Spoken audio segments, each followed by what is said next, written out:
Buddy, Hello, hello. Joe's here. Hello, Joe. It's me, Joe. My name is Joe. I'm here to say. Um, didn't plan anything else after that. Alright. It's going well. Oh no, I can hear myself. I just had so many sorry. calories. Oh, I feel full. Was it McDonald's? Did you have McDonald's? It was McDonald's. Yeah, it was McDonald's. Not really happy about McDonald's. Hitting the ad button.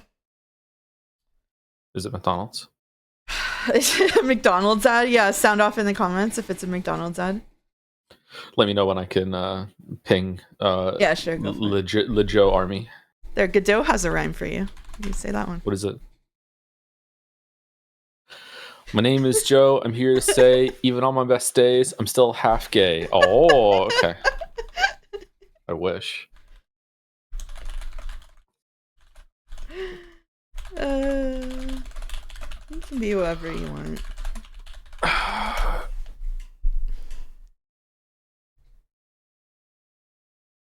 Oh, good stretch. Imagine not being subbed. I know. Imagine not being subbed on this stream with the number of gift subs that get handed out here like candy. Imagine not being subbed. Imagine. Imagine there's no heaven. Wait, is that how it goes? I think so, yeah. It's easy if you try. I have never been able to get through that video. I like fucking 5 seconds is my best, and I cringe out. I can't do it. I can't do it. I've never even attempted it. I've never even attempted it.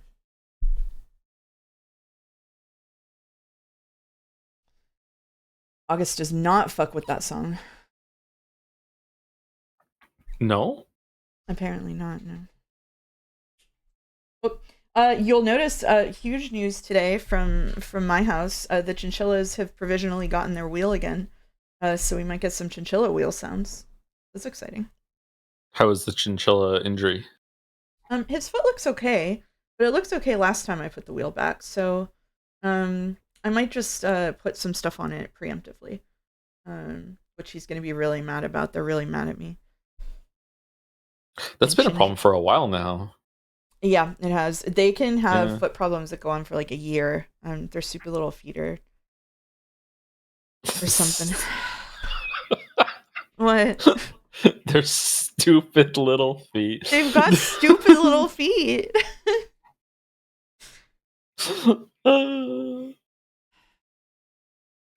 I started playing Dispatch. I played through 3 episodes of Dispatch because someone very kindly gifted it to me on Steam. Yep. How is it? It's superheroes. It's cute. I like it. It's like watching TV. It's cute enough. I like the little game loop that doesn't even really need to be there, but it's fun. Is it Marvel Slop? It is Marvel Slop, yeah. But like, you know, charmingly. All caps, who are you romancing? Who are you romancing? The blonde lady. How do you feel about the back guy? Hate the back guy. Got rid of him at the first opportunity. Why are you so basic? What? You're on Blonde Arc now? Wow. Yeah, I was always on Blonde Arc. I love blonde ladies. Absolutely. Hey Mouse, thanks for encouraging me yesterday to keep watching Wineko through Joe. It did get better. Ooh, I'm in for a wild ride. Awesome. I'm glad you stuck with it. Hates tomboys. That girl is so edgy. I'm not interested. Boring.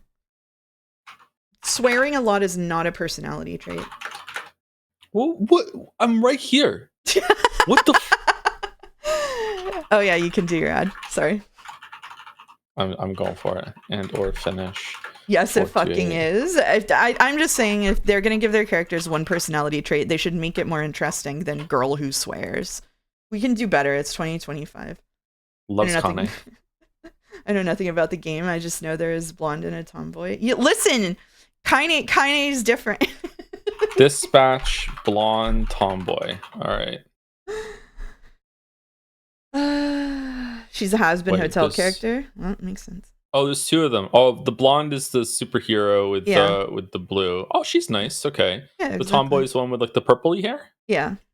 She seems good too. All right, I liked both these choices. These are good. Yeah. There you go. She swears and she's horny. That's true. Yeah, that's true. Oh, Invisigal is 27, but acts 19. Exactly, backseat. That's my whole type. Okay. Wait a minute.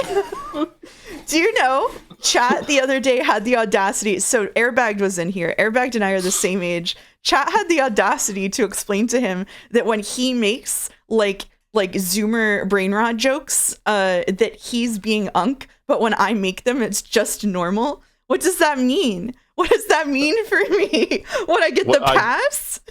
I don't know. What does that mean? I don't know. Yeah, what does that mean? So wait, that's I'm confused true, on your behalf.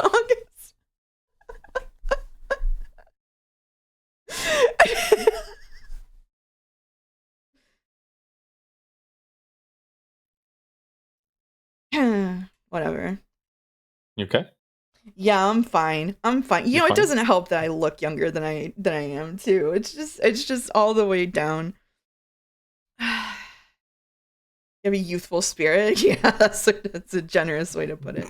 It's fine when women do it because it triggers the same part of your brain that enjoys seeing a kitten try to maul your foot. Were you on stream when I regaled how Mila owned me at the grocery store? No, I was not. We were packing our bags, and she just asks very loudly, "Daddy," I'm like, "Yeah, are you really 40?"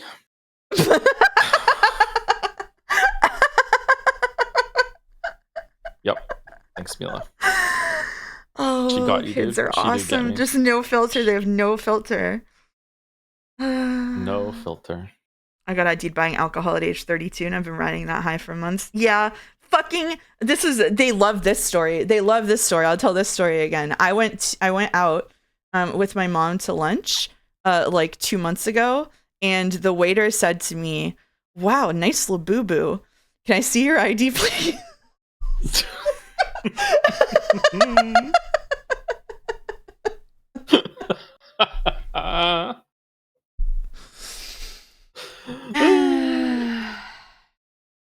Yeah. You know, that's all right. I'm sorry, Boulder, I didn't see your resub come in yesterday. This resub with thoughts about so you know how you have higher viewership for streams where you just talk over a black screen? Yeah, that's all I should do if I was smart. Yeah, I should play as little games as possible. Yeah. So I booted up Kingdom Hearts yesterday, and chat proceeded to do an impromptu Q&A for 45 minutes with like 200 people asking just as many questions as they wanted to for my thoughts on things, and viewership went down after that. So there's something to it. It's probably better background noise, but then Twitch doesn't keep people who are just listening and aren't watching, right? That's gone now. I don't know. I think it's like people who have it like who don't click into it often enough. I think it goes like idle after a while or something. I also speedran one of the levels like I was doing it my entire life. That's true, accidentally, while answering the questions. Wow, you locked the fuck in. I did, yeah. Oh, thank you, Duke Rhyme 69 for resubbing. Thank you very much. The kids have learned that slang now. Like, I'm cooked, stuff like that. They keep saying it. Oh shit! They're gonna say 670. Oh, they hate it. They hate it. They hate it. Yeah, because I introduced them to it. I'm like, do you know about 6.7? Like, yeah, we don't understand it. And then I just started saying it, so now they hate it. So they won't do it. Yeah. Using the browser's focus API, so as long as the window is visible, it counts. Oh, okay. Yeah, that one makes sense. But I taught them lock in, and like they're just adorable. Like Kate is fighting some boss in Silksong, and she's like she doesn't know, so she looks at, am I locked in? Oh my god! I'm like yeah, you are. Keep going. Like yeah. Oh, that's so cute. Well, we can't delay stream for 45 straight minutes with questions today because I believe we might get to the end of the main story today, and just have next week for side stories. We're very close to the end. Thank you, The Last Curry Race, for resubbing. Cute. Now that chat's questions arc is over, I'm looking forward to chat's answers arc. I think the backseating in Kingdom Hearts was the chat answers arc, actually. My sister does clinical psychology with kids, and she hates the term crashing out because they keep saying They don't know that one yet. Calling your therapist to say I'm crashing out. Fan art will be next week. Thoughts on Jack Stanley? What are your thoughts on Jack Stanley? Is he still your hero? I would love to be Jack Stanley, I think. Yeah. That would be ideal. If I could just be Jack Stanley. Yeah. You either want him or you want to be him. That's just how it is. Yeah. Oh, should we do some dolls? Sure, we can do some dolls. Are you streaming to me on thing? Maybe. Nope. No. We're gonna do Scrandle, we're gonna do Steamery, and then we're gonna do Reality Check. We're gonna clean it up at the beginning. Question for Joe: thoughts on giant women? I know yours, Mouse. What are your thoughts on giant women first? But Pichetto already knows, so I don't have to answer. Okay, what's the question? What are you asking me? Just your thoughts. Okay? Your thoughts on giant women. Like pervy thoughts or just thoughts in general? Like what do you mean? Like what kind of just thoughts? I don't have any. I tend not to think about giant women. What if you met a giant woman who is like not a giant like Jack and the Beanstalk giant. Like if you met a woman who was 7 feet tall or something, and she was bossing you around, how would you feel about that? Annoyed. I don't like being bossed around. He's not part of the club. I'm not part of the club. I don't like being bossed around. No, I don't like bossing other people around either. But I don't like being bossed around. No. There you have it, chat. Joe doesn't like any women taller than him. That's true. Yeah, that's true. And if she called you a little bird. I think I would rather be bossed around by a woman who's much smaller than me, because when she takes it too far, I can just pick her up. I feel like that I don't have that recourse when it comes to a woman that's bigger than me. She could just pick me up. Like I don't think like no, I don't think it's good. Like no. Rude? How is that rude? Good. Insane?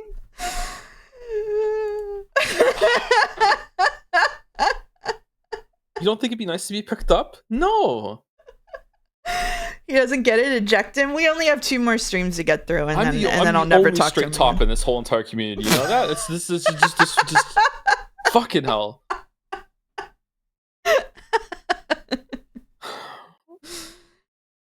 I know who's taking top in Steamery today. Yeah, I guess so. That's called ahead of time.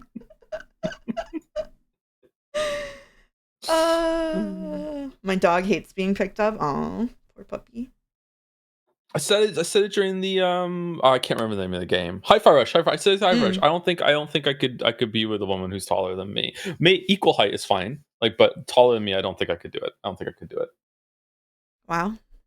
Chad, I'll have you know, I have dated guys that are up to 6 inches shorter than me with no issue.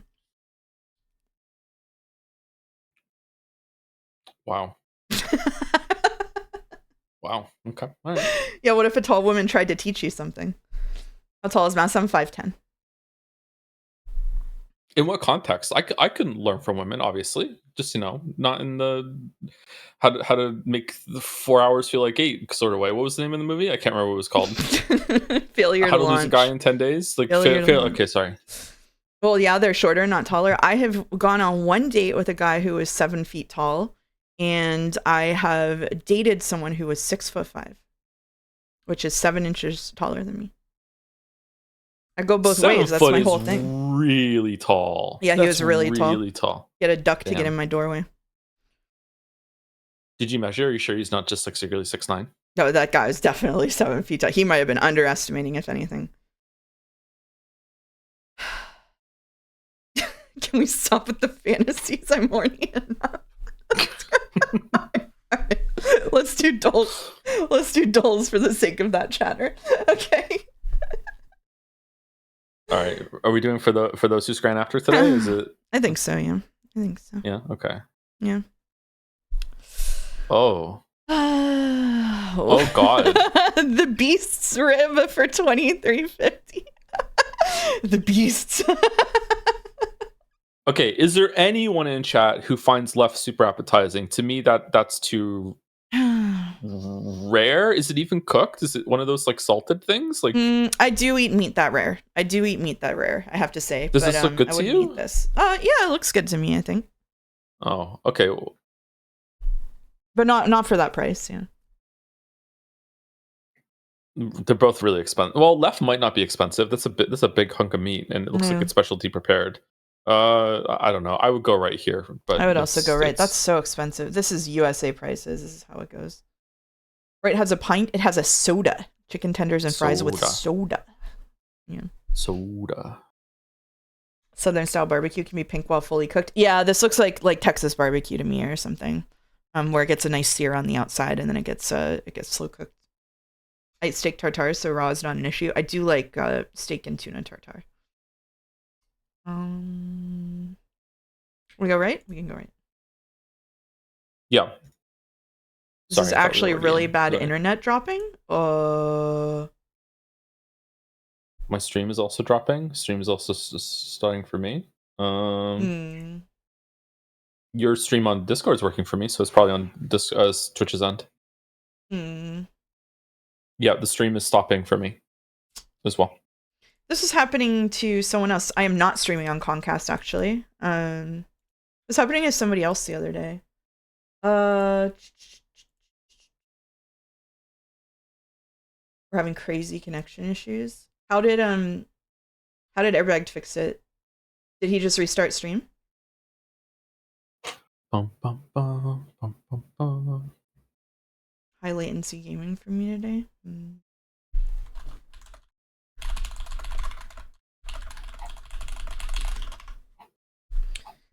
Well, I don't know if we should restart the stream or... It does suck, yeah. I would give it at least a couple more minutes, unless you know the issue is definitely resolved by. Okay, now we're back. Did it only start when I did Scrandle? Was it only on Scrandle? Hello, hello. Hello, hello. It's so over. It's still bad. For no reason at all. What's the next Twilight movie? Breaking Dawn Part 1. It's fine as of now. The second one immediately went into two-parters? Really? Damn. Yeah. It's normal for now, but let it sit. All right, well, we'll do Scrandle and see how it goes. Yeah, Breaking Dawn Part 1. Some would say the best Twilight movie. Wait, says August. Okay. Are you some? Are you some? Me? Yeah. I think it's pretty good, but I still have a soft spot in my heart for the first one still. Okay. So stop, hold, wait a minute. It's still doing it. Well, I don't know what to do under these circumstances because it seems like a Twitch issue. Let me hold on. Let me see if doing this helps. Did you swap ingest servers to another location? I do not know how to do that.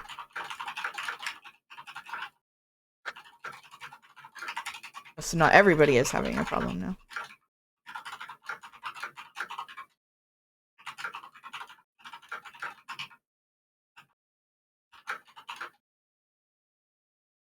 So on my end, I have like 5 green bars. So I have my Twitch has shown no problems. Or like my OBS has shown no problems this whole time.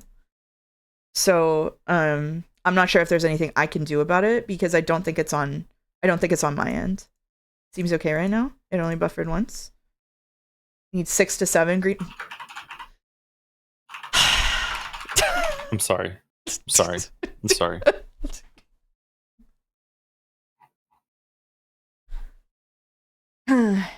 Internet has been wonky in general lately. Well, welcome to chat, Sakamoto Mamoru. As soon as you start talking about Scrandle, it starts buffering. Right now, it seems fine. Is the Scrandle dev DDoSing us?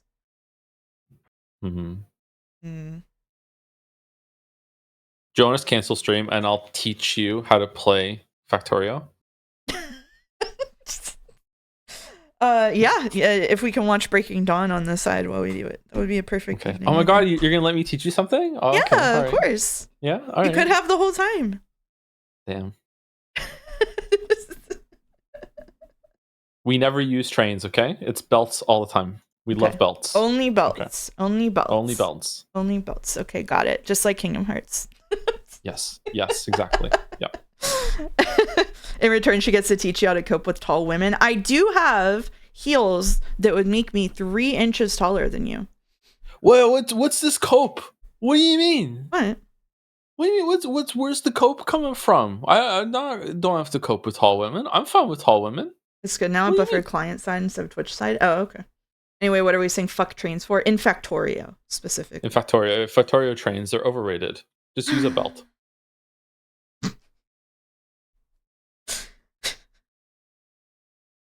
Mouse, teach him to appreciate giant women. I have no power over what he appreciates, okay?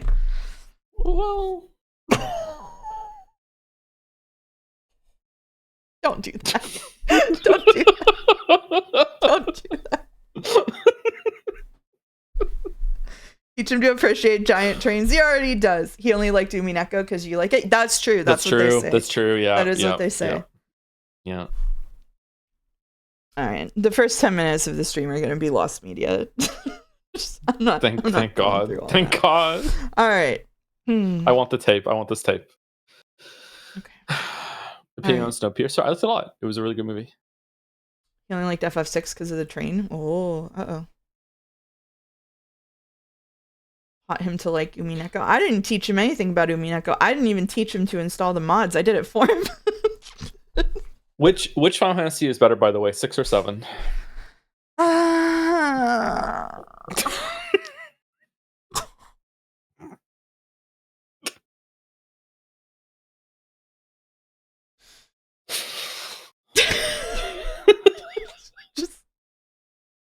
I'm pinning it. I've never seen Caps type a message like that ever. That's install so good. A mod and a streamer streams for a day. Teach a streamer to install a mod and he'll stream for life. I don't want him streaming Ryukishi visual novels for life.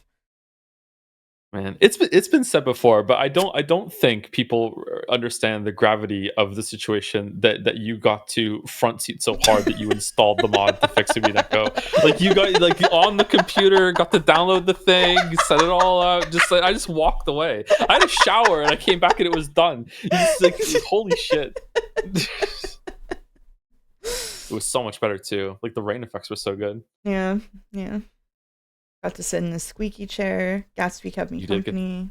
Yeah, squeaky chair, squeaky life. Just got to pretending to be you for a day. Yeah. Yeah, build the whole relationship just a backseat. Yep, just for that moment. Yeah. August installing Echo on your computer.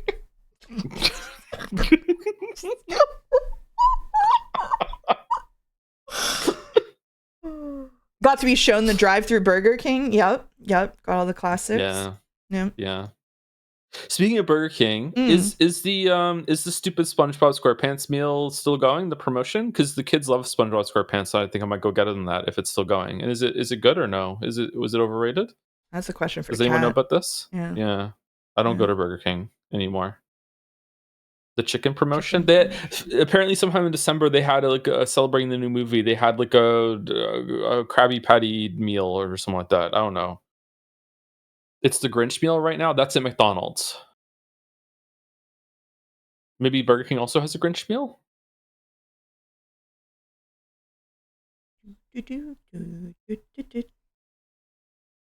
I've never seen the Grinch movie.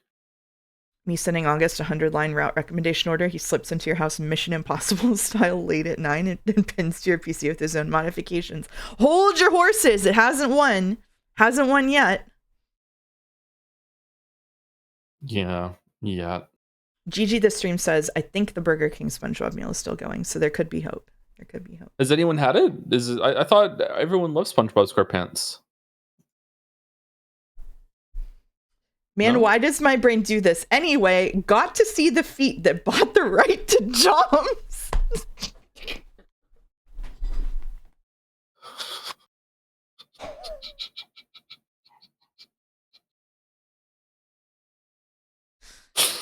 Thank you, Rolfus. Your audio is fine now. Maybe it's good to go. Oh, it's been good to go. We're just fucking riffing because we just had a whole conversation about how people prefer it when we don't play the game anyway. Wait, we've been fine this whole time?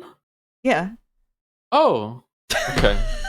So Topi- did you miss lore? Oh my god. Okay, so Joms was created by a Jads user, previously known as a name I'm not going to say, Top Lettuce. Okay, and I wanted the rights to Joms because it was growing larger and larger in the community. So I messaged Top Lettuce and I said, okay, what do you want? Like, how much money do you want for the rights to Joms, if in case I want to do merch or whatever in the future? And Top Lettuce responded with, it's fine, but like I want I don't want money. I want feet pics. So I had to send pictures of my feet to Top Lettuce in order to get the rights to Joms. Okay, so that's how it happened. And then the second part is, in case you didn't know it, I did go to Moncton and see Joe, at which point I probably did look at his feet at some point. I didn't really focus on that. Yes, that and Lettuce no. are the same person, Repnir. Yeah. And lose the rights to Joms? There was also a second stipulation about the rights to Joms that I will have to make public if like merch ever goes through or whatever like that. Yeah, which is actually is a good stipulation. But yeah, okay. haven't spoken about that yet. I think I told you that. I wonder if you remember. I don't think I remember. Okay. How scary was Moncton? It was okay. We didn't really go anywhere in Moncton, so I didn't. It reminded me of a town where I grew up called Altoona, which is coincidentally the town where Luigi Mangione was captured after Fortuna. So my time at Moncton, yeah. Yeah. I think right. Okay. All right. Yeah, we can go right. All right, it's right. Master side quests are so powerful. I was just born there. Oh, it's got to be right? Hail hot dog and a waffle. Half the price. Oh, the hot dog is very pale. Are people going to see that though? Yeah, I think so. Even if left was cooked properly, I would like right here. But like that sliver of onion might be grossing people out. I think right still.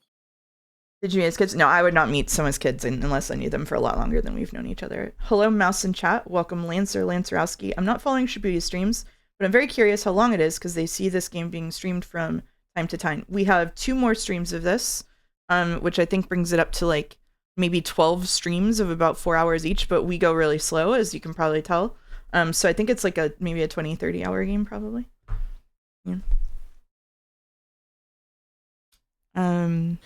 This is a tough one for me. I love loaded fries, but the meat on right looks incredible. Yeah. Yeah.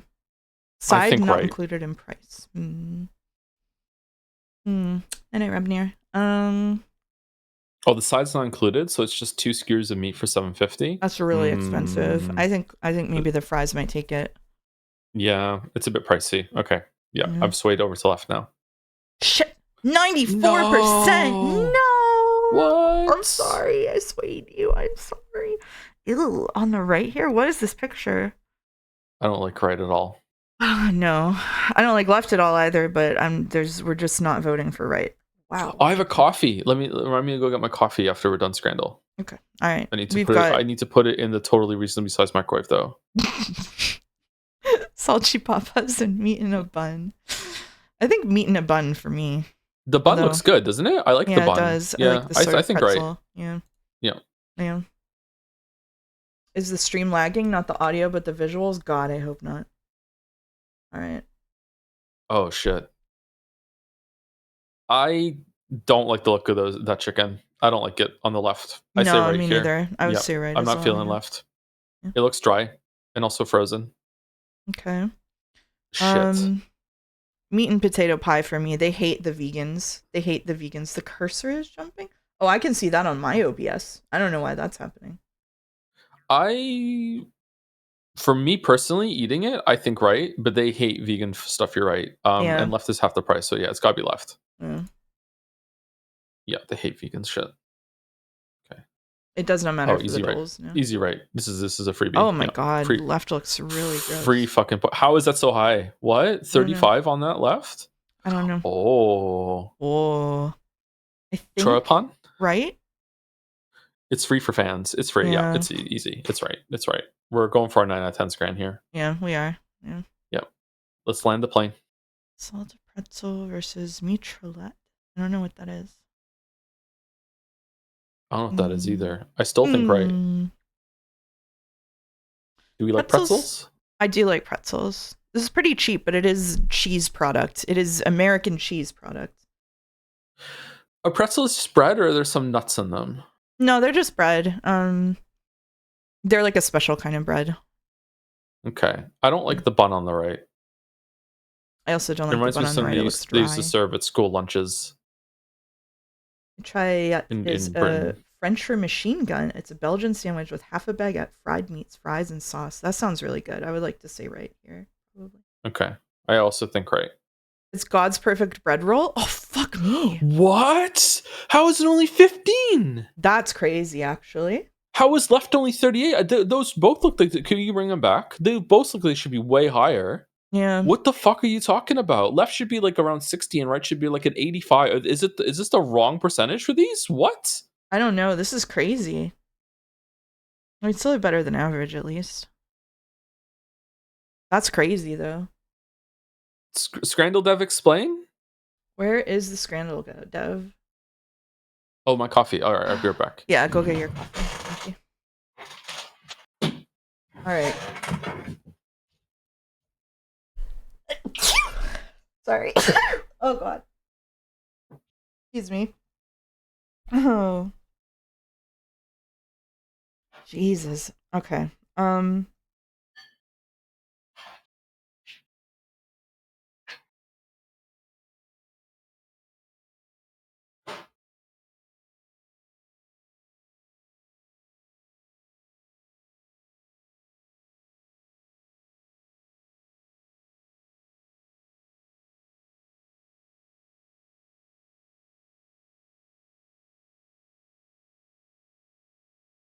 Let me see. The delay caught back up, only a brief freak out. I still don't know. I don't know what was going on with my mouse. It seems okay now. I don't really understand what was happening. I just need to update my graphics driver or something. I'm browsing r/bald. It's mesmerizing, isn't it? Yeah, it seems smooth now. I don't know if it was just being annoyed by me streaming to Joe and you at the same time. Like, I don't... I just want to say I hate... Thank you, Rodney. Sorry you're having that experience.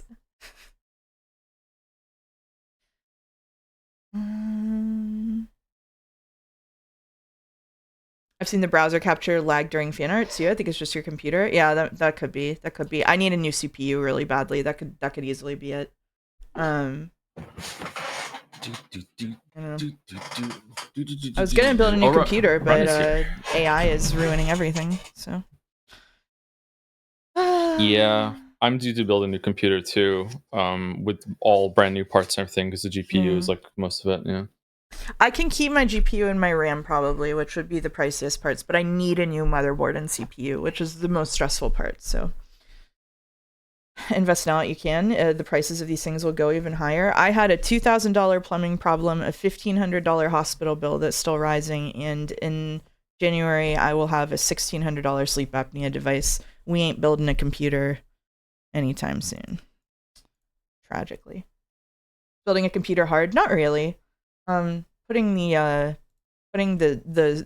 chip on the motherboard is really stressful for me. I'm always scared I'll mess it up. I think that building a computer has actually gotten more difficult in recent time if you're going for an AIO for the CPU cooler. I feel like if you're building a very basic computer, then it's pretty easy. Although the CPU coolers have gotten a bit more difficult, and the GPUs are a bit bulky and harder to install. But it's not too bad. But if you're going for like a more more stuff in your computer, it's gotten more difficult lately. Like the hardest build I did recently, you were on call with me when I was doing that build, wasn't I? It took me hours. Yep, I remember Yeah, that. the last computer I assembled was the hardest one ever. It was really irritating. Yeah, Yeah. but it worked.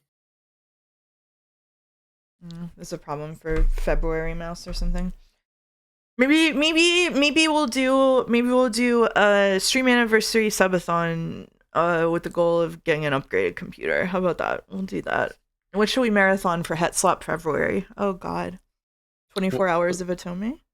Sorry, what? Hets what? February. So February on the streams is Het Slap February. So we're playing Het Slap. Okay. Heterosexual slap, like romance. No, I get it. Yeah, okay. Between men and women. Okay.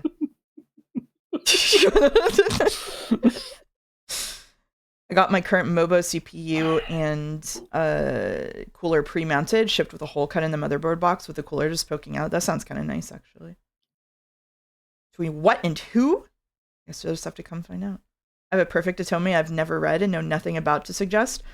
Feel free to suggest things. The only thing is that a lot of Atome publishers require no streaming or have a really limited streaming permission on it because the publishers are really strict about that. So. Yeah, and some don't even tell you. Yeah. Busta Fellows. Oh God. Well, we aren't gonna do Busta Fellows anyway.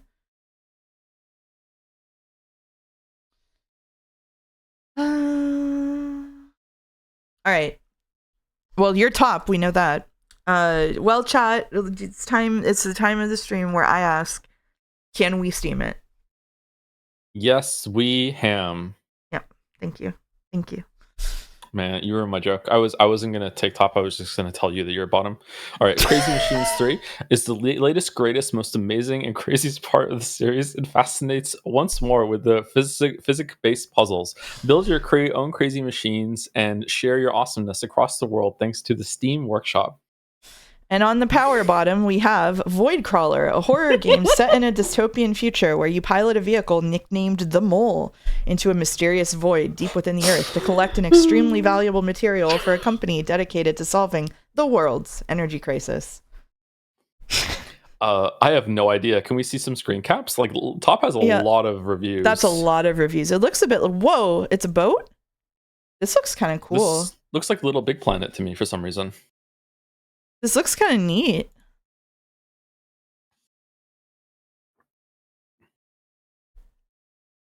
It's not even Het Slap February. I can't believe this is on stream early. Okay, all right. And then on the bottom, we have this sort of... I think top looks pretty nifty, actually.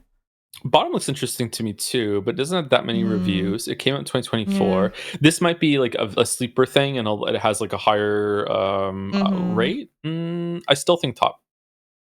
I also think top. Yay!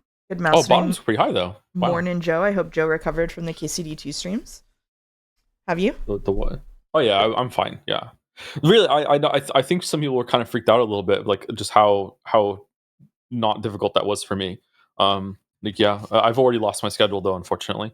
Planet Explorers. Planet Explorers is an open-world sandbox adventure RPG game set on a distant planet. The game uses a new OpenCL calculated voxel system to allow players to change the terrain in any way, create new objects such as weapons, vehicles, objects, and do it anywhere. That sounds interesting. Yeah, I was gonna say this is the publisher for the My Time At games, and I'm Drino says it's the tech demo for them. I've played top. It's so bad. It's free though. It is free. Was it always free? I don't know. It's early access versus 101 cats hidden in Antalya. Join this adventure and discover the hiding places of 101 kittens in the handcrafted Antalya landscape and lots of achievements. The cat games usually do pretty well. It's only $1. I think bottom. Yes, I think. There we go. Top is bad. Okay. Patrician 3, Rise of the Hans? What do we think? Hannes. Become a fellow of the famous medieval Hans Trading Association in the 13th century. Manage the politics, prestige, and economic success in your city and the known parts of Europe. Okay. All right. Looks like a much older game than it is. KCD2 slop. 2010. Wow.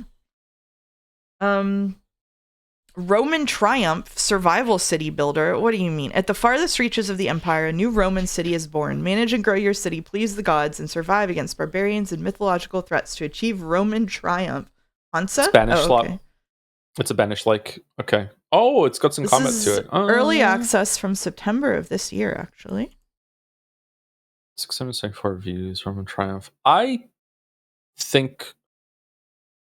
Oh, it's a sequel up top. It's a 3. I think bottom. What do you think? Oh wait, it's $5 a top. I don't know either. It does look decent for EA.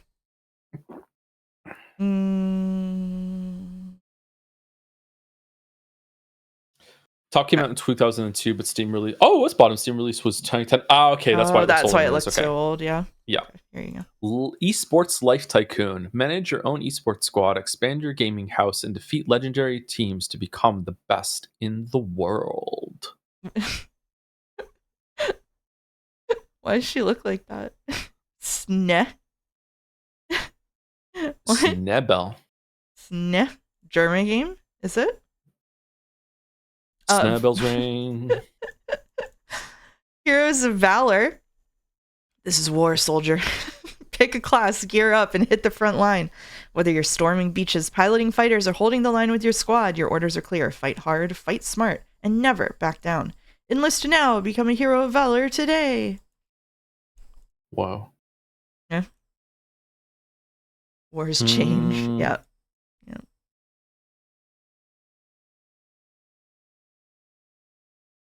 You can have a nice Waffles Wizapon type mustache in this one, so that's good.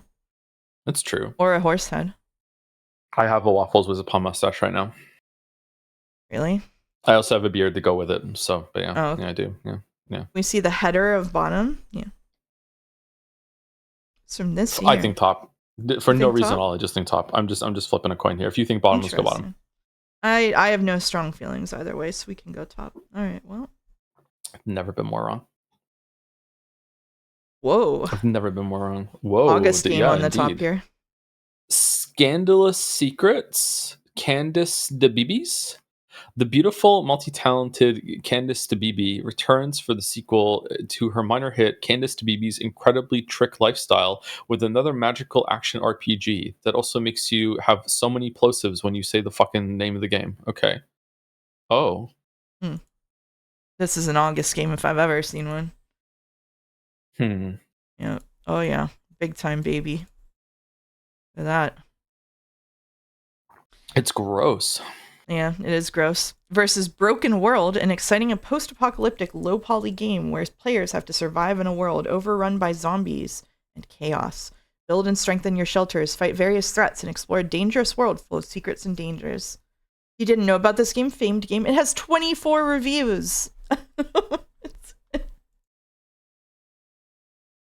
A dangerous world full of dangers is pretty good, yeah. Oh. Okay. Is that it? Yeah. I say top. I also say top. Yep. I pulled up the debut game of the Top Games series and got the review. Beguiling gay outsider art. Stunning and hysterical soundtrack. The Pink Flamingos of gaming. Essential. See August game. What are the Pink Flamingos? Pink Flamingos is a classic movie that's like kind of like a shock value queer iconic movie that has the drag queen Divine in it. Okay. When did it come out? In like the late 70s, early 80s, I think. Okay. Up top we have Q2. The sequel to the physics-based puzzle game Q Remaster, titled Q2 Humanity, introduces characters or humans that now appear in the game. These humans can jump, bounce, throw things, and sometimes even exhibit special abilities. Q2 can be played solo or with up to 4 players. Versus Sunset Survival Station. A survival game in which we upgrade our car and fight hordes of mutants. The game contains roguelike and RPG elements, a deep leveling system for each car, a wide variety of guns, and adrenaline-pumping gameplay. The characters laugh, cry, and have feelings. Yeah, Higurashi-ass thing up top. I don't really understand what's going on in the top game, to be honest with you. Yeah, these look like screenshots of 5 different games. Conduct electricity. I still think it's top somehow. Is this a Vampire Survivors like on the bottom? With a car, yeah. Oh, okay. Maybe it's I don't know. I still say top because I feel like no one's buying top unless they really know what they're getting in for, whereas someone might get tricked into buying bottom and not like it. But yeah. I don't know. Oh, okay. 90 versus 100%. 100%. Goddamn. All right, there you go. Okay. Archipelago with a different name. That was nice of them to teach you how to pronounce it. Oh, I didn't even see that on the left. I read it from the thing. Okay. Whoops. Okay. Traverse the sky in this open air platformer featuring elegant, fluid movement and swift combat. Did you ever play Owlboy? No. Play as a mysterious assassin-like wielder of spirit energy to strike down enemies, restore the Great Guardian statue, and return the land to the earth. Oh, so this is from Digipen, actually. It looks cute. I like their background art a lot. Mm-hmm. Versus Broken Lens, a cozy game, self-defined, where you will discover the story of a little robot with a sight problem. Explore manifold, cute environments at your own pace and investigate to understand what happened to them. Will you be able to uncover all the secrets? Is it a Spot the Difference game? Looks like it. Something like that. Yeah, point and click, hidden objects. Like the art on the bottom. Something about top calls to me in a way that bottom does not. Yeah, top is also free. I really want to go top here. What do you think? I do too. Yeah. Yeah. Well, fuck me. Oh, okay. It was close though. Pax Romana Romulus. Pax Romana Romulus is an RPG/adventure game that takes the mythological story of Romulus and Remus, legendary founders of Rome. Did it in a day, by the way, on a different fiction. In the meantime, let the players create their own farm and design home. I remember being taught about that myth in school, but I don't remember anything apart from the name of Romulus and Remus. Fuck. It's RPG Maker. It is RPG Maker. RPG Maker Slop versus Little Lives, a fun casual life sim game. Balance your time between your career, education, and relationships as you explore an exciting town filled with possibility. This is Sim Slop. Okay, so both of these are porn games without the porn. All right. I'm sorry. I think I would go bottom here. Fuck it, let's go bottom then. Okay. Just the question marks in chat. Behold, my field of question marks. Look how they grow. Thank you. Thank you. Very have Unformed is one of the most Souls-like Metroidvania 2D horizontal RPG. Sorry, is one of the most Souls-like? Okay. Players will explore the Eastern Dark World, seeking the astonishing truth behind the mysterious events. Okay. Doesn't look too bad. Like, one of the pass away. What? Versus Nexus 5X. Explore, expand, exploit, exterminate, express. I hate this. All of the depth, diplomacy, conflict, and conquest of a turn-based 4. If it's a 4X game, why would you put 5 X's in it? Are you stupid? But play it in fast-paced 60-minute competitive sessions. Play solo or multiplayer for 2 to 8 players. Okay, you know what? I want to play this. That sounds like fun. If that's good, I would love it. Holy shit! I want to play bottom. What the fuck? Wish list me now. I'm actually going to Nexus 5X. Where is it? Well, you can't look at what it's rated. I'm not going. Don't worry about it. I'm not going to. Don't worry about it. Don't worry about it. I'm just gonna go here, and I'm just gonna. I'm looking away, and I'm just okay. I close my right eye and add to wish list. Oh shit! Okay. Nexus 5X is. Oh my god. Okay, I didn't see it. I didn't see anything. For no reason at all, I think bottom.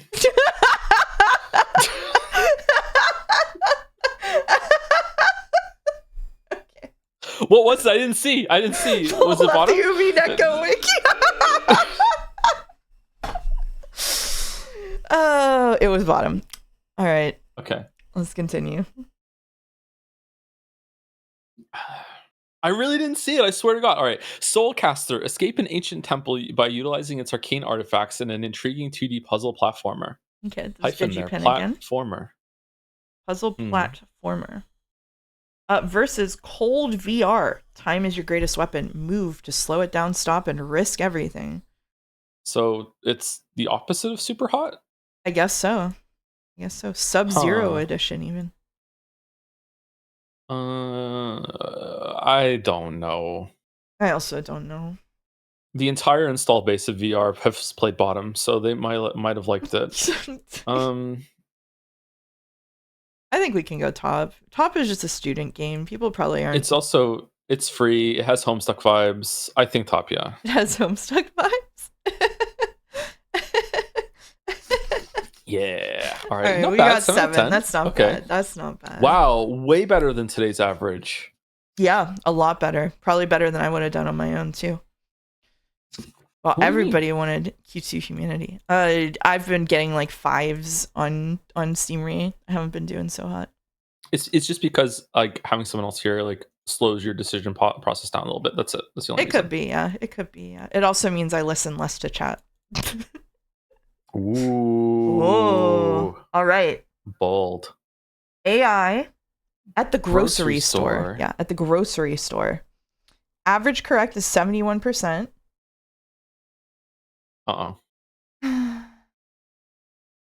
Tomorrow's Steamery is still not available. It might be over. That would be really sad if Steamery is over. I really like doing Steamery.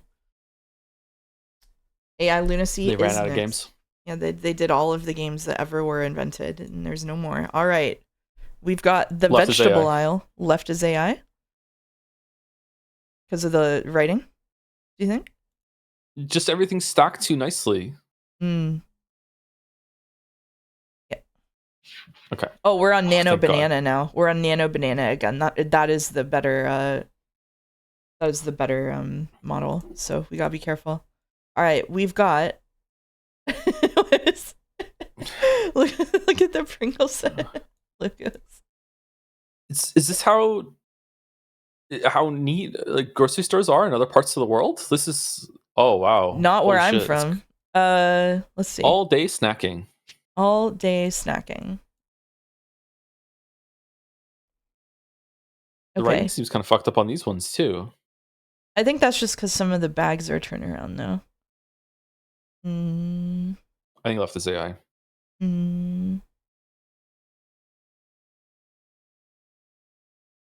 Let's look at it one more time. This has horror game vibes. There's something about the symmetry of it. Oh, that's worrying. Yep. It can make legible brands now. Yep, it is making legible brands. These ones look inconsistent to me though. Although the laser, you're right that it's too neat, right? Yeah. Yeah. The fact that both have 2 separate sections for the same chips is crazy. Yeah, they didn't even define the brands in here. It just did that. All right. Now we've got humans in them.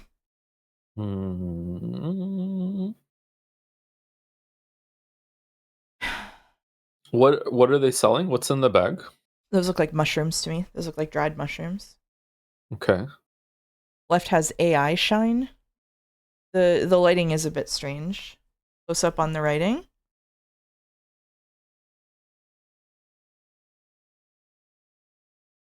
That's not Japanese, that's scribbles. I was wondering because this looks like some of these look like but I don't recognize them. Oh, this has to be real, right? Every single Japanese grocery store I've ever been in looks like this. That's Chinese? I actually have no idea. Like just based off of the lighting, like I agree with chat. Left has like the fake lighting thing. Yeah, it's left. Okay, all right, there we go. 3 left in a row, so the next one's right. What? What is with these wobbly shelves? Something in the bottom right is fucking with my eyes. Is it like a microwave that's being seen on the back shelf through the glass? Yeah, I think so. I think And it's so. perfectly framed underneath the counter like that. I guess someone who's taking the photograph might have done that. The wobble looks real. The detail of there being a random phone number up here makes me think this is real as well. Does the car candy box at the bottom say woke? Woko. Womo. Right looks too perfect. Yeah, right is way too perfect. Yeah, this is way too perfect. Right? It has to be. Also has a microwave in it. It does also have a microwave in it. They probably said to do that in the thing. There's also like bags on the scale already for no reason whatsoever, which Yeah. would break Look the at the scale over T's. The time. T's look really silly, yeah. Yeah. Yeah, I think Ray is AI. Yeah, It's I agree with gotta you. be. Yeah. Man, I'm bad at this. Fucking hell. All right.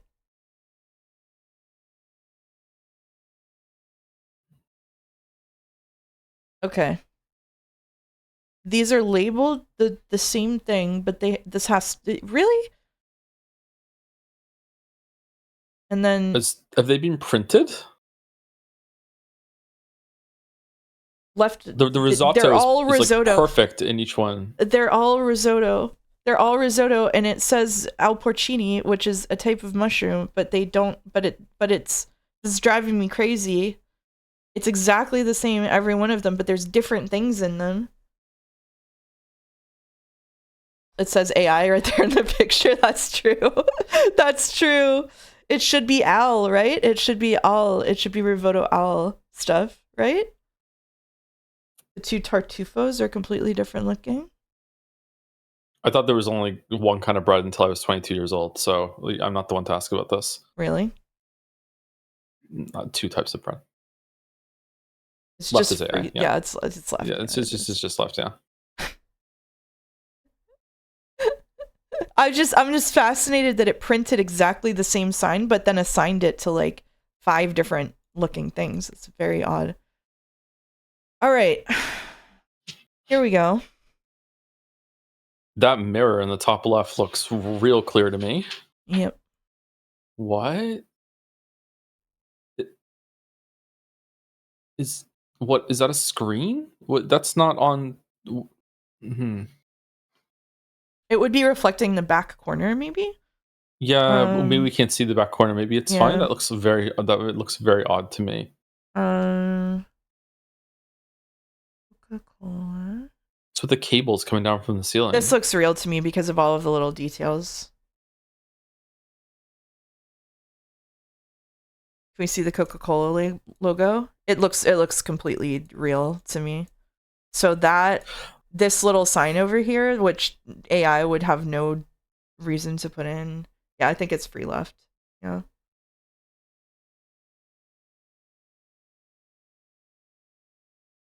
There's a certain symmetrical nature to the Yeah, it does like doing symmetry in these. If this is AI, isn't it? I think it probably is. What about the guy's mask on the left? Looks weird. Looks like somebody's hanging down his face. Yeah. Yeah. Okay. A couple of people's I think masks look really weird. I think left, but it could be right. I'm not sure. I'm not. Left, yeah. Okay. All right. What's going on with that mirror, man? I don't know. The sliding doors on left are too clean for the rest of the store. Oh yeah, that's true. It is a bit extra clean, isn't it? Okay. All right. It's just from again, we have these perfect symmetrical lines, right? Like it's got to be this one. Green leaf softly. Do you want to test it? You just want to go right? You just want yellow? Look at the 20 pounds of potatoes here. Yeah, I kind of coming out of the bag, even though it's not even open. Yeah. Yes. Yeah, the bag just stops. Nano Banana has no idea how to handle this topic and makes the same image over and over. Yeah, it does kind of feel that way, doesn't it? All right, we've got spinach. I love spinach. I'm not a huge fan of spinach, but I can get down with it once in a while. Yeah.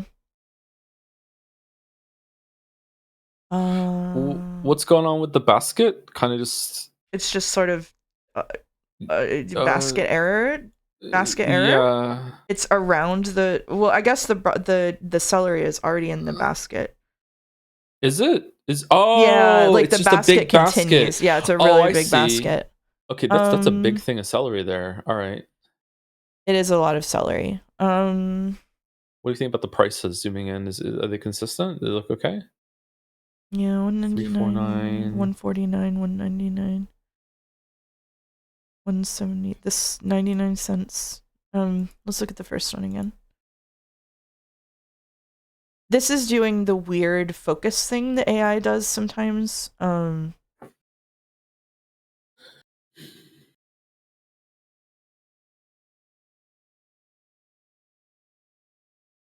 What's going on behind her back? This lady?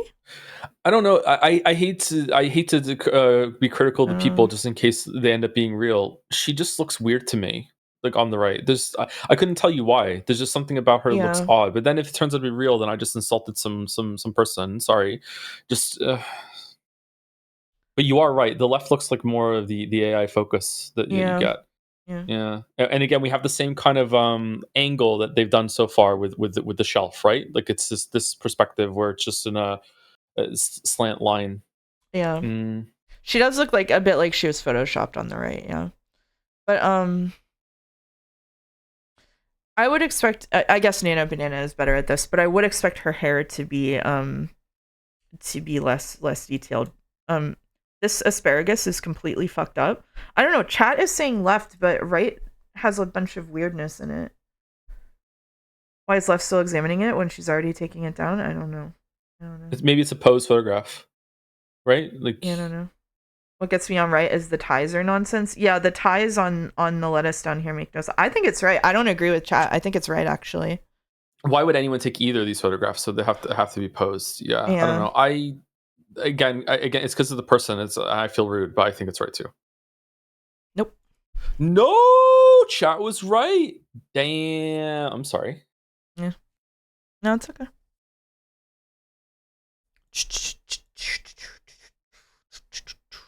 All right. Do you just put loose stuff in the cart like that? I wouldn't. They're sort of piled up on each other. Yeah, those look like toys. Yeah. It's because there's toys in the background that my brain is saying that. Wines. Okay. The classic wines for $3.98 for a Gallo wines. Yeah, don't usually see it said like that. play Gallo balls. wines. Play balls. I don't Play know, man. balls. This is just like a Home Depot or something. Like there's Sam's Club or something. This looks normal to me. But it has the same kind of two things on either side, kind of sweeping into the horizon at the distance that all the other ones have had so far. The warning sign the is writing clipping. on left is fucked up, man. The warning sign has like a chunk taken out of it, and stop is also upside down. Stop is upside down. It's Costco or looks like it. Yeah, it looks like a Sam's Club or a Costco. Price leader. I feel like this is too perfect. People are standing past the warning sign on left. Yeah, but that might just mean that you're not supposed to go in here. Maybe they just closed it. What does the sign say? About 23. This place is very strange. This is a very strange place. What does it say at the top? Nuts and what snacks? Something snacks.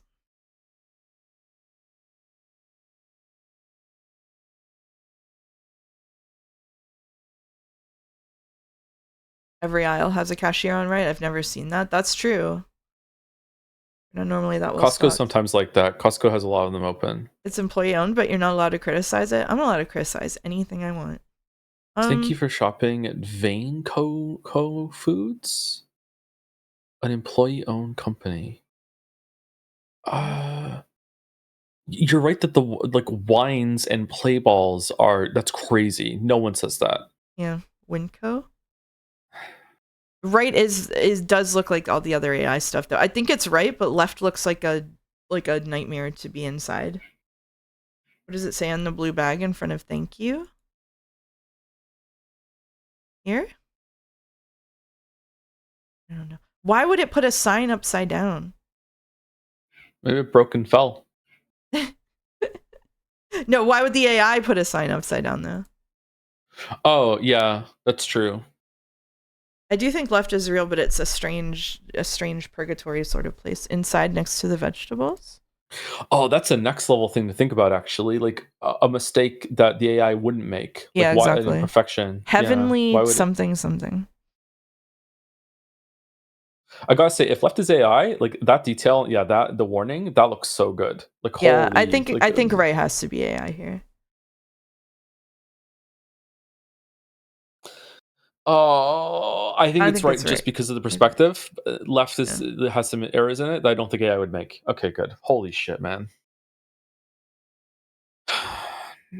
This is in the United States. Wines? Winco Foods.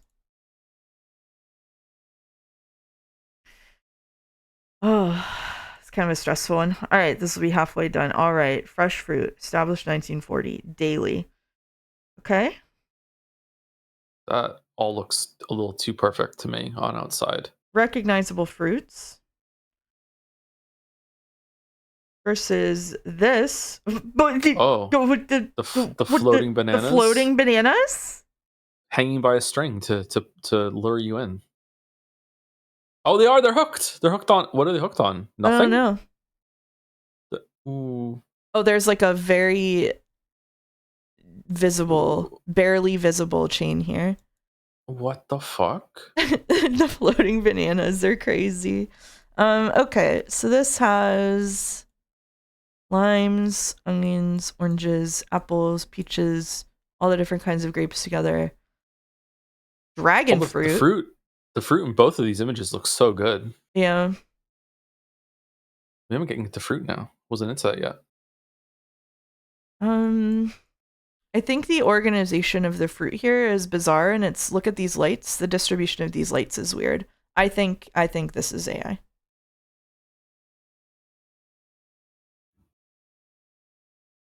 The upside down box on right makes me think it's real. Yep, that's a good point. Yep. I think left. I agree with you. Left. Or I don't contest. Is the page in the window just floating? It's probably allegedly stuck on the glass on the back, but you know. Oh god. Doesn't look like there is glass. Okay. All right. Based off what we've seen so far, right? before we even look, it's left. Yeah, it's left. But everything's too organized and too in parallel. The floor is so clean. Oh, the reflection of the light on the floor is wrong.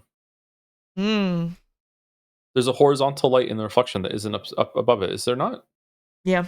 Or is it at the end of the hallway? I don't know what's going on there. Maybe it's above you. I don't know. Fucking left. Yeah. Yeah. If you look at even just the way that the bags are distributed in this one, it just looks more real.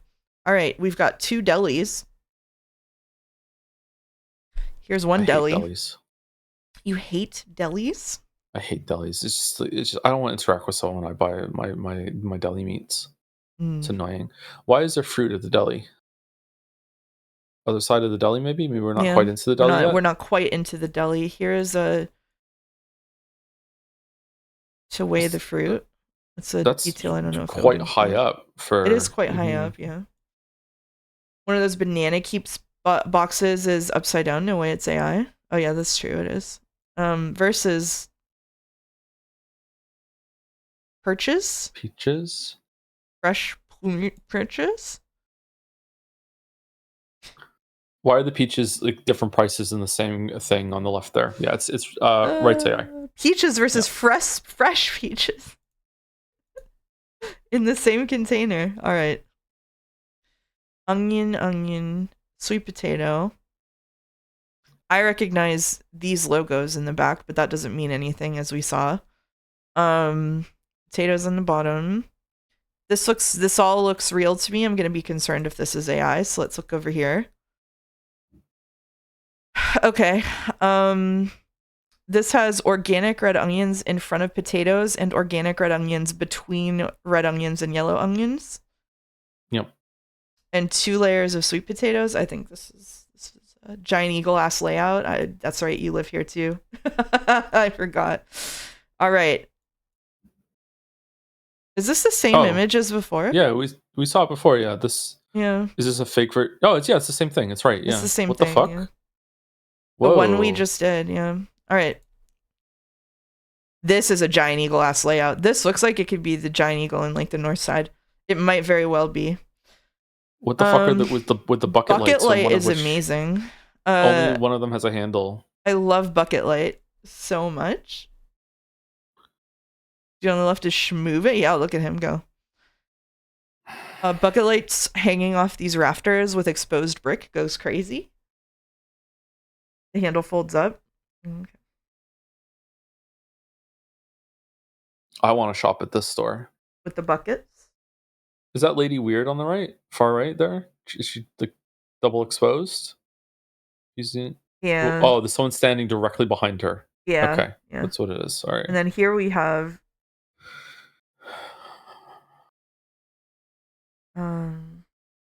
Ooh. $37 for a pineapple? What?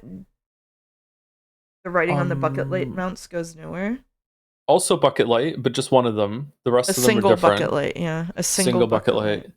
Yeah, I think right is AI based off of the left image. They're selling meat juices, or maybe just juices. Wait, would there be those things on the floor? They're like I don't know. Oh, the green yeah. things. What are those? Just random, just pieces that fell off the pineapples. Yeah. Is there any part of the world where pineapples would be that expensive? I don't know. These pumpkins look crazy though. Yeah, they do. They look like they've like deformed each other when they were set instead of it just We being zoom in that on the chalk sign. Yeah. they came like that when they grew. I have no idea what any of this says. Naranja, maybe? Someone Yeah. in chat says they don't like the roof. Drop This me is stuff. correct Spanish. Well, the roof on the left doesn't look any better, I'll tell you that much. It's all Spanish. I don't know if it being correct means anything. Nothing here is labeled with any prices. The buckets are really weird. Boulder says the writing on the bucket goes nowhere. I don't even know what writing he means. The distinct white wiring that goes nowhere is so sus. That's true. These only wire to each other. That's where I think this is AI. Wiring? Oh, not writing. Oh, my bad. Look at the floor tiles under that right lady. Oh. That could just be the compression of the picture.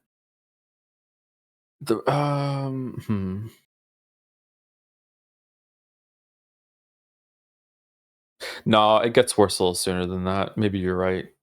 I I don't this like is either of these AI. images. I don't like All right, let's go either of left. them either. Consensus seems to be left. Yeah. It is left. Damn. All right. We've got the bakery oven fresh with 5,000 onions. This one. Is this one? I've never seen a pile of onions this big in my life. And it's like, no, we need even more. So many onions.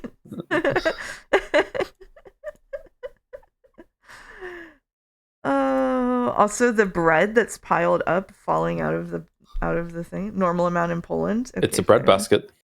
Okay, this has a piece of onion on the ground, which makes me think it's real. Yeah, I think this one is real. You ever seen an open arch doorway in a store? I don't know about that. I think that's yeah. I saw. All right.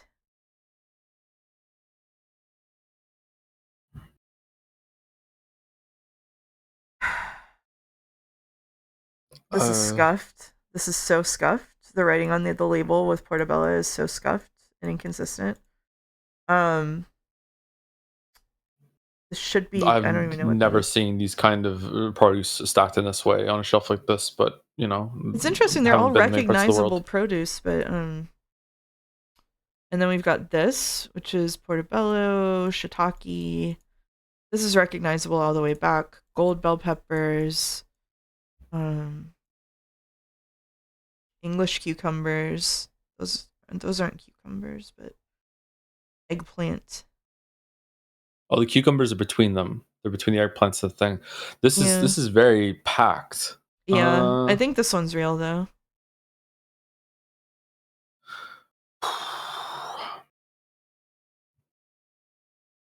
Is the Pluribus in the left even refrigerated? It's just floating in the middle of the aisles. It is floating in the middle of the aisles, yeah. There's no reason for it to be set up this way, and like the back just goes into an abyss. That's why it's so fresh. Yep. It's straight from the abyss. I think this is... I've never seen a setup like it left before, so I think left, but that's the only reason. Right. Damn. Save. Orange dot sale. Apples. There's so many fucking apples. $1.99 a pound. I have seen a lot of apples, but that's way too many apples. No idea what that says. Is it common to have fruit stacked all this well? Like in places I've never gone to a store and seen it like that. It's always just like a big bundle of shit. Orange dot it's also a lot of apples. It is a lot of apples, yeah. These ones look stacked even neater in the bags. The branding on the big sign up here and here is consistent. R24, I don't know what that means. Royal something?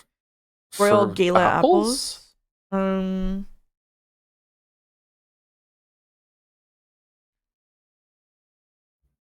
I think there's so much consistent branding in this one that left has to be fake. Save. Orange dot sale actually has an orange dot on it. Can we see any of the writing below the orange dot sale sign?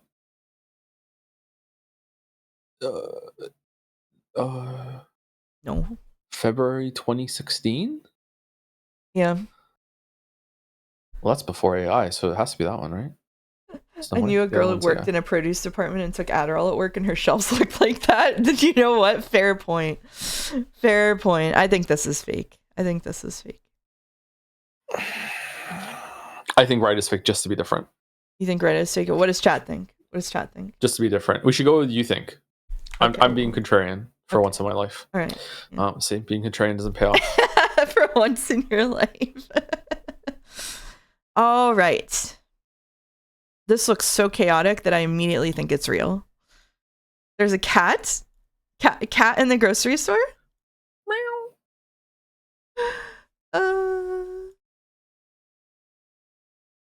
This is the grocery store Republicans want. This is soulless as fuck. How much does the cat weigh? It doesn't say, sadly. Right has the perspective we've been seeing over and over and over again today when it comes to the AI. Yeah. So that's the only reason I think right is AI. That's the only reason. That's Poland in 1989. Completely fair. Right has children of men lighting. True. Right is a cashier who's checking out from her fruit fort. Yeah, she sure is. But this could be, so just to defend it, even though I think this is fake, this could be a farmer's market where she's, I've been to a place where they would be selling from the fruit fort. Like when I go to the Peach Festival, they sell from big piles of fruit. This is meant to be a farmer's market for sure, yeah. Yeah, for sure. Yeah. But I think this is fake. What's up with the baskets of clothes? I got no idea, man. What are those things?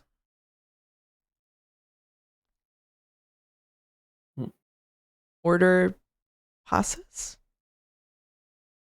Leaks? Those don't look like leaks to me. I use leaks a lot. Why are they tied? I've never seen leeks be tied. New details have hit the consideration. Sugarcane or banana leaves? Could be. Yeah. Why is the cat being weighed? Yeah. It's just chilling. Okay. Still right for sure? All right. Yeah. There we go. Yeah, that's right. All right. One more. Oh, God. This is the hard mode. Look at this. We've got the provisioners market.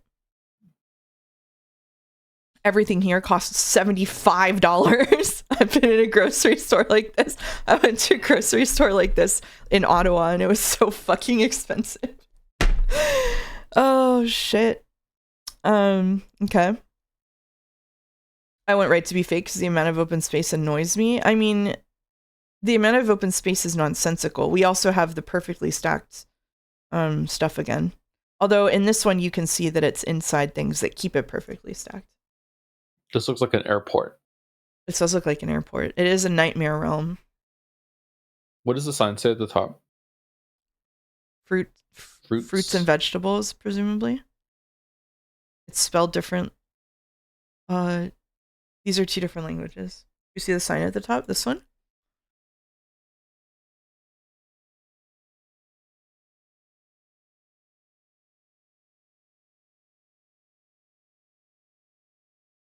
I think left's AI. Yeah. No. I think left's AI. I can't believe I'm saying that. Look at the way Everything that here- these are stacked here. This is so unrealistic to me. Like all of this being completely stacked this way.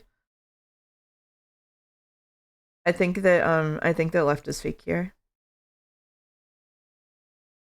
Yeah, from largest to smallest. I can't afford to shop at left, so I choose to believe it's fake. Live your truth. Live your truth. I hope I'm Perfectly not wrong. centered pineapple, yeah. 1 pineapple in the center. In a box. In a box. Yeah, I think this is Pineapple fake. box. I think Wonder what it did. I don't want giant empty space store to be real. Yeah, there's too many people in the aisles looking at the products. I love having a lot of space. I'm like Jennifer. There's 2 people stocking. They're not looking at the products. There are 2 employees stocking the 2 sides of the aisles, and I think any grocery store would be too cheap to hire anyone to do that. So I'm voting this is AI based on that alone. That's why I think it's AI is because of the people. Like you made some good points about like the placement of the stuff. Oh, we're right. Okay, good. I have my eyes closed. All right. All right. Okay, you had your why do you have your eyes closed? I had my hands over. I was scratching my forehead. All right, 95% accurate. That's pretty good. Pretty good. Where was right from? Oh god. I don't know. I don't know how to go back on these ones. Gotta go back. I can't go back. 19 out of 20. So close to perfect. So close to perfect. But not perfect. Not perfect. Yeah, I so love far, that the Thanksgiving one has been the hardest. The Thanksgiving one was so hard. Oh my god, that was impossible. All right. I guess it's time to do the thing. It's time. It's time. So, chat, I think from my understanding, there is a pretty good chance that we're going to get almost to the end of the main story in 428 today, and then we're going to go on next week to do side stories and stuff. Thanks for the stream. Bye. Bye, Caps. Thanks for dropping by. Stay there, Caps. It's time to do the thing. No, not the music. Ah, sorry. Sorry. Bum, bum, bum, bum, bum, bum, bum, bum, bum, bum, bum, bum, bum, bum,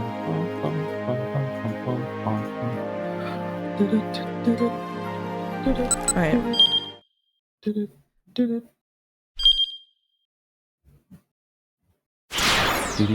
Volume is loud. What the? Okay, whatever. I'm over it. God, why is your volume so loud? Isn't there something more interesting to read in the future? What do you mean? What? Shibuya Scramble's been good. What do you mean? I've enjoyed it at least. Oh, I guess I should launch the game, huh? Okay. Still just as loud? I literally dropped it. It actually cannot still be just as loud. That is actually impossible.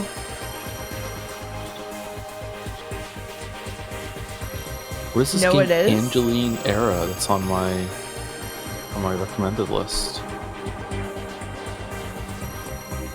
Better, Every but level is still a hidden in bit plain high? sight in this non-linear 3D action adventure game. Travel a vast country's unmarked overworld in search of the next challenging fight. This looks interesting. Okay, anyway, let me get. There you go, chat. Now you have it the way you want it.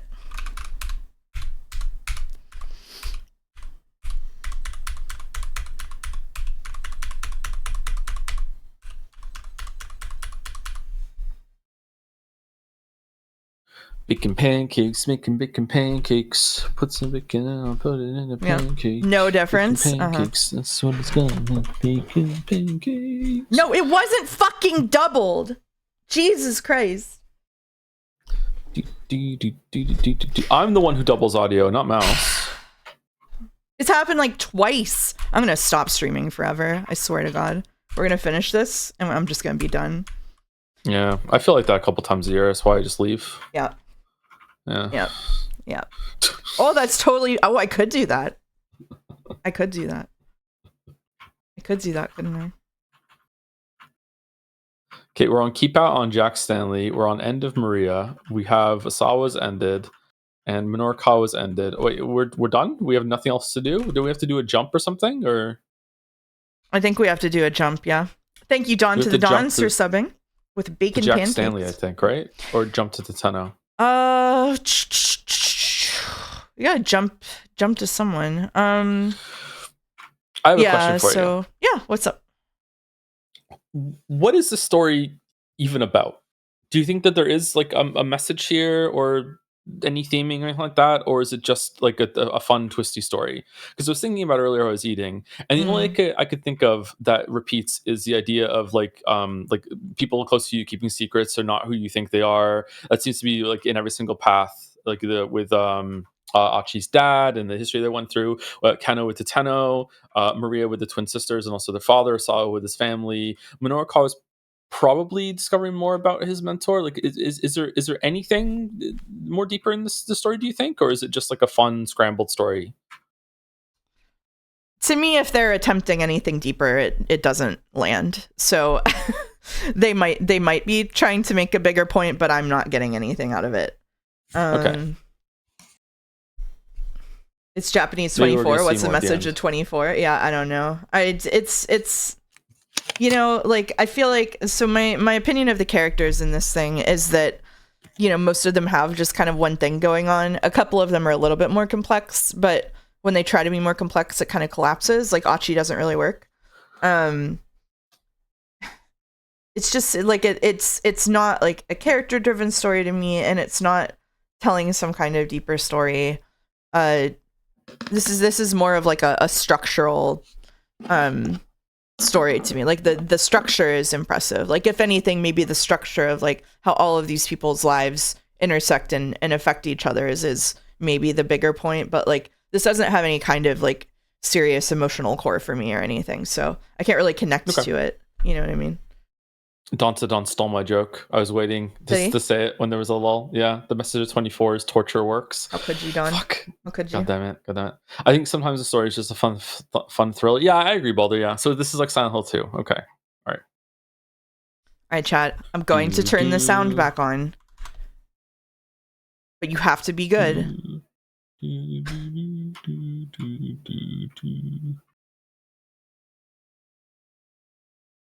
It's loud. It's loud. No. How could you Don't do it too loud? Oh, okay. The reason that I'm getting annoyed is that I was told everything was too quiet for a while, and now, even though all of my settings are exactly the same, all of a sudden it's too loud. That's why I'm getting annoyed.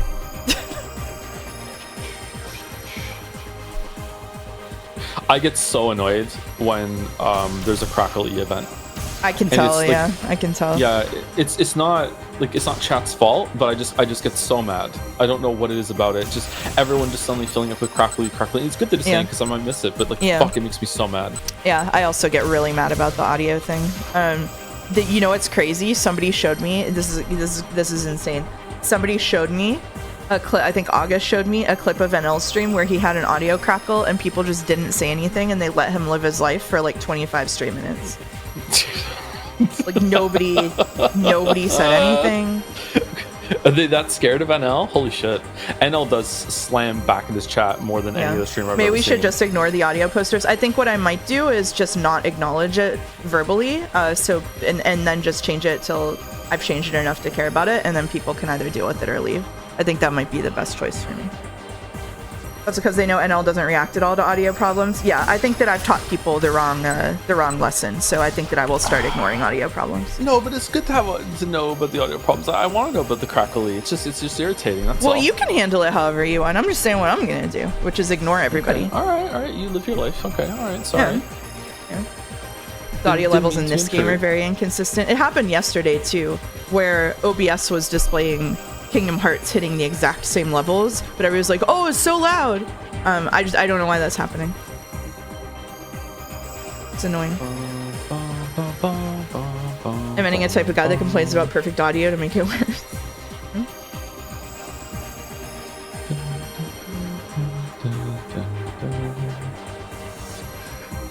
Have you considered you should change your stream volume to match my personal computer's level. Yeah, that's fair enough.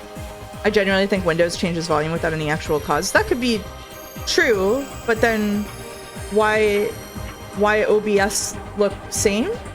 You know? Like, I don't know. Whatever. True. Why OBS looks same. It can be about different pitches being harsher at the same volume. That doesn't explain streaming Kingdom Hearts twice at the exact same audio levels with the exact same noises and songs and music, and people complaining about one and not the other. Maybe it's the same people watching on their phones one day and their computers the next day. I don't know. Whatever. Anyway. I think that Kingdom Hearts is always too loud. Yeah, we should turn down Kingdom Hearts. Yeah. Nothing could possibly extreme streaming Kingdom Hearts twice. That's true. I can't believe we got another game. Oh, I was going to ask you, Joe. Me? And now that I'm done crashing out about audio issues, do you want to come on stream for the Kingdom Hearts finale stream? Do you want to come hang out with me? When's that? Probably Monday, December 22nd. So if you can't, because it's Christmas. So soon? Yep. December 22nd? Yeah, sure. Yeah. That should be fine. Nice. Doing it. If you want to say no later when we're not in front of people, and then I'll say that it was my fault, we can do that too. We're definitely going to do that, yeah. Okay, yeah. Cool. Wow, now you've taken that out away from me, because now people are going to know. So now it's like the double pressure after the initial pressure. Yeah, that I exactly. Can't say no in private exactly. now, so I have to come along. Okay. Yeah, right. I really took care of that one. Okay, yeah. Mouse punched through a huge chunk yesterday. Yes, they were very impressed because I got through Monstro in half an hour. If you would like to guilt me more in private in order to come on, then I will definitely be welcome to come on Monday 22nd, sure. Okay, yeah, sure, that sounds good. Do you want me to trade and come on for a Yeek stream or something? To help? Do you really want to be there for Yeek? I think it would Holy be funny, shit. but I, you know, it's up to you. Oh, we're definitely. Or should we announce it? We're doing OG Yeek. We're going OG. We are doing OG Yeek, yeah. Oh, I could use my English degree on Yeek. Yeah, that's a good point. Yeah. We wish you a Merry Yeekmas. We wish you a Merry Yeekmas. Yeah. We wish you a Merry Yeekmas and a Happy New Year. Yep. Yeah. Okay. I think we're also doing the tier list stream on Tuesday instead of Pathologic. But doing Pathologic Wednesday before they get upset. Wednesday, yeah. And then Yeek Thursday. Although I kind of want to finish Kingdom Deliverance too. I actually really enjoying the game now. Sorry to say. That's okay. Nobody's perfect. You forgive me? You forgive me? Nobody's perfect. Okay. All right. Can I come on stream for Kingdom Hearts to make it up to you? Yeah, absolutely. You know what? That would be a perfect way to make it up. Okay. All right. It's fine because you're gonna get to a near replicant and hate it, and then I'll get really mad about it. Okay. I think we have to go down to Kano's line and jump from 1950 you think it's to Kano's? 1820 for Stanley. Yeah. I'm already there. I know it's Kano's actually. Oh, I thought it was we did experiments Achi's. this whole My time. bad. Okay. If Achi works too, I'll back out and go to Achi's. No, it wasn't. It wasn't a jump. I was mistaken. Okay, so it's Kano's and at 20 at what time? 1905. 1905. Oh right, we're already down into this. Okay, 1905 to Stanley. Stanley, yeah. Okay. Or at least that is a jump that works for me. It is a jump that works, so we might as well do it. Well, if it's Jack Stanley, I believe you're reading. Hell yeah. Stanley. All right, let's do it. It's me, Jack Stanley. All right, what happened last time with Jack Stanley? He's like having a Claire Danes moment from Homeland where everything's coming together. He got his backstory revealed, which is that he had a younger brother named Frank Stanley. Frank Stanley. Actually, what's the button to get the recap? What's the button to get the recap? Help! August, help! I can't tell you. August, it would be backseating. I'm requesting it. The audio thing traumatized me. Oh my god. Check behind you.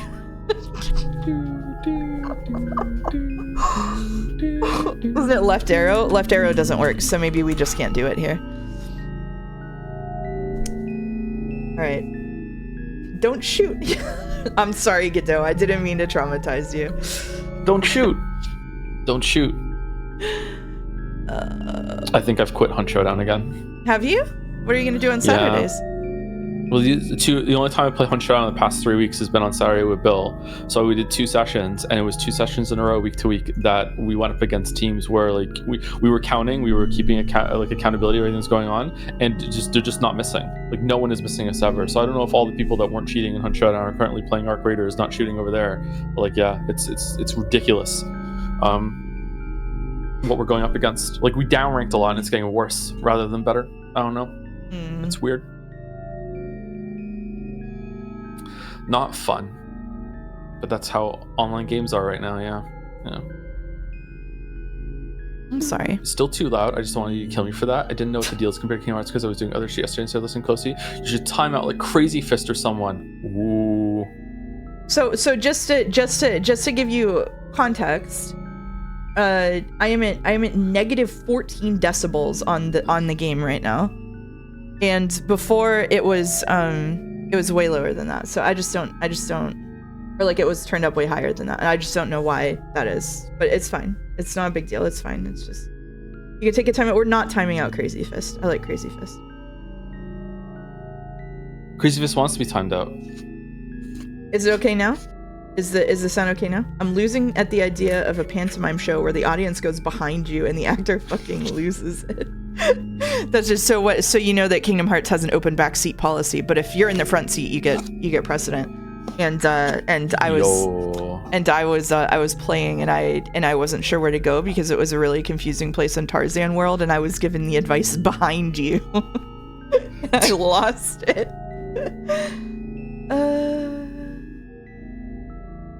Yeah. Have you been enjoying all the backseaters of combat in Kingdom Deliverance too? That's been a real fun time. That's been such a fun time. Holy shit! I stopped watching those streams. All right, that's for the best. I did come back to time them all out during the conversation the other day though. I think I had my best clapback of all time though when I banned that chatter.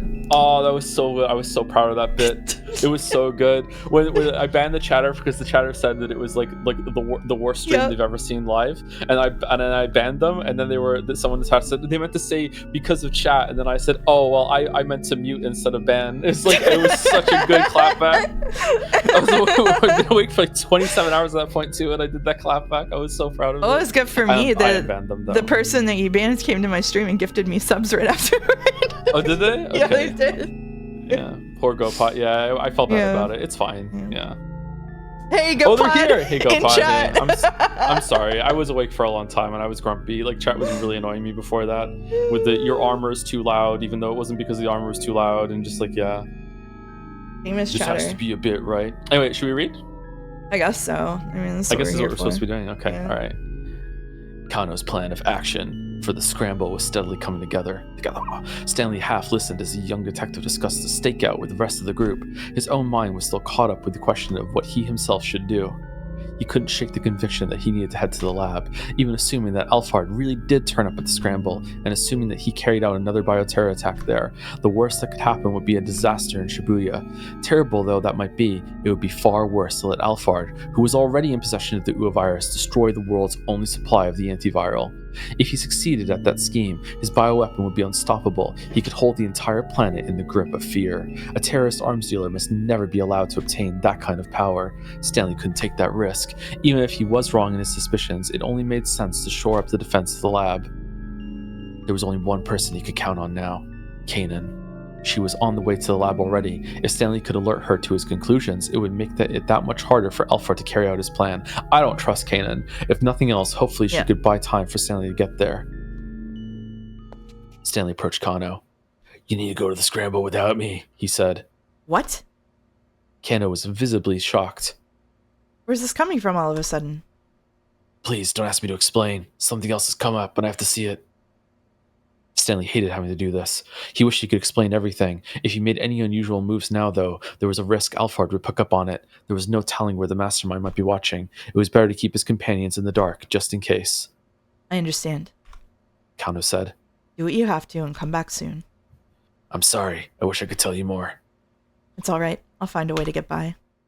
Thumbs up! Kano gave him the thumbs up. The sight brought back some painful memories. Up until a few hours ago, Stanley had instinctively seen Kano as all too naive, and now he finally knew why. Kano was just like his younger Kano was just like his younger brother, Frank. Is this all a dream? Yeah, we are missing the counter. So What? part of the sound. Oh my god, the transition. Part of the sound issues might be because I finally upgraded OBS, and when I upgraded OBS, it broke the death counter add-on that I was using for the Bing Bong. So the Bing Bong has perished. There is no more counter. I'm sorry.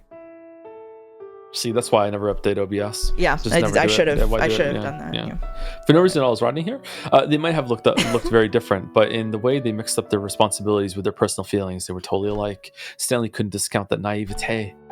In the end, that was all a part of the human condition. Jack, are you really okay with this?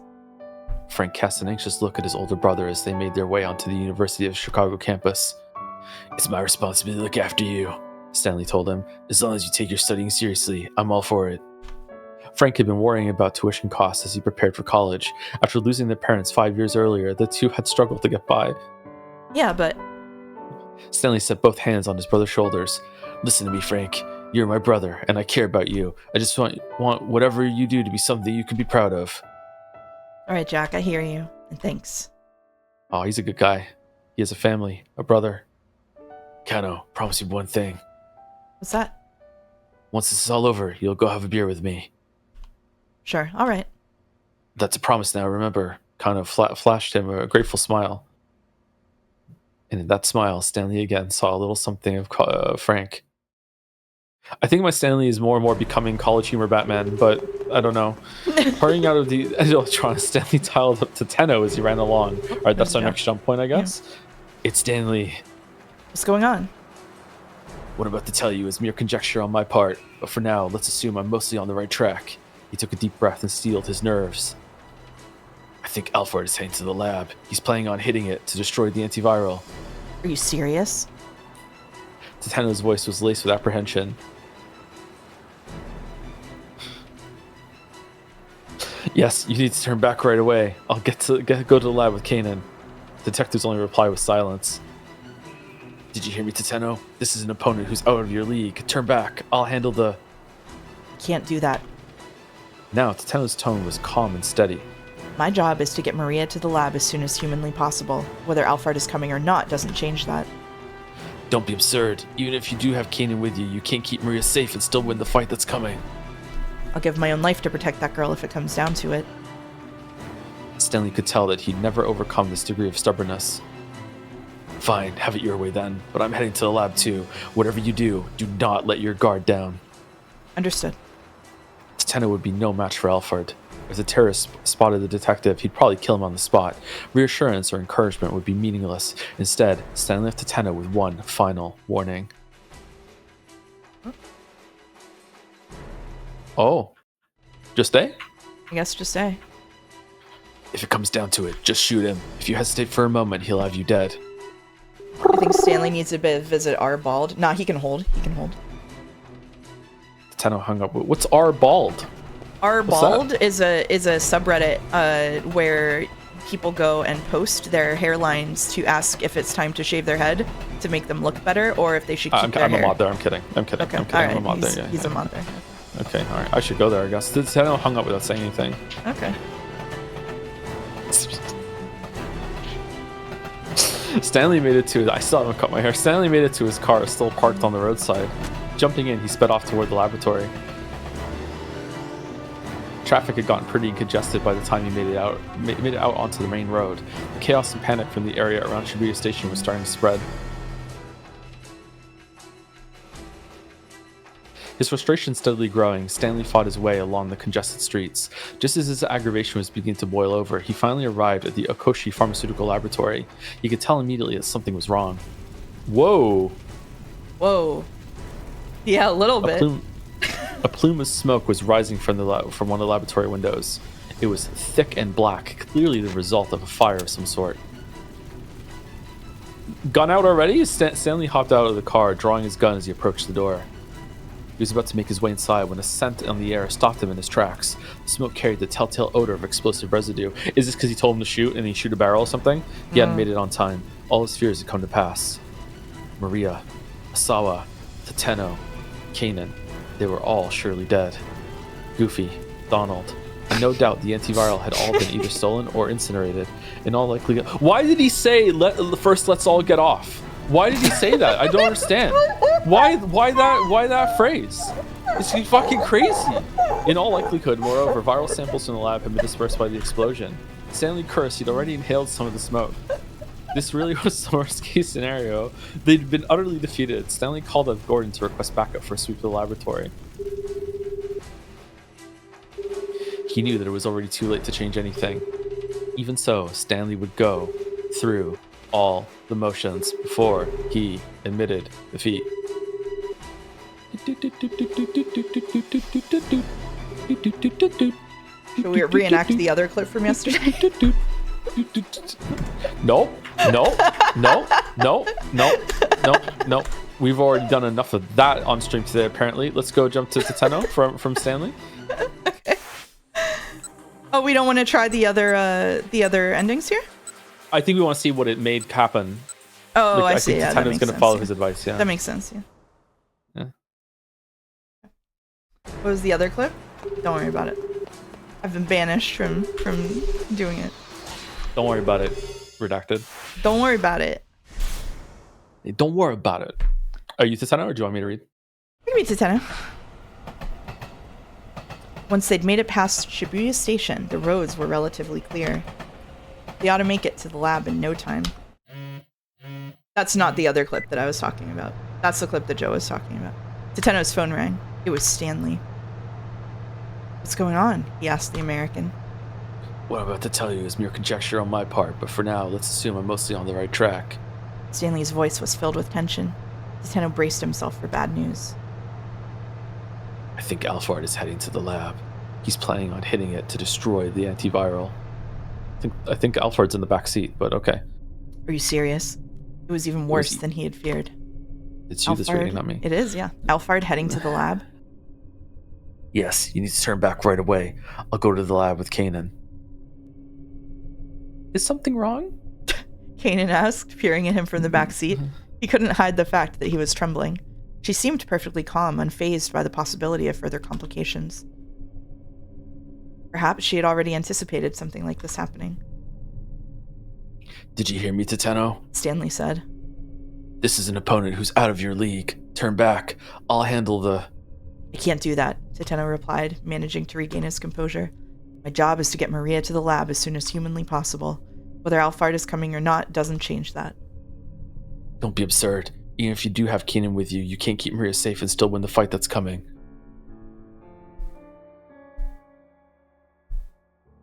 Maybe Stanley was right. Almost certainly he was, but Tateno couldn't put Maria's life in danger by turning back in order to save his own. Kanan! Tateno glanced at the young woman in the back seat. Yes? If Alphard shows up, don't worry about protecting me. Just keep Maria safe. You got it. That was all Tateno needed to hear. I'll give my own life to protect that girl if it comes down to it, told Stanley. Fine, have it your way then. But I'm heading to the lab too. Whatever you do, do not let your guard down. Understood. Tateno hung up. Wait, we didn't hear the line about... Oh. That was Stanley? Kanan asked. She'd probably already surmised the situation. Even so, she showed no sign of concern.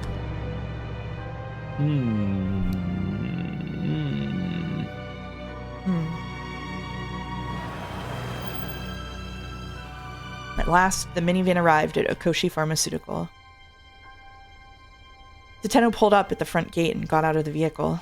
Off to one side of the entrance was an intercom for contacting the security room. I'm assuming you've already heard the details from the director, Tateno barked into the intercom. Open up. We haven't heard anything from Director Osawa. The security guard spat back. And moreover, the laboratory is currently on lockdown. I'm sorry, but not even Director Osawa is allowed inside. That's ridiculous. Tateno scowled at the intercom in frustration. Then a car came racing towards him along the street. The sound of screeching brakes filled the air as the vehicle skidded to a halt, and then Kenji Osawa jumped out from the driver's seat. Maria! Osawa rushed over to Teteno, then to Maria, where she lay in the minivan. He looked carefully at his daughter's face.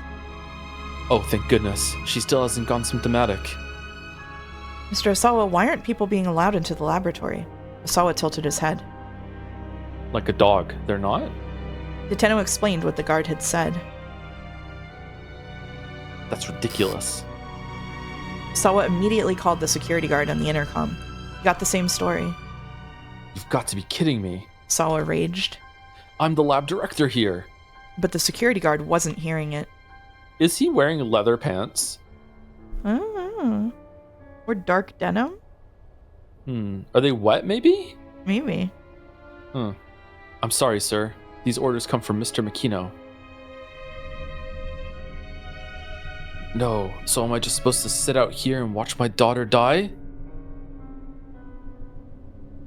Teteno racked his brain for other ideas. Maybe they'd have to climb the gate and break their way in? Then, over the intercom, they heard the sound of a phone ringing in the security room. The security guard answered it without muting the intercom speaker. His voice was faintly audible. He sounded rather deferential. Who in the world could he be talking to?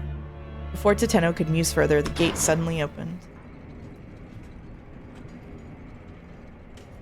Huh? Why? Teteno and Osawa looked at one another in surprise. I have a message for Director Sawa from Mr. Makino. The security guard said. From Makino? Sawa huddled over the intercom and had a brief sotto voce exchange with the guard. What does that mean? In low voices. Okay. What was that all about? Teteno asked. It would seem that my wife was able to pull some strings for us. Osawa smiled uncomfortably. Teteno didn't have time to wonder what that might mean. Has that lock been opened for us as well? He asked. The smile disappeared from Osawa's face. No, she wasn't able to do anything about the final layer of security. I see. Well, let's regroup inside for now. Very well. Osawa said. By the way, who's going to be hacking the password? I am. Kanan replied. Gotta be Sawa. So you're Kanan. We should get you in the laboratory then. Wait. Shouldn't Sawa know who Kanan is? I don't know. Maybe Maria never introduced them? That is kind of weird, isn't it? Maybe. After checking to make sure there was nobody suspicious lurking nearby, Teteno headed into the laboratory with the others. His wife is the shadow board member? Oh, shit. The 16th board member. God damn it, I understand that joke now. It took about 20 seconds for the elevator to reach the first basement level. Yeah, okay. The biohazard storage area was evidently fairly deep underground. Hey. Yeah, okay. The doors opened to reveal a long, straight corridor. There was a door at the far end with a device at one side for checking IDs. I crashed out of Danganronpa 2. I don't know if I'm going to be able to go back to it. What part? I want to know. I got past the second trial and I just needed a break. It wasn't actually that bad. It was just that the opening to that game was so repulsive that I couldn't I couldn't deal with it. You got past fuckboy RD though, and I did. Then it's What's the second? Is the second case the one with the sword? Yes. Yeah. Okay, I remember having a big fight with Chad about that. There was no fucking way. Yeah, fucking ridiculous. You have to make it to the fifth trial. I'll see. I'm doing a tier list stream on New Year's Eve of all the games that I played this year, and I really want to get through Danganronpa 2 so I can put it in the worst tier. But we'll see if I make it. Kanan approached the device, setting the laptop she borrowed from the security room on the floor in front of it. She affixed a scrap of paper with Kenji Osawa's password written on it to one side of the monitor. Then she connected a series of cables to both the laptop and the device. Teteno tried to contain his sense of urgency, focusing on keeping a watch over Kanan as she worked. Kanan began to slowly tap away at the keyboard. I fear for chapter 3. Nice I don't know about that. It is a nice laptop. Her screen displayed a series of numeric values that changed with each keystroke. She checked the changes carefully, timing the movements of her fingers according to some formula. The ID device let out a warning sound and the display lit up. Incorrect password. The input had been rejected. Was this really going to work? Tateno felt his impatience growing. Sawa's face showed a similar unease. Kanan turned to look at them. How many failed attempts are we allowed? Two, I believe. Sawa Maybe we should answered. have said that first. Yeah, what the fuck? maybe. After a third failed attempt, the storage area is locked down and can't be reopened without input from the full board of directors. Kanan had already resumed typing before he finished speaking. Who's this? I think this is probably Kanan. Yeah. There's a very slight difference in power consumption from the device when it processes the correct password compared to an incorrect one. There's a minuscule difference in the time it takes to run the process as well. If I can analyze those and compare them.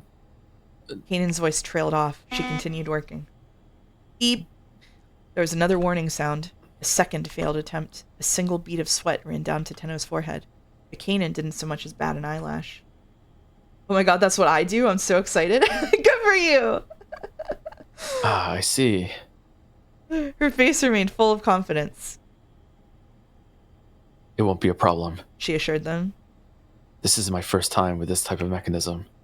Slowly, one at a time, Kanan pressed key after key while keeping her eyes fixed on the laptop screen. With each keystroke, a waveform at the top of the screen, looking almost like an echocardiogram readout, thanks, wobbled slightly. I'm in. The laptop let out a tiny sound. A sequence of 10 characters appeared on the screen, and Kanan read them off. I got an echocardiogram on Friday, chat, in case you didn't know. Tateno jotted them down in his notebook, then stepped up to the scanner to enter the twin passwords for Asawa and Tanaka. You still have the heart monitor? I do not have the heart monitor. I mailed it on Friday. That's good. Yeah. The door opened. Kanan let out a sigh of relief. Mouse, we heard Joe's "What's your best hacker voice?" I'm in. I'm in. Mm-hmm. Sawa gathered up Maria and headed into the storage area. Tateno felt a surge of relief as he watched the two of them go. Kanan, meanwhile, was fastidiously putting away her equipment. What do you think? Tateno asked her. About what? She asked, her gaze as serious as ever. About Danganronpa. About Alphard. Why hasn't he shown up? If what Stanley had said was true, Alphard ought to be coming their way. It was both strange and unsettling that they'd been able to get inside without any interference. This isn't over yet, Tateno continued. Don't let your guard down until we know Alphard has been dealt with. Do you think having a heart monitor displayed on screen next to your PNG to show your stress levels as you play would add value to the stream? No, I think it would make the audio people who are just trying to be helpful feel worse. Worse than I already made them feel. I don't want people to feel that bad. I feel bad. I got upset. Frazzled mouse. Right. Kanan pulled out a pistol. Damn. You keep those two safe. She said. I'll go check out things out front. Also, whenever that thing with the moth happened in Lost Records, you would have seen it just spike up to the ceiling, and that would have been really embarrassing that I got so scared of a moth. All right, anyway, she got back into the elevator and headed up.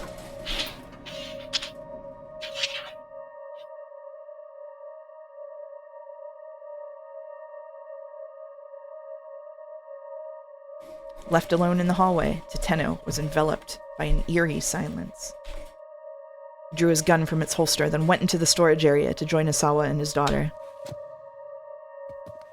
His cane and the soles of his shoes echoed on the hard surfaces all around. Maybe Kanan can only turn into Alphard if no one's looking. Oh, it's like a transformation. Anime bullshit? Yeah. Yeah.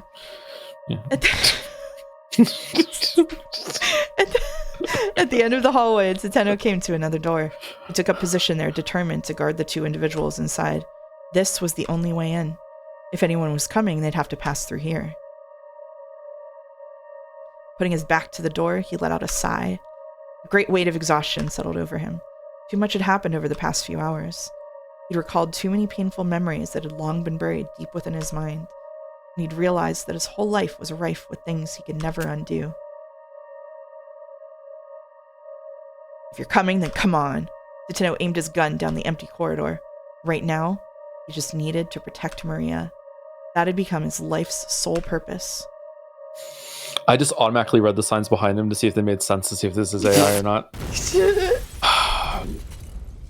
Suddenly, the door that was in front of him was blown off of its hinges with a tremendous explosion. The shockwave traveling down the corridor struck him an instant later. Teteno had neither the time to wonder what had happened, nor any chance to avert his fate. Damn. Wait, what? So the choice that we did with Had nothing to do with it. We Yeah, also nothing aren't to do getting with any it. tips on these bad ends on how to fix them, which... Yeah. Hmm. Whoa. Uh-oh. I don't think we got a jump during that, did we? No, we didn't. I guess we do. We changed the choice with Stanley and hope that changes something. I don't know. All right, a warning for Teteno.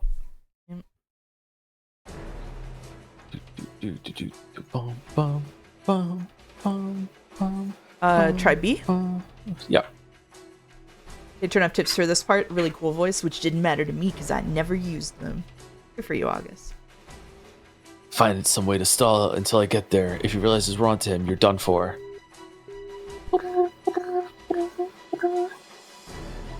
Is this you again? Right? I think so. Oh, now I can go all the way down. Oh, I can't. Okay. After I did B, I can go all the way down. You can't? I can't. No. Oh, did Can I go one more line and then C? Stanley get into his car, still packed on the roadside, then I can go all the way down. Oh, I can't go all the way down. Really? I can go even so Is Stanley would go through all the motions for you to defeat. That's the end. Oh that's yeah, the end, there we go. it? Yeah, it is the end. Okay, so if we go over, it's still a bad end. Alright, so that did nothing. Alright, so I guess we change it to C. Yeah, I guess so. A warning for Teteno. Maybe we have to change something in the Achi part. Just keep Maria safe. Just keep Maria safe. That's your job. Yeah. Send me this car still parked on the roadside. I can go all the way down again, and then I go down to F2. Nope, it's the same. Uh-oh, Reggie. Okay, inspection maybe into Teteno's line at 1820. We also didn't do a quavering voice with Kuze. Who convinced Daisuke? We haven't done that either. Oh, maybe it's something. Oh, there's a lot of choices we didn't do. Yeah. All right. Oh shit. So let's hold on. You know, let's be a little bit more whatchamacallit about this. Let's look at Achi's line to make sure we did all of Achi's. I think we did. All right. So we swapped A and B for at the end of Achi's. And then a rising emotion, we didn't do that. We didn't go to B or C in rising emotions, I guess. Okay. Is it worth it to do these or no? I don't know. I don't think this is gonna make a difference to where we are right now. Okay. Well, do we want to go through them anyway, just to see? I don't know. I think it's gonna be the Stanley thinking of things is gonna be the one that changes it. Okay. Let's flip that at 1850. So who convinced Daisuke? Who do we think convinced Daisuke? This is 1850? 1815, I think, yeah. Or 1850. Oh, 15. I'm not sure. Okay, 15, sorry. Yeah, sorry. I think I misspoke. If Maria didn't run... Oh, who convinced Daisuke? Okay, it's at 1810. Okay. Yeah. Which... Oh, was it doubly wrong? I'm sorry, my bad. Which meant the reason Alfred had Daisuke carry out the kidnapping was to create an alibi to keep his Shredder secret to carry out some other objective. Okay, so what do we want to do? Just want to go down the list and see? Yeah, sure. We can go. Keep his Okay. other true identities. Okay. To keep his true identity secret, Alfred needed someone completely unrelated to him, a stooge like Daisuke who, even if they were arrested, wouldn't be able to lead the way back to the mastermind. Was that the thinking here? No. The fact was that as soon as Daisuke was caught, he spilled everything about the organ trafficker. That was a predictable weakness that Alfred must have anticipated, so why had Daisuke been chosen? Stanley felt like he was right back to where he'd started. If May had been mistaken for Tommy in the first place, the situation wouldn't have become nearly so complicated. That was the thing that really made him wonder. Daisuke may have been an amateur, but would he really have made such a rudimentary mistake when his daughter's life was on the line? Stanley decided to take it up with the man himself. Okay, so now we're back to the beginning then. Down. Okay, so did that change anything? No. Okay, so do we want to flip that over to C then? Yeah, I guess so. Okay. Some other objective.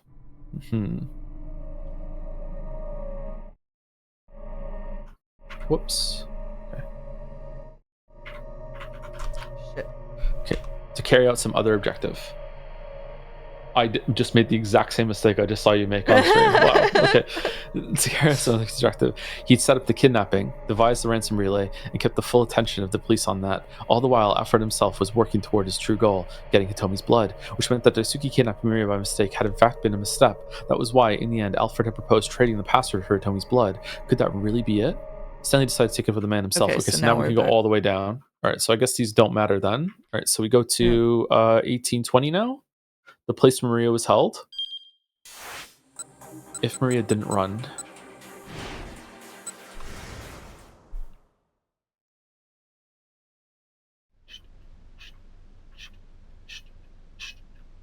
He's gonna trade her for Hitomi? Yeah. He was going to trade her for Hitomi. It certainly seemed reasonable enough. He needed to kidnap Maria in order to infect her with the virus, first and foremost, and she had indeed been injected with it at 8 o'clock that morning. Next, Alfred would have carried out a hostage exchange for Hitomi in order to obtain her blood. Maria would be free to go, but infected with Ua. What purpose would that serve? It was wait, hold on. Did I miss something here? If they kidnapped the twin in order to infect them, but they wanted to kidnap Hitomi, but she was already infected, so they couldn't have infected her. So she was already vaccinated, so they couldn't have infected her. Why did they inject Maria then, when they thought Maria was Hitomi? Because it wouldn't have done anything. Am I missing something, or is that a clue? I have no idea. It's a good question.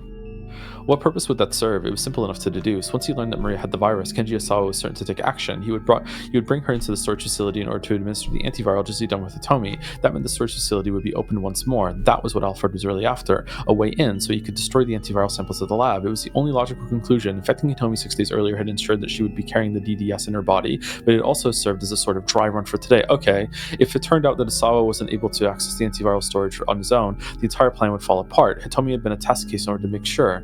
But they wanted Hitomi for the negotiations of the scramble were almost certainly a smokescreen. Alfred wanted to lure Stanley the others to scramble in order to clear the way for an assault on the lab in the meantime. The first order of business was to stop him from getting inside. But how? Should Stanley leave the stakeout at the scramble for Kano and the others while he headed to the lab himself? He couldn't decide that alone. He headed back into the shop with Daisuke to see where things stood with the others. Okay, so now now we can go all the way down. Okay, did that change anything? No, we're still on bad ends. Holy shit. Okay. I don't know what we're meant to be doing right now. Do you? Nope. I got no idea. Okay, if Maria didn't run, let's switch it to C. Are we trying to make it so Stanley gets to the lab with them, or are we trying to make it so Stanley goes to square with Kano? I'm not sure. Okay. I feel like if he goes to the square, he'll just get blown up too. Yeah. He was to release her at some later time. Okay. Since he'd gone to the trouble of infecting her with the virus, it only made sense, so Stanley could only think of one reason to release an infected Maria. To turn Shibuya into ground zero for a pandemic that would sweep through all of Tokyo. A virus with a mortality rate of 1,000% would have spread throughout the region before anyone even realized it. You've heard of double-blind studies, now get ready for double-blind stories, where not even the writer knows what the right plot is. Oh, that's most of the things we do on stream. Sorry. Oh, fucking hell. It would be impossible even to calculate the scope of such a disaster. First, it would run the circuit around the Yamanote line, and then, if any of the infected happened to head to the airports at either Haneda or Narita, the virus would spread throughout Japan and the rest of the world in a matter of hours. But that hadn't come to pass. They managed to secure Maria before she could develop symptoms and become infectious. Is that because we were better than Alfred? No, that can't be it. Alfred wasn't the sort to commit such indiscriminate acts of terror. The threat of the infection spreading, horrific as it was likely just cover to hide some other scheme. But then, what was the ultimate goal? Stanley still didn't have enough clues to go on. Stanley made his way behind the stack of cardboard boxes. He spotted something that had fallen out on the floor. Oh, this is new. It was a cell phone. Next to it was a woman's handbag. Stanley unzipped it. It held a jumble of makeup, tissues, and other personal effects, but nothing at all unusual. If he was going to find any clues here, it would probably have to be from the cell phone. He tried turning it on. There was no response. It appeared to be broken. Let me see that. Daisuke said from behind him. I'll see if I can fix it. Do you think you can? Stanley asked as he handed it over. Sorry, I tried to read for you. I won't know until I try. But that sign out front saying I run an electronics shop isn't just for show. Have we cracked it? I think we've cracked it. Turning his attention back to the handbag, Stanley searched it more thoroughly and found a photograph tucked inside that he'd overlooked on his first inspection. What the hell? Oh, we're gonna find out the Kanan is Feinen. Fuck you. Isn't this the plot of Mission Impossible 2? I've never seen it, is it? I loved that movie when I was a kid. Oh, I love that movie so much. I've watched that movie like 15 times. I love that movie when I was a kid. This probably sucks now, but yeah. Oh, it's me! He stared at the image, swallowing the lump in his throat.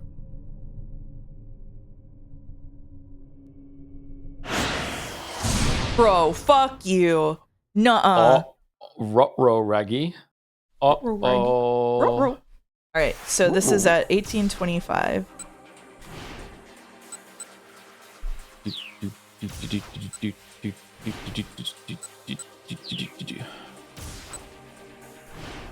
Jump from... Okay. Nope, that is a jump to Achi Endo. Oh, we just continue to Tenno now. To Tenno is different. Oh, Tenno is different. Okay, all right. Oh, Pipe, maybe we have to pipe. switch what Stanley said to Tenno. Yeah, whatever. Well, let's do Tenno this. and Yeah. Yeah. All right, let's see. Let's go. Let's go.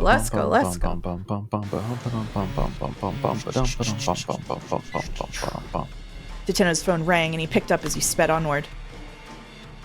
Were you able to break through safely? It was the voice of... Yeah, it was the voice of Detective Kajiwara. Tenno had thought he was at the Osawa residence. A patrol car just now, that was you? A call came from Task Force HQ saying that Kano had found Maria.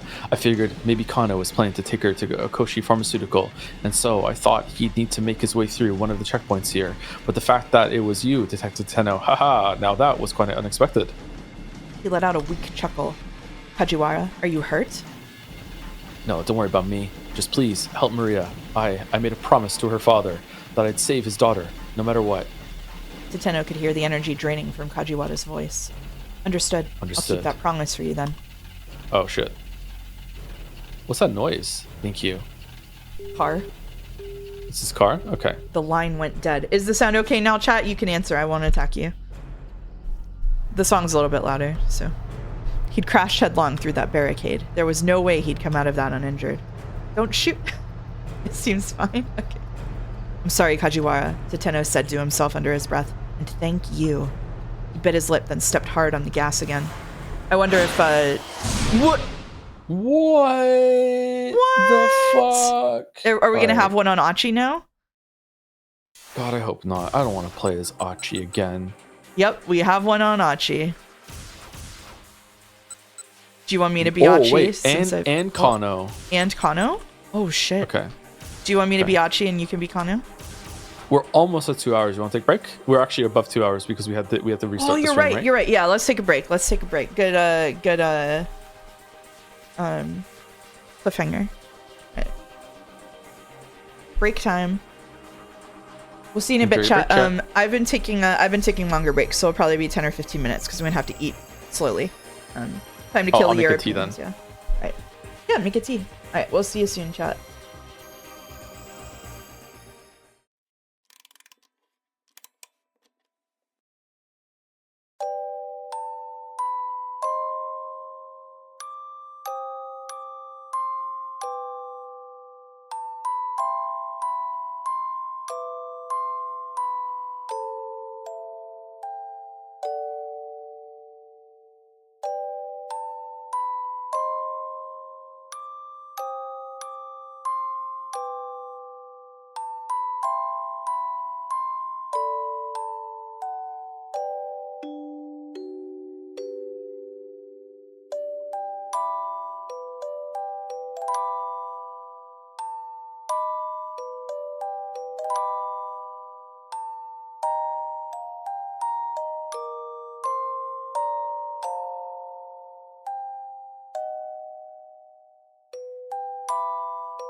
we're back. We're back. We're back. It's kind of hard to hear you. Can you turn your sound up?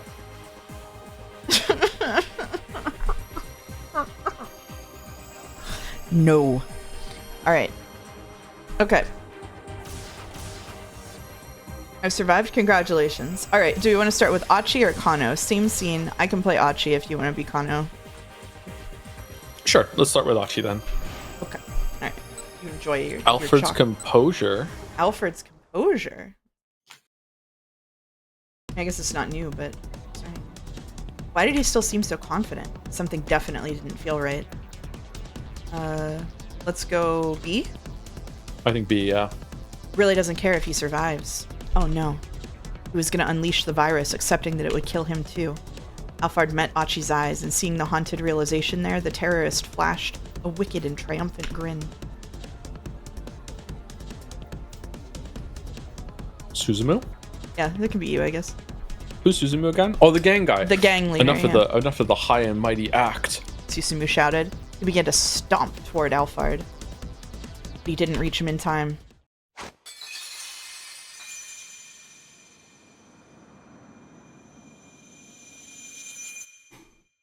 The vials in Alphard's hand went sailing high into the air. Look out! Catch him! Catch him! Achi gestured for his comrades to fan out across the open space. The vials seemed to almost vanish against the backdrop of the evening sky. How many of them has this guy even thrown? There was no way to tell for sure. And if even one of them broke open, it would be a death sentence for Shibuya.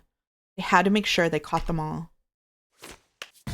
Spinning around in the midst of the chaos, Achi saw Susumu catch one vial deftly. Many of the other gang members appeared to have done the same. There's one more, over there! A desperate shout had come from Hitomi. Oops. She'd spotted a vial sailing in a high arc, away from all the other SOS members. Damn it! Achi launched into motion, ignoring the searing pain in his leg, but the falling vial was so far away. They were done for. He was sure of it. Stanley's gonna catch it out of nowhere. It's Kano. It's Kano. A pair of hands shot out and safely grabbed the falling vial. It was Kano. Tension drained from Achi's body. We did it. We didn't break a single one. Damn it. Oh, that's you. Kano cursed under his breath as he stared out into the throng. Alphard had disappeared. They hadn't been able to capture him after all, which meant they'd lost their last chance to get the password for the lab. They hadn't just lost, they'd failed utterly. But we did everything we could have, right? We didn't make any wrong calls. We'll just have to leave everything to Kanan. Have to trust that she'll be able to save Maria. Achi stared up into the night sky, trying to reassure himself. Is this the end of Achi? Bad end. Failed capture. All right. Okay. All right. We're going to Kano. We're going to Kano. Whatever. Whatever. Whatever. We're going to Kano. This is funny as an ending to have it all tangled up like this. I kind of like it, actually. All right, so we can scroll down from Kano's line down to what a shame. Oh, good catch. Good catch. Yeah. Imagine how much more affected it would be if the guy just threw it against the ground. I know, right? Does Palmer think he's like acting? Was he paid to come and do this? Is I don't it a know. joke? Palmer swung his right arm up high. Oh, we get to see this for a fifth time. Yay! Run Vial's animation. Here we go. That's right. Everyone watched in dismay as his hand shot up. The vials he'd been holding sailed up against the backdrop of the evening sky. Look out! Achi shouted.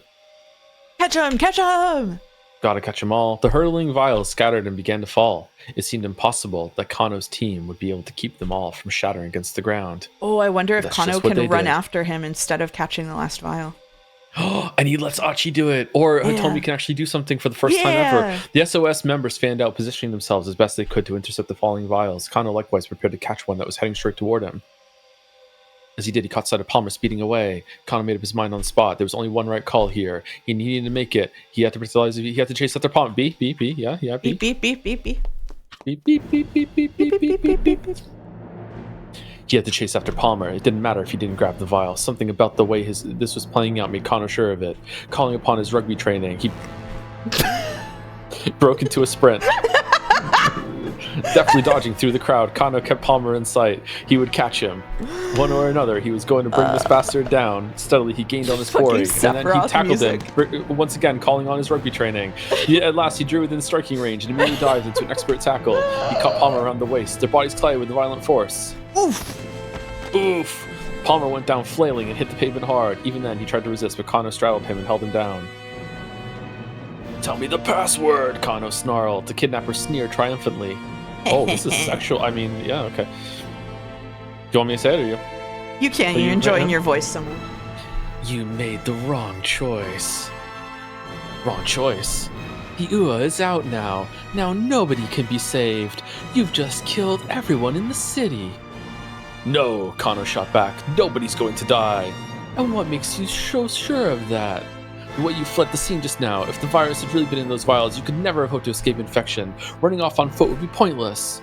Palmer said nothing, which means there was no virus in those vials. They were just a decoy in order to buy you time to escape. Now Palmer gritted his teeth and glared up at Kano. Look on his face confirmed the detective's hunch.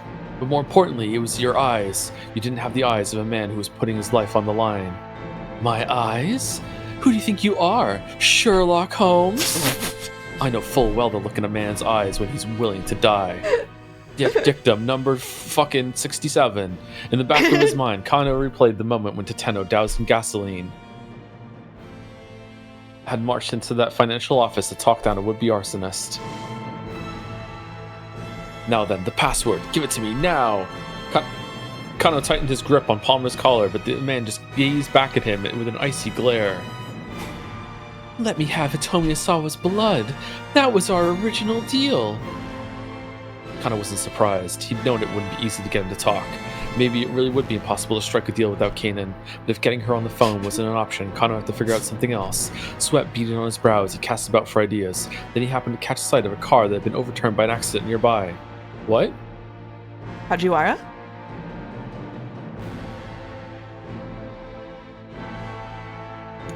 Gasoline had spilled from the vehicle, creating a broad, dark puddle on the pavement.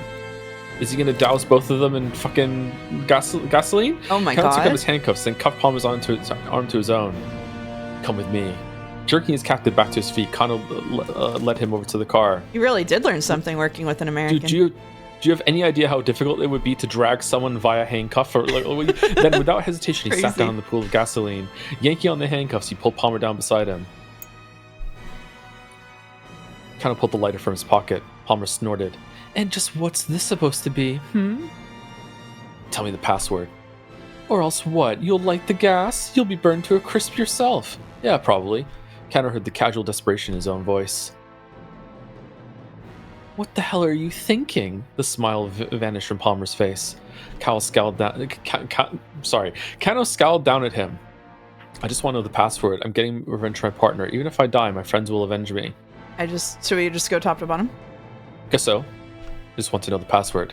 If that's I bet really it's what C you're for the after, power of friendship. Then you can't kill me. Palmer and Kano locked eyes, both refusing to back down. The scent of gasoline fumes filled the air around them. Kano knew that the slightest spark could set off a massive fireball.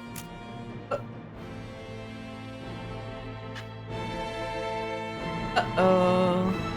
Calmly, he flicked the lighter on. You can't be serious. Palmer's eyes fixed on the tiny flicker of flame. The password. Wouldn't this set them on fire? Because isn't it the fumes that light, not the... Okay. All right, whatever. Yep, probably. Right. Maybe it hasn't dispersed as much. I don't know. Maybe right. Put the gasoline in the humidifier. You value your life so little? The password. In his mind, Kano could see the pages of the Dick Diary clear as day. Dick Diary 57. If you ever need to get your way, threaten to set yourself on fire. Dictum number 1. Never lose sight of what you're supposed to protect. Ever. Okay, kind of a cool shot, though, gotta say. Yeah. Palmer glared in defiance. Kano brought the lighter closer and closer to the gasoline. He could practically feel his own life growing shorter as his hand descended, and yet he felt no trace of fear. His body was numb, his senses strangely distant. Time seemed to slow. The world around him dissolved into a blur. He was surprised at how calm, how remote he felt, here in the midst of this life-or-death confrontation. And then, far in the depths of Palmer's eyes, he saw the barest hint of doubt. He fixed his gaze on that point of weakness and did not look away. Palmer's shoulders slumped perceptibly. Now, Kano was certain of it. This was a man who'd never put his life on the line before. Shizuo's words sounded in the back of his mind. You need a cool mind, but a fiery spirit. A detective without both of those is worth nothing. Thank you, father-in-law. Let me go. Promise to let me go, and I'll tell you. Is that your answer? I don't think you quite understand the situation here. Kano brought the flames still closer to the gasoline. Palmer's eyes went wide. No longer was he able to hide his trembling uncertainty. All right, I'll tell you. Just put the thing out. The password first. His voice a strangled snarl. Palmer gave him the password. Kano extinguished the lighter. Damn. What was the password? We know the password? Keep out! Oh my god.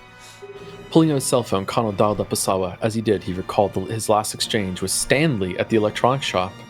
Looks like we'll be able to have that beer together after all. Bing bong! But Asawa didn't answer. Kano guessed immediately that something was amiss. Detective! Achi's voice was full of worry. I've got Stanley on the line! Are you just reading the whole thing, yeah? I guess I do, yeah. Sorry. Is this Achi? Okay, go ahead. Yeah, it is. He says the detective to Tenno.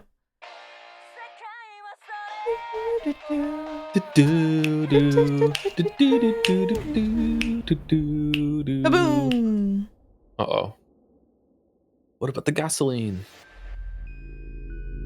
That's what happens when you pick top on Steamery? Yeah, I guess so. Kano didn't get to hear the rest of Achi's words. A thunderous blast hurled him to the pavement. Where had the explosion come from? His lighter certainly hadn't set the gasoline ablaze. Kano hadn't been that clumsy. So what had happened? Only one possible answer came to mind. Palmer had blown himself up. But that only confused Kano further. His captive had already given up the password. What would prompt him to set off a bomb at this juncture? As he was losing consciousness, Kano continued to rack his brain. But he found no answers. So it's the phone setting off the bombs, right? Yeah. Yeah. Ayakimiki, the harbinger of death.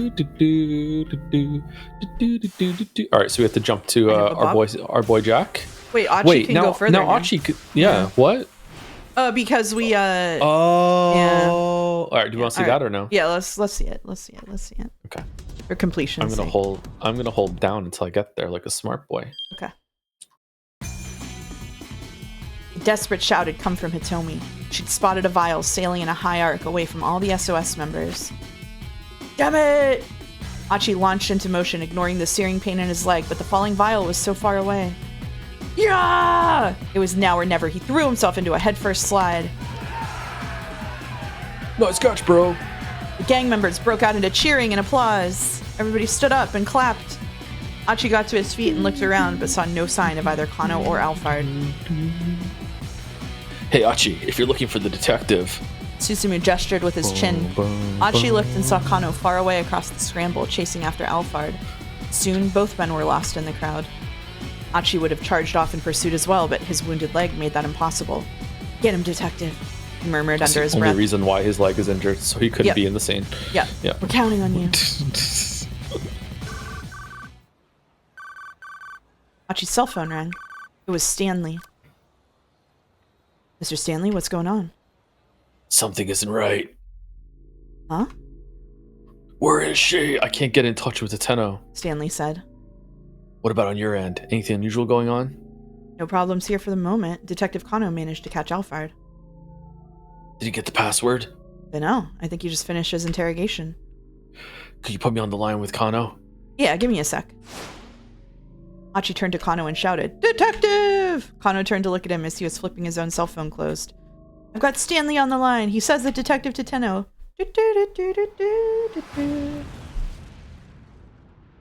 Before he could complete his sentence, a massive explosion blasted Achi off his feet. Tiny bits of metal tore through his arms, legs, and torso. He crashed to the ground and crumpled like a tattered rag, like a puppet with his strings cut. There were screams coming from all directions, but as Achi started to fade from consciousness, the voices got softer and softer. Through the haze of pain, he saw a bloodied arm stretched out before him. He saw a hand that had been clasped with his hand all day long. The fingers feebly reached for him, and Achi intertwined them with his own. It took the very last of his strength. Then both hands subsided into stillness. Yeah, like a puppet caught in an explosion. Like if you cry every time. Yeah. F to the head slap of 428. Okay, so we want to do Stanley. Right? Because now so I think that this is the endings that we would like. We need to prevent the explosion from happening, probably by figuring out that Kanan is evil. So we jump to Stanley. Yes, we jumped to Stanley. And that was from Kano's last part, right? Yeah. Yes.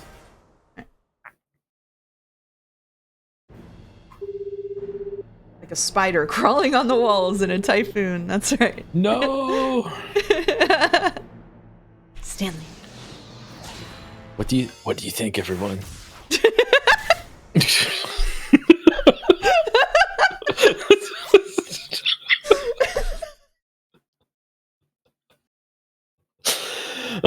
Turning his attention back to the handbag, Stanley searched it more thoroughly and found a photograph tucked inside that he'd overlooked on his first inspection. What the hell? He stared at the picture, swallowing the lump in his throat. It was a photo of Maria standing next to another young girl. There was something written in marker on the back. Yeah, the cup has no candy in it. I put that there.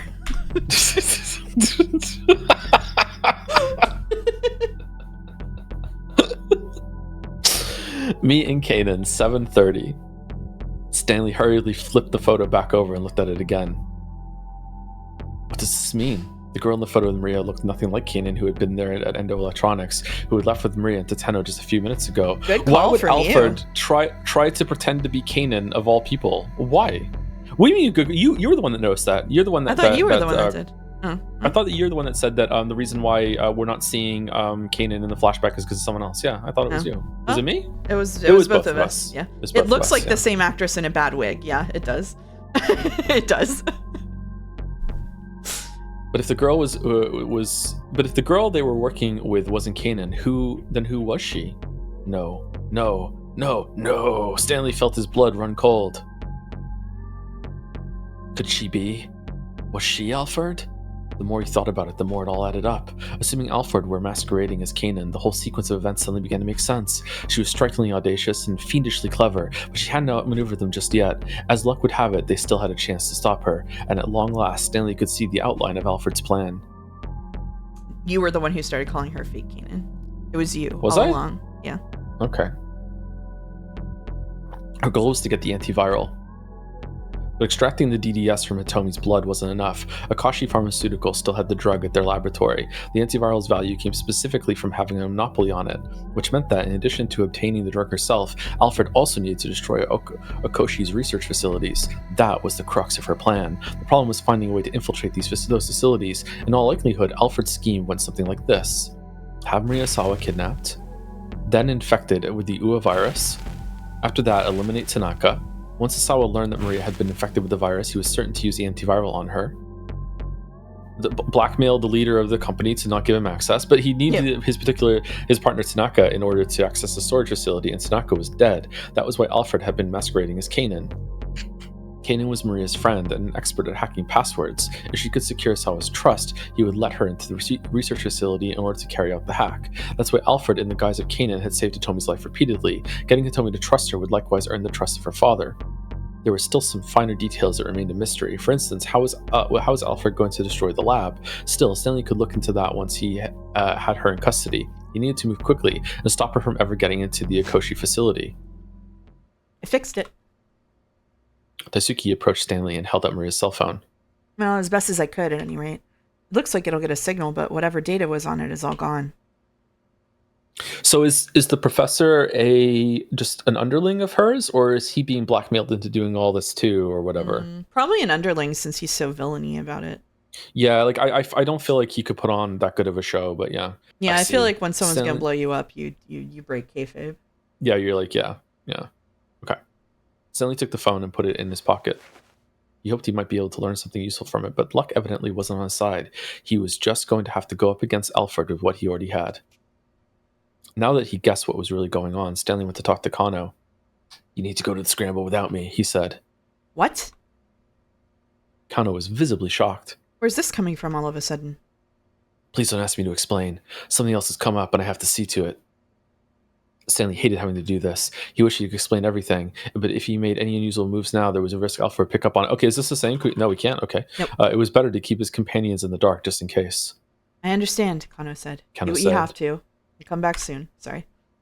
You know, now that we're at the last stream of this, we really should have just let whoever was saying it, like, say the speech, like, notes for next time. Okay. Yeah. I'm sorry. I wish I could tell you more.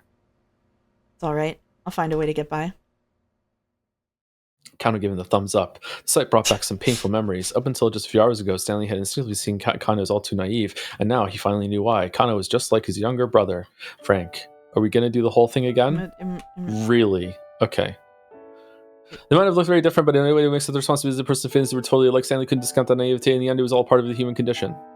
Jack, are you really okay with this? I'm just going to read through it. Sorry. Frank, the constitutionally told brothers he made his way into university. Okay, never mind. I'm wrong. Sorry. Oh, sorry. Okay.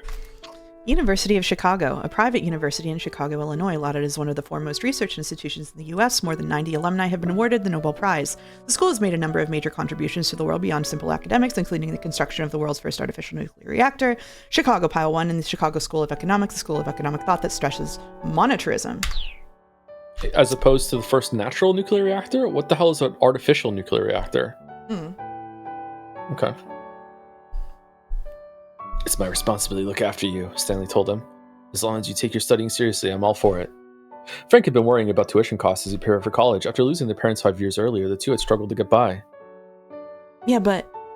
Stanley set both hands on his brother's shoulders. "Listen to me, Frank. You're my brother, and I care about you. I just want whatever you do to be something you can be proud of." All right, Jack, I hear you, and thanks.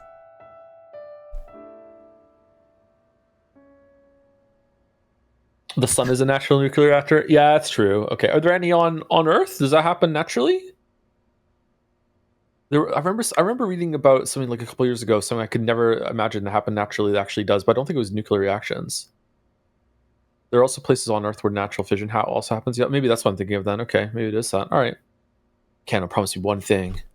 What's that?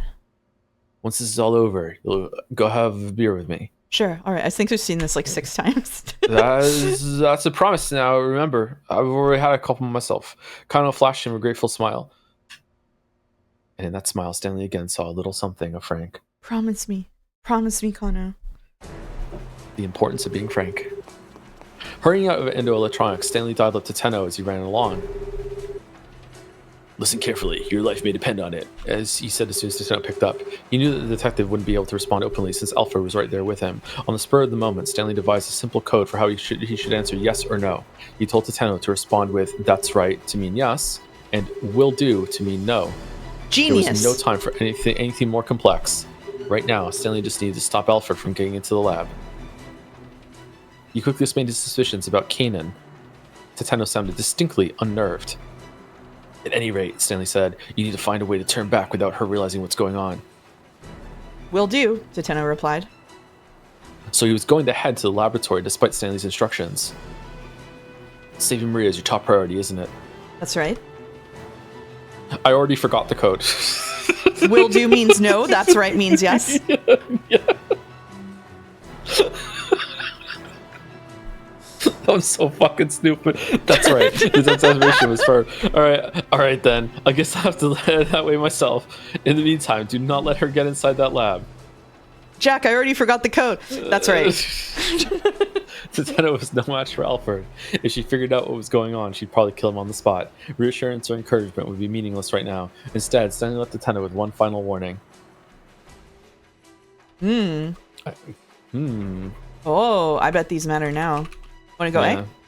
Yeah, let's go A. "If it comes down to it, just shoot her. If you hesitate for a moment, she'll have you dead." Tenno hung up without saying anything.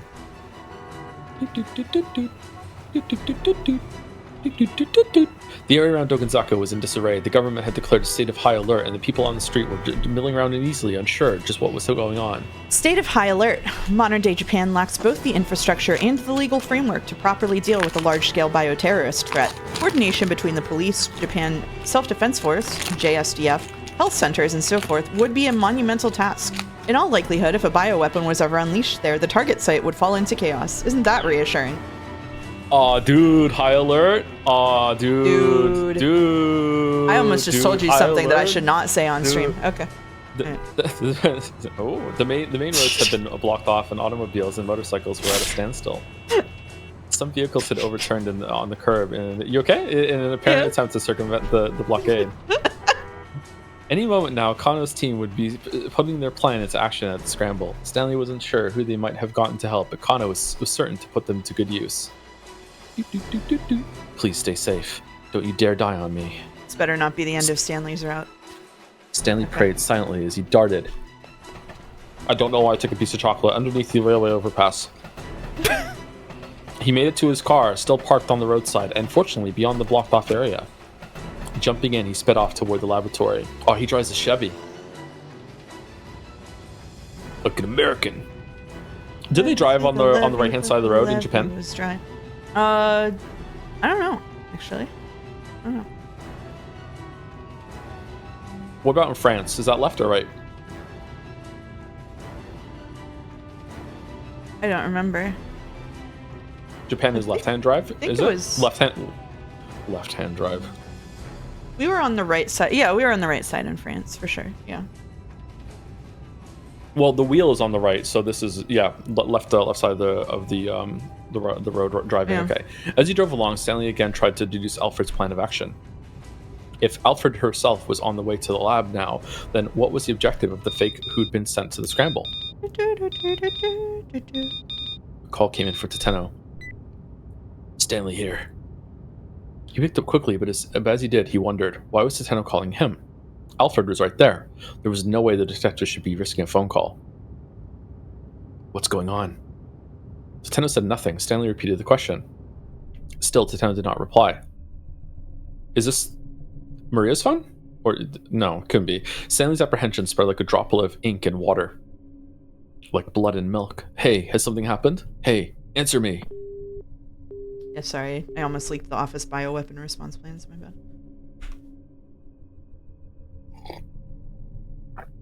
The call cut out. Stanley hurriedly dialed Tateno's number, but he couldn't get through. Something had gone badly. He was sure of it. Had he been too arrogant in thinking that he might be a match for Alfred? His worries turned to the team at the scramble. What if they had walked into a trap? Figuring that it would be too dangerous to call Kano in the midst of the negotiations, Stanley instead dialed up Achi. Oh. Mr. Stanley? Mr. Stanley, what's going on? To Stanley's relief, it sounded like things down at the scramble had gone well enough, so he asked Achi to put him on the phone with Kano. Yeah, give me a sec. The young man said. Detective! Stanley could hear Achi shouting on the other end. I've got Stanley on the line! He said the detective to know! There was a sudden tremendous boom, and then the call cut out. Like a vine boom, Stanley's jaw dropped, which was a big movement. He felt his mind emptied out by despair. He opened his mouth, but he couldn't even bring himself to scream. All he could do was curse inwardly. Whoa, again. That jump scared me. Whoa. Whoa. Stanley slammed his fist into the steering wheel as hard as he could. Stanley then rage! He did it again, and again, and again, and again, and again. He didn't stop, even when his fists were marred with blood. Despair! Will Damn. you make the right choice or the dreadfully wrong one? Cat walking on xylophone vibes? Yeah, that went crazy there for a minute. Alright, okay. So we have to change it so Tateno doesn't try to shoot Kanan, I'm guessing. Oh, let's find out. It's crazy he still remembers that. Yeah, it's just lodged in your mind. So you want to try B? Yeah, let's try B. I think this is gonna fake too. This is gonna. I also think it's gonna be fake. Yeah. But, yeah. Let's just do it. Yeah. Once we saw until we get the realization. Dump for Tateno hung up. Okay, if we hold down, is it gonna be the same shot? Let's see.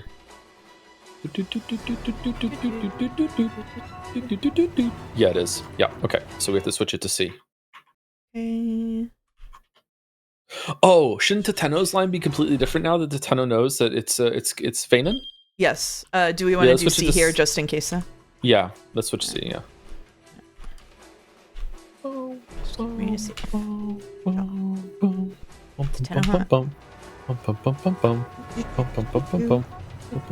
Wow, it's the same thing. It didn't make a difference. Holy shit. Whoa. Oh, we have to jump to Teteno. How are we jumping to Teteno? There's a... Nope. We have to jump to Teteno.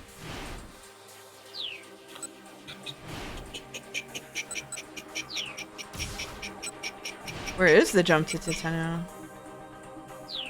Is it... What time is that at? 18:25. Shit, dog.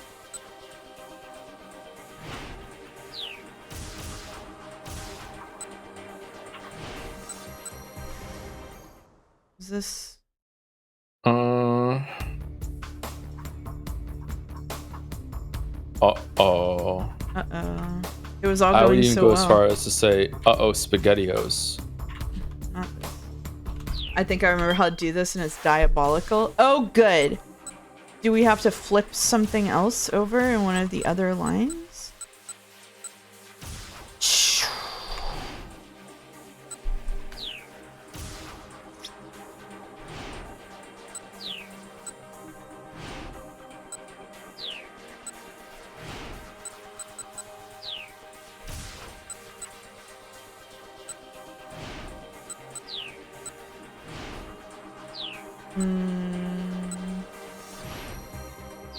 Machi jump. Machi. I say we switch What Are You Thinking over to the Power of Friendship one, which is C. Just to see what happens. Where is that? At the end of Kano's line. And it'll probably be like, yeah, Teteno will avenge me or whatever. Or let's just do B and C and see what goes. Let's go. Okay. Yeah. All right. Kano scowled down at him. B, I'm getting revenge from my partner. Maybe there's like a blue thing in here that links to Teteno somewhere. Yeah. All right. Do you want me to read it?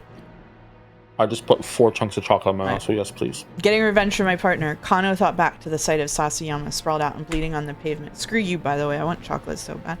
Thanks to this man's scheme, his partner was now teetering on the brink of death. Alfred should pay for that. It's really gross. Don't worry about it. It's gross chocolate. Okay. Calmly, Kano flicked the lighter on.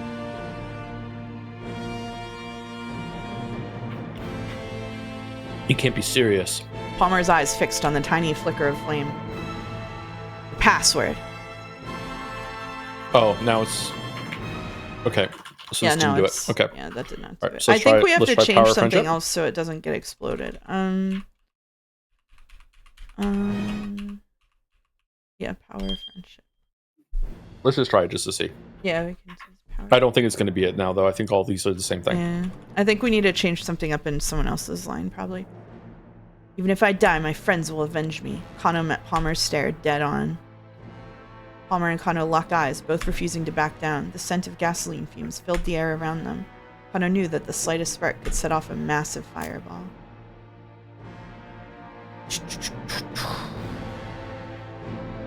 This is some Final Fantasy music. Holy Calmly, shit. he flicked the lighter on.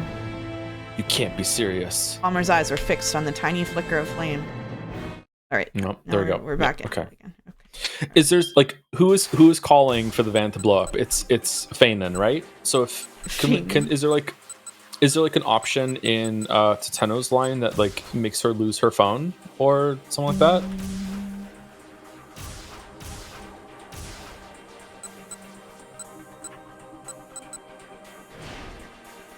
We haven't done any of the options in Teteno's line, so we could do the options in Teteno's line. Do we want to start from the top? Yeah. A quavering voice. Okay. Yeah, let's do a quavering God. voice.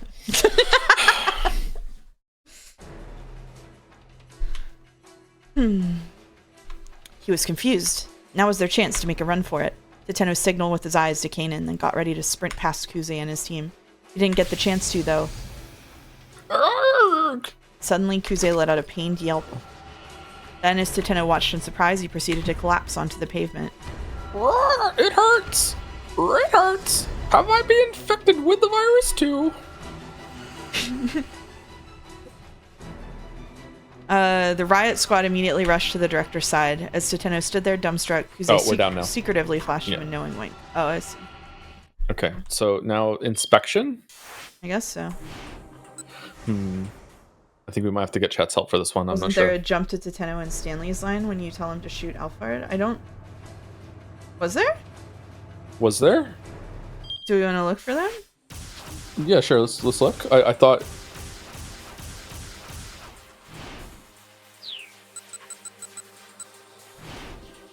Oh my god, there is. Well spotted, chat. For fuck's sake. All right.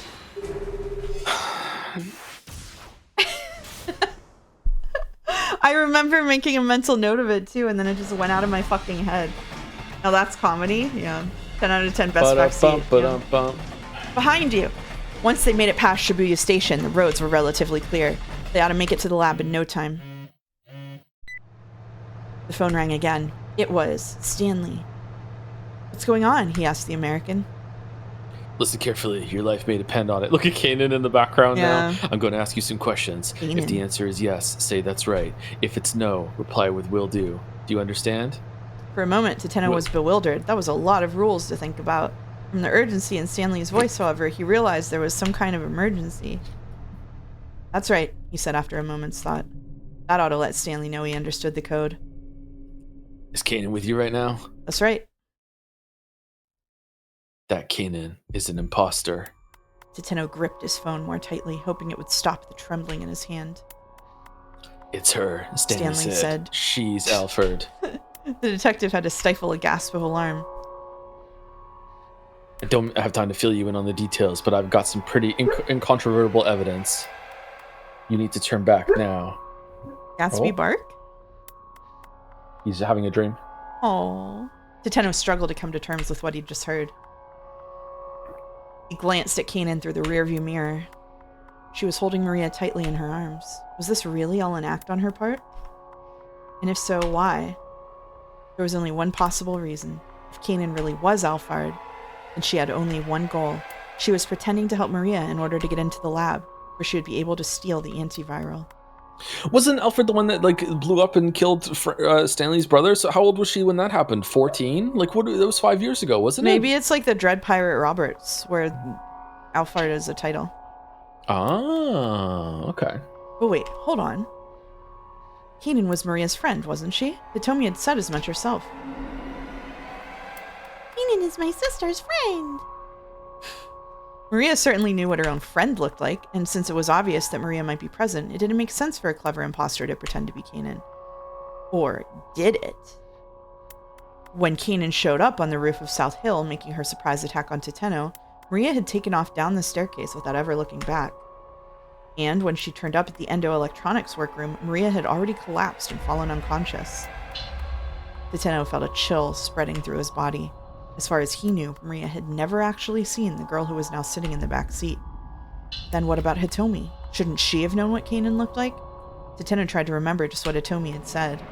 Thank you, Kanan Katsuki. is my sister's friend. I just met her for the first time today. If they'd never met each other before today, then maybe Hitomi didn't know what the real Kanan looked like. That was the only explanation that made sense.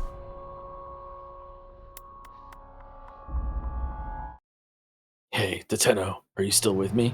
That's right. Stanley. Stanley sounded like he was on the verge of panic. At any rate, you need to find a way to turn back without her realizing what's going on. Even if Kanan really was Alphard, Toteno had to keep heading toward that lab. He went over the coded responses in his head. Yes was, that's right. No was will do. Will do, he said. Saving Maria is your top priority, isn't it? That's right, Toteno affirmed. All right then. Guess I'll have to head that way myself. In the meantime, do not let her inside that lab. That's right. Toteno hung up. Who is that, and why did you only say 2 different things for that whole entire phone call? Kanan asked. Teteno felt as am I letting you just say the Kanan asked? Or are we just taking it over? Are we doing it? Are we making a call? That's what we're doing. All right, that's what we're doing. Okay. Okay. Teteno felt his heart skip a beat. That was Kuze, that cop from earlier. He tried to keep his voice as level as possible. He was worried about us and wanted to check up. Okay. Kanan muttered, sounding disinterested. Teteno could only hope she hadn't guessed the truth. It felt like the specter of death himself was breathing down his neck. You can actually hear when I wave my hands dramatically, if you listen closely. At last, the minivan arrived at a Koshi pharmaceutical. Teteno pulled up at the front gate and got out of the vehicle. Off to one side of the entrance was an intercom for contacting the security room. I'm assuming you've already heard the details from the director, Teteno barked into the intercom. Open up. We haven't heard anything from Director Osawa. The security guard spat back. And moreover, the laboratory is currently on lockdown. I'm sorry, but not even Director Osawa is allowed inside. That's ridiculous. Teteno scowled at the intercom in frustration. Then, a car came racing towards him along the street. The sound of screeching brakes filled the air as the vehicle skidded to a halt, and then Kenji Osawa jumped out from the driver's seat. Maria! Osawa rushed over to Teteno, then to Maria, where she lay in the minivan. He looked carefully at his daughter's face. Oh, thank goodness. She still hasn't gone symptomatic. Mr. Osawa, why aren't people being allowed into the laboratory? Osawa tilted his head. They're not? Teteno explained what the guard had said. That's ridiculous. Osawa immediately called the security guard on the intercom. That's right. It's a Christian stream. Ave Maria. He got the same story. You've got to be kidding me. Osawa raged. Is he wearing leather pants? I'm the lab director here. Are we running it back? But the security guard wasn't hearing it. I'm sorry, sir. These orders come from Mr. Makino. No. So am I just supposed to sit out here and watch my daughter die? I would have already rammed through the gate. What are you doing, man? He wasn't singing West Side Story. He was singing Final Fantasy VI. West Side Story would be, Maria, I just met a girl named Maria. Don't get him twisted. Teteno racked his brain for other ideas. Yeah. Maybe they'd have to climb the gate and break their way in. Then over the intercom, they heard the sound of a phone ringing in the security room. The security guard answered it without muting the intercom speaker. His voice was faintly audible. He sounded rather deferential. Who in the world could he be talking to? Before Teteno could muse further, the gate suddenly opened. Huh? Why? Teteno and Osawa looked at one another in surprise. I have a message from Director Osawa from Mr. Makino. The security guard said. The guard said. I was waiting for you to finish. You gotta be consistent. If it's more than 2 words, you should do it, I think. Why not? If it's in the middle, you do it. And if it's at the end, I handle it. But what if it's just 2 letters, 2 words? Then you can do it if you want. This is why we didn't do this before. What's the rule gonna be? Fucking complicated, man. Fucking complicated. It's you. I'm Teteno? You're Osawa. Oh, I skipped over. I'm sorry. From Makino. Osawa huddled over the intercom and had a brief sotto voce exchange with the guard. What does that mean? It means in lowered voices. What was all that about? Teteno asked. It would seem that my wife was able to pull some strings for us. Ooh, wife tip. Wife. After Osawa left home, I had a change of heart. Even if it meant losing everything, she decided she wanted to save Maria's life. Although Maria was not Ai's real daughter, it turned out that the time they'd spent living together had sowed the first seeds of a familial bond. Or, you just don't want another person to die. But okay, sure, whatever. When I read the line, you say that's right. And when you read the line, I say will do. Oh, God. Osawa smiled uncomfortably. Teteno didn't have time to wonder what that might mean. Has that lock been opened for us as well? He asked. The smile disappeared from Osawa's face. No, she wasn't able to do anything about the final layer of security. I see. Well, let's regroup inside for now. Very well. Osawa said. By the way, who's going to be hacking the password? I am, Kanan replied.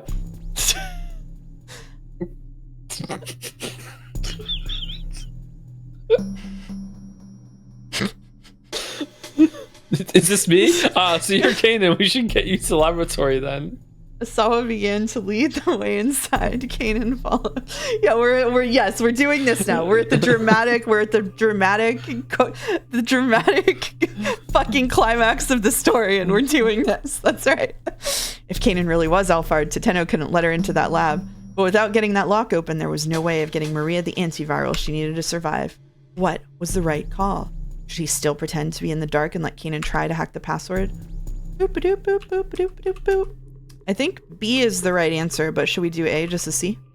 Let's do A, yeah. Right. He was going to have to let her into the lab. Teteno had made up his mind. Is something the matter? Asawa asked warily. Nope, no, it's nothing. Then if you would be so kind. Asawa led the way. Kanan and Teteno followed him toward the storage facility. Ding dong. It took about 20 seconds for the elevator to reach the first basement level. The biohazard storage area was evidently fairly deep underground. Doors opened to reveal a long, straight corridor. There was a door at the far end with a device at one side for checking IDs. Kanan approached the device, setting the laptop she borrowed from the security room on the floor in front of it. She affixed a scrap of paper with Kenji Asawa's password written on it to one side of the monitor. Then she connected a series of cables to both the laptop and the device. Teteno kept his hand on his holster as he watched her work. Wait, maybe there isn't a tracking device in the necklace. It's a bomb. Oh, because Kanan's the one that gave it to her. Oh no! Oh no! It's a bomb. It's a bomb. Or she was injected with small bombs instead of the UA virus. Oh shit, you're right. Kanan began to slowly tap away at the keyboard. Her screen displayed a series of numeric values that changed with each keystroke. She checked the changes carefully, timing the movements of her fingers according to some formula. She's playing a rhythm game? The device let out a warning sound and the display lit up. Incorrect password. The input had been rejected. Was this really gonna work? Teteno felt his impatience growing. Sawa's face showed a similar unease. Kanan turned to look at them. How many failed attempts are we allowed? 2, I believe. Sawa answered. After a third failed attempt, the storage area is locked down and can't be reopened without input from the full board of directors. This is your brain on Danganronpa. That's his brain on Umineko and Danganronpa. He's cooked. Kanan had already resumed typing before she finished speaking. He finished speaking. There's a very slight difference in power consumption from the device when it processes the correct password compared to an incorrect one, she said, lying. There's a minuscule difference in the time it takes to run the process as well. If I can analyze those and compare them... Kanan's voice trailed off. She continued working. Beep! There was another warning sound. A second failed attempt. A single bead of sweat ran down Teteno's forehead. But Kanan didn't so much as bat an eyelash. Ah, I see. Her face remained full of confidence. It won't be a problem, she assured them. This isn't my first time with this type of mechanism. Teteno should just blow her head off right now, right? I know. Like, well, yeah. Yep. Slowly, one at a time, Kanan pressed key after key while keeping her eyes on the laptop screen. With each keystroke, a waveform at the top of the screen, looking almost like an echocardiogram readout, wobbled slightly. I mean, I guess if she gets them in, then he could blow her head off, because then they can get the antiviral and save Maria, right? The laptop let out a tiny sound. A sequence of 10 characters appeared on the screen, and Kanan read them off. Teteno jotted them down in his notebook, then headed over to the scanner to enter the twin passwords for Asawa and Tanaka. Oh, isn't this different? Yeah, because he was staying out before. He was staying in the hallway. The door opened. Kanan let out a sigh of relief. Asawa gathered up Maria and headed into the storage area. Get out. Damn, okay. As soon as Asawa and his daughter were out of view, Teteno drew his pistol. Kanan arched an eyebrow. What do you think you're doing? Just get out of here. Teteno pointed the barrel of his gun at Kanan's face. All right, Don't shoot. Bye. Don't shoot.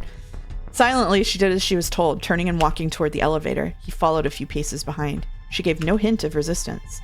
Now Teteno needed to let Stanley know that they'd successfully opened the laboratory door. He pulled out his cell phone as he followed her into the elevator. As soon as he did, Kanan pressed herself flush against the wall. Kaboom! A sudden explosion from within the corridor sent Teteno careening off balance. He slammed into the elevator wall.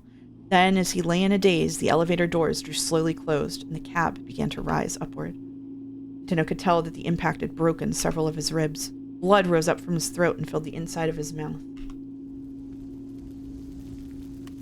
He felt his grip on consciousness fading, but he managed to flip open his cell phone. "Stanley, please, pick up." He jabbed his thumb hard on the call button.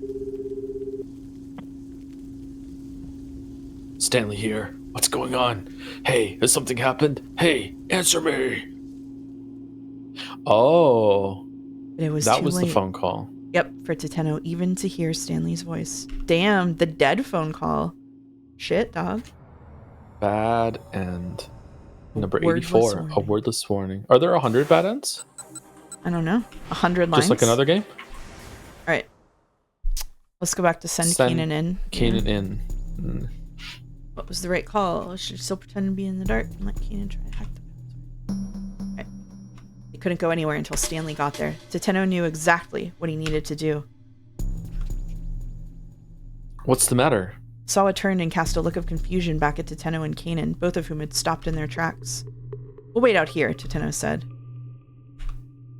But, I mean, isn't Kanan going to hack the password? There's been a slight change of plans. Go ahead and wait for us at the lab, Director. Alright, but we don't have much time before Maria develops symptoms. I'll be inside. Please don't keep me waiting too long. With Maria in his arms and a worried look on his face, Asawa hurried through the gate and disappeared from view. He has a gun to her back for sure, right? Oh yeah. Oh yeah. Yeah. What do you think you're doing? Kanan asked, stiffening as Tenno nudged the barrel of his gun against her spine. "You're Alphard, aren't you?" I have no idea what you're talking about. It's no use trying to play dumb. Stanley found proof. Before he finished speaking, Kanan seemed to disappear from view. Oh shit. She's so fast. She cartwheeled away at blinding speed. A cartwheel too quick for Tenno to keep a beat on her. By the time she'd righted herself, she'd already drawn a gun of her own. Abruptly, he found himself facing her in a stare down, weapons aimed at one another. Then, Kanan's phone rang, and she reached to answer it. "Don't move!" Tenno roared. Did you forget the plan? That might be Hitomi calling. "I don't care. Don't you move." If Kanan really was Alphard, the whole plan might be a sham. Tenno kept the barrel of his gun squarely on its mark. Kanan let out a little sigh. Have you considered that Stanley might be lying to you? Yes, it's possible, but I need to make sure we avoid a worst-case scenario. If you don't let me into the lab, who's going to hack the password? We've got your little decoy. My friends will get the fake Alphard to cough up the password. Once her phone had stopped ringing, Kanan sighed again. And what about Stanley then? Is he on his way here? "Who knows?" Tenno said. At that, Kanan lowered her gun. She seemed disturbingly full of confidence. Kanan flipped open her cell phone. "Who do you think you're calling?" Tenno adjusted his aim, pointing his gun at the young woman's head. Look, I'm going to call Hitomi and have her clear up these suspicions you have about me. We don't have the time for this right now. Wouldn't you agree? Kanan stared back at Tenno, cell phone in hand, waiting for his reply. Okay, so A? it's definitely B, but let's go A. Yeah. It doesn't matter what Hitomi says. I trust my own judgment. Your own judgment, huh? And is that always correct? Kanan began punching in numbers. She never took her eyes off Tenno as she waited for Hitomi to pick up.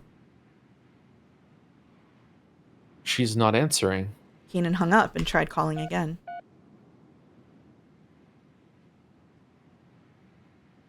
It's me? It looked like she'd gotten through this time. That detective doesn't trust me.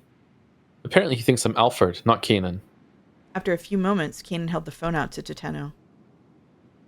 Here, Hitomi says I'm definitely Kanan. Oh, for sure, yeah, man. Tenno didn't reach out for the phone. Instead, he advanced on Kanan with his gun still on its mark. "This is a farce," Tenno spat. "Hitomi's words don't mean a thing. You might be Kanan to her, but you aren't to me. I don't even know if there ever was a real person named Kanan in the first place. So maybe you're Kanan, and you're Alphard." Kanan shook her head, then put her phone away. "If you're really Alphard, then you don't actually need to hack the password," Tenno said. "I'm guessing you've already gotten it from Tanaka, which means you'll be able to get your hands on the antiviral as soon as you get into that lab." Kanan didn't so much as flinch. "The only thing stopping you is the antiviral still in Hitomi Asawa's body. Possessing the antiviral and having a monopoly on it are two very different things. You want to eliminate Hitomi. That's why you lured her down to the scramble. Am I wrong? If that's true, then how am I planning on getting rid of her? Using this so-called substitute Alfred or something? Yes, that's right. Toteno couldn't be certain, but Which he we'll couldn't do. think of any other way. Kanan let out a laugh. You don't know the first thing about Alfred. She said. Alfred keeps the outlines of his plans blurred so that his deliberate actions just get lumped in with the coincidences. That's the crux of all his plans. That's how he's able to pull off his schemes by himself. He'd never solicit help from a third party. The words seemed like they were Kanan's, but also seemed like they were Alphard's. Whatever the case, Toteno had to let Kano know that Hitomi was in danger. With his gun still at the ready, he got out his phone and called the detective.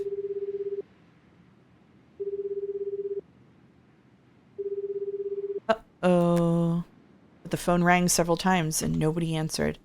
Eventually he had no choice but to hang up. They must have been in the middle of a confrontation on the other end. For now, Toteno could only pray that Kano and the others would be able to handle whatever threat they were up against. I am not letting you in there. Oh, shit. Oh. At that, Kanan let out a faint chuckle. She's going sicko mode. In that case, I'm going to have to eliminate you. Even without her gun raised, she still radiated intimidation. Toteno might have had her at gunpoint, but he could feel the threat of her presence like a gathering storm.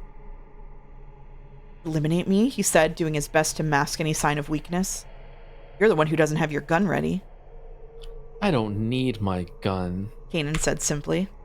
And why's that? Because you can't shoot me. What's that supposed to mean? Kanan glared sharply at Toteno. The look pierced him like a blade, and she quirked an unsettling smile and took a step closer to him. Don't move, he warned. Toteno said, Shh, go, eh? Hey, yep. Try anything funny, and I'll make sure you regret it. He kept his gun trained on the center of her chest. You can't shoot me, Redditor. Kanan took another step closer.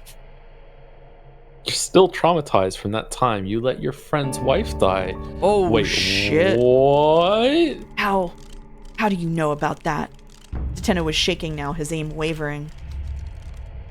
I heard you talking with the younger detective up on that rooftop. That was right, she had been there. Let's test my theory out. Kanan pointed her index finger at her own heart. If you think I'm Alfred, then shoot me, right here. Huh? The corner of her mouth twisted up. You can't do it, can you? Toteno's gun hand shook all the more. You're afraid to pull the trigger. It was as if her words were a spell that she was casting over him. You can hardly even stand the thought of pointing your gun at someone. Toteno shook his head violently back and forth, but he couldn't get Kanan's words out of his head. I can't wait for Jack Stanley to show up and just shoot her. Just shoot her immediately. Plow her with his car or something, just like out of nowhere, yeah?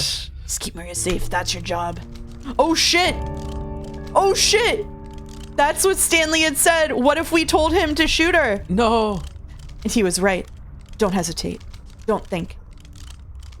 This was Alphard, a sadistic terrorist. He just needed to trust himself and pull the trigger.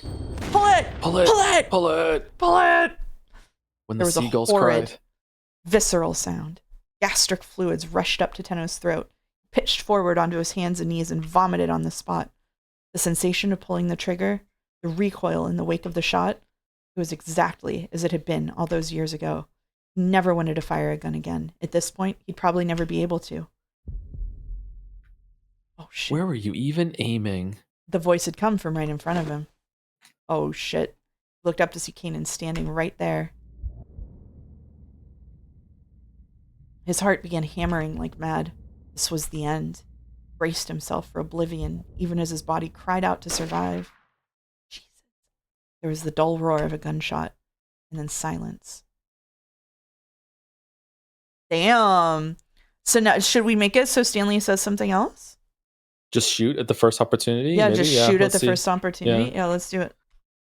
Let's do it. Let's do it. Let's do it. Let's do it. warning. Let's do it. Let's do it. What time was that at? A warning. There it is. A.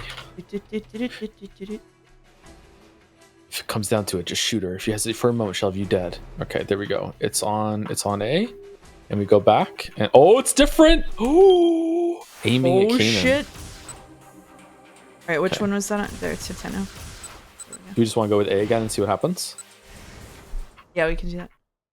Okay. Tenno said, try anything funny, and I'll make sure you regret it. You can't shoot so me. we can go down, but we don't have anywhere to go to. He kept his gun trained on the center of her chest. Let's just skip forward until we get to the to the thing. Jack Stanley's line echoing in his head. Okay. All right. I'm doing my best. Echo. Echo. Missile.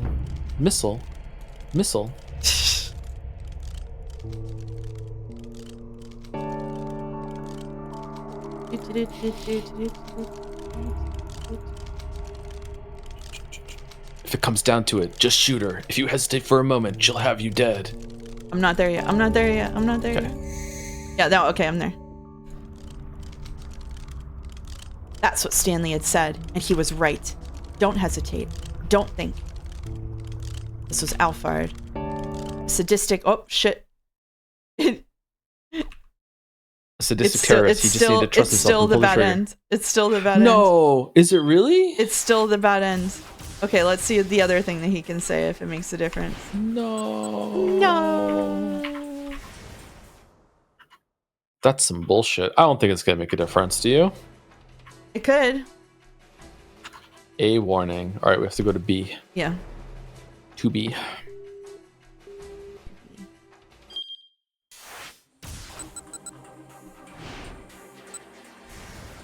Oh, is he gonna pretend to be convinced? Maybe you are just Kanan, and then Jackson is gonna show up and shoot her. Yeah, that would be be interesting. So we switch this to B then. I don't want to shoot you if I don't want to. I don't want to pull this trigger if I don't have to. Okay.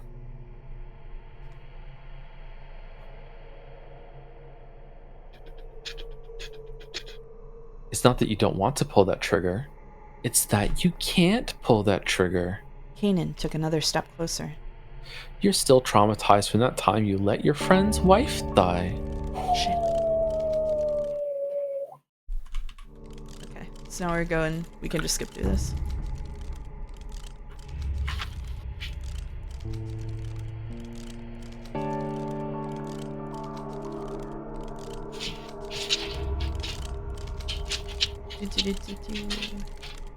He gets me. Hi, Gatsby. Katone's final moments. Okay, there we go. Katone's final moments flash through Tenno's mind. Oh shit, it's a whole flashback. If he hadn't fired back then, maybe Katone would still be alive.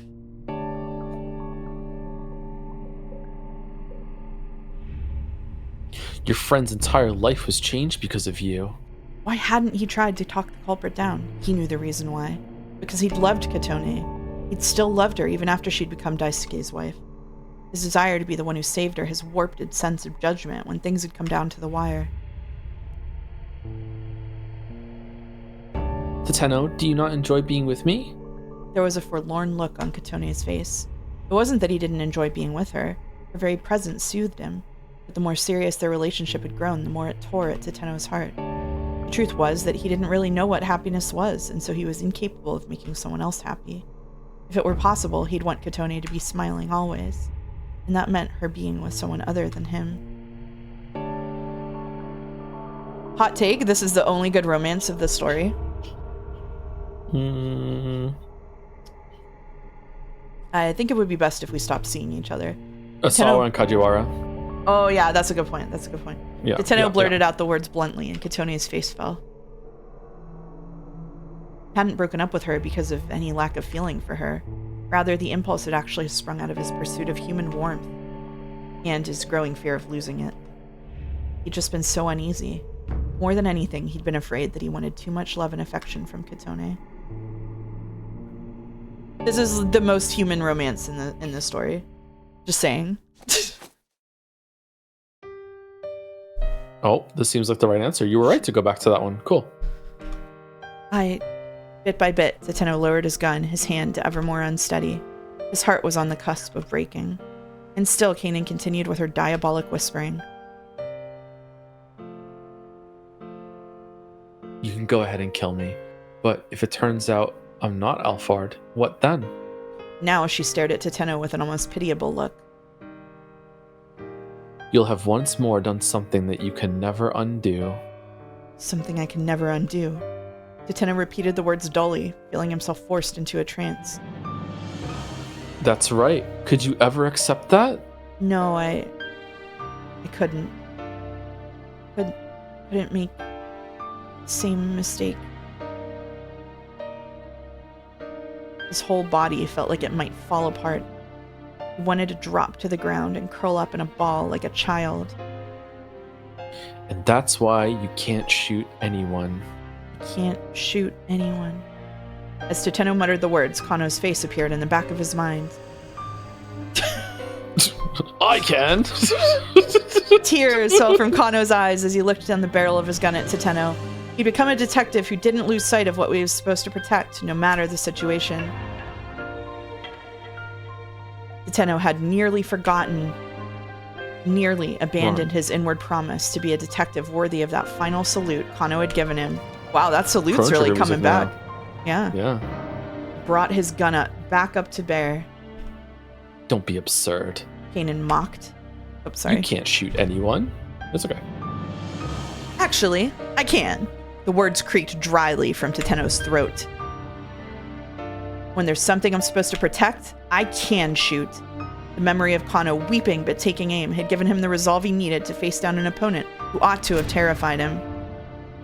I learned that from someone who was terrible at his job.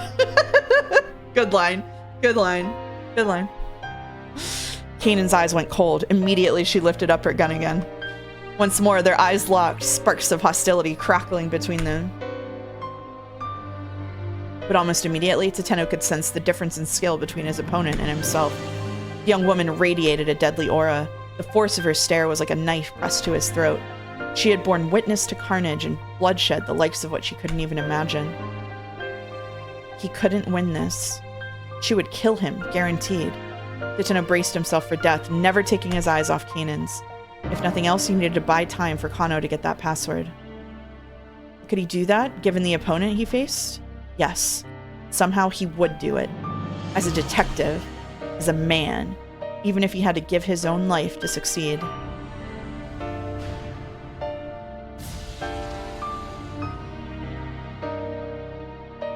Even if it couldn't come close to making up for the sins he had committed.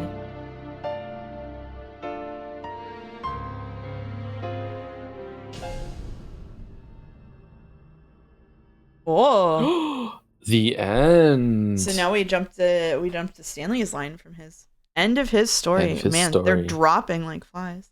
And bum bum bum bum bum bum bum bum bum bum bum. All right, Achi and Kano can now continue. Whoa. Because she didn't do the phone call, so they didn't explode. Oh, do we want to do those? Go Jack, or do we want to do those? Let's do those. I like going back to them and seeing like what the next change we need to make in Stanley's line is. It's kind of fun, you know what I mean? All right, I'll do Achi next. Do you want to go Kano so I can read? Oh, you just read a lot. Yeah, sure. I forgot that I was the if you want to keep reading, you can read Achi. No, it's okay. We can go this. Okay. So we go to. I guess we go to the Stanley. What are you thinking? Or I went to the Stanley jump because it's further down. Yeah. Okay. Ring, ring, ring. Ring,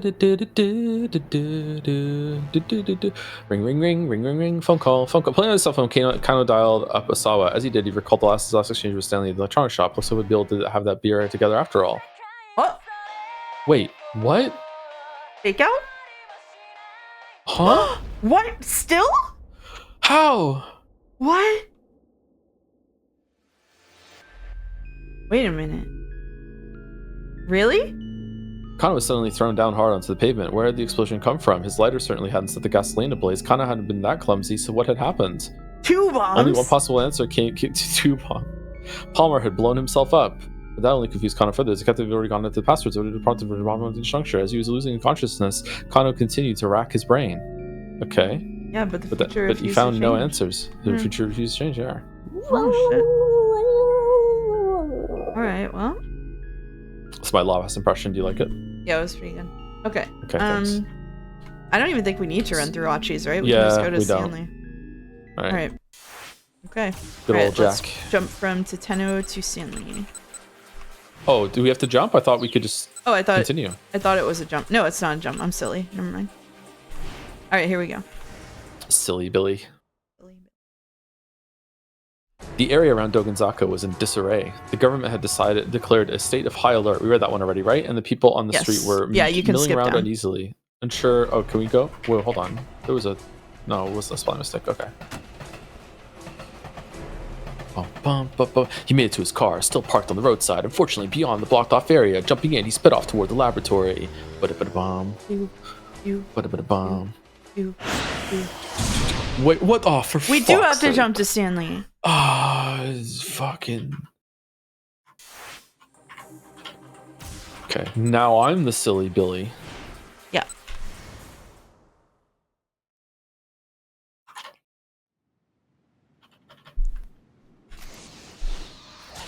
Jump into Stanley. Jump. Thinking about what Stanley said. Stanley.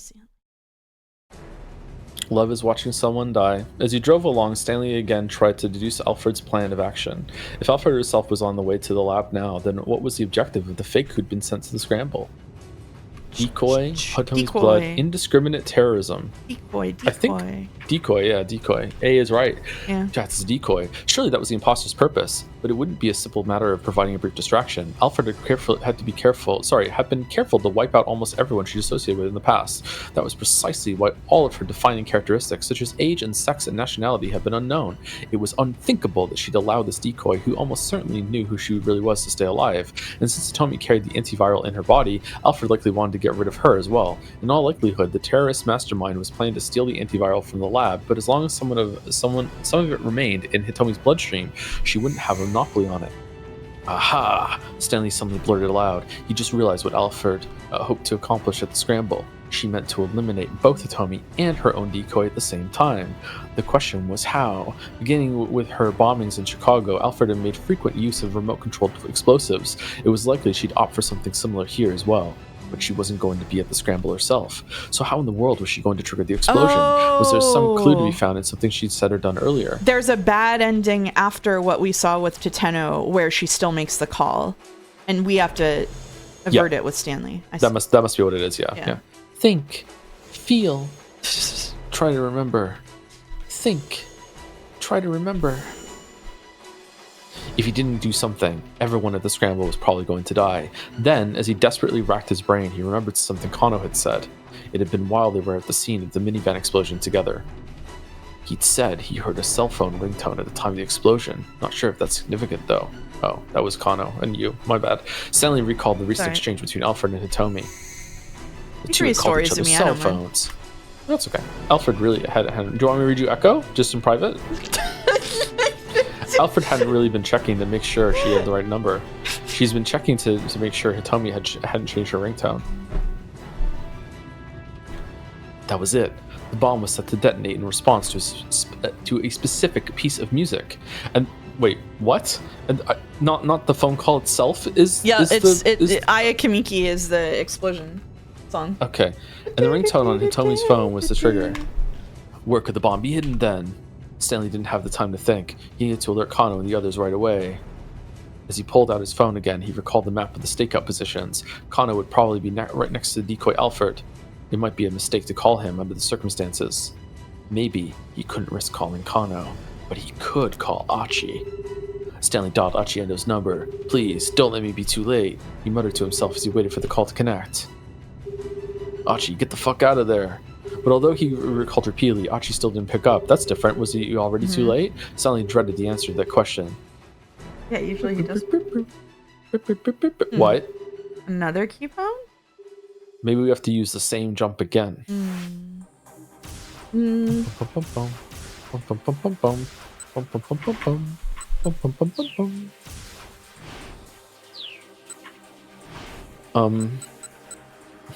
Do we want to go to Achi just to see? Do we use the jump from Kano to Stanley?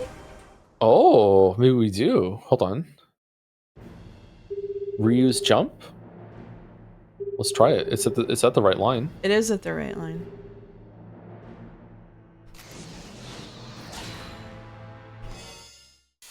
Nope. was earlier. That was a good idea. Okay, I guess we just continue watching just to make sure that something different doesn't happen there. I don't think so though. Yeah, I guess we'll have to find out.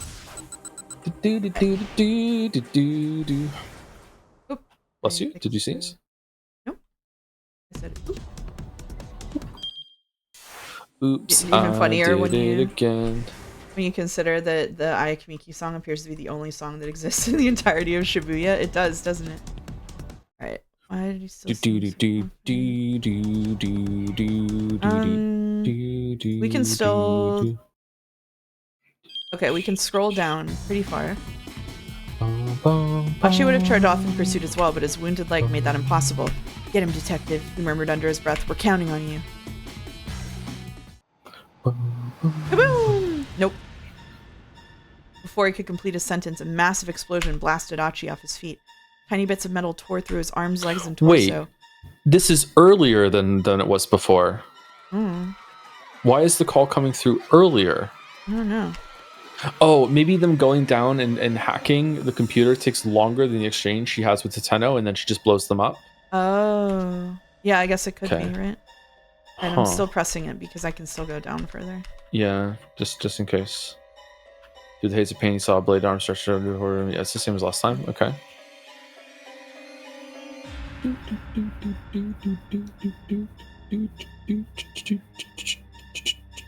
Alright, well. Or somebody's just listening to Ayakimiki without headphones on. They're fucked, man. Alright. So it's not that.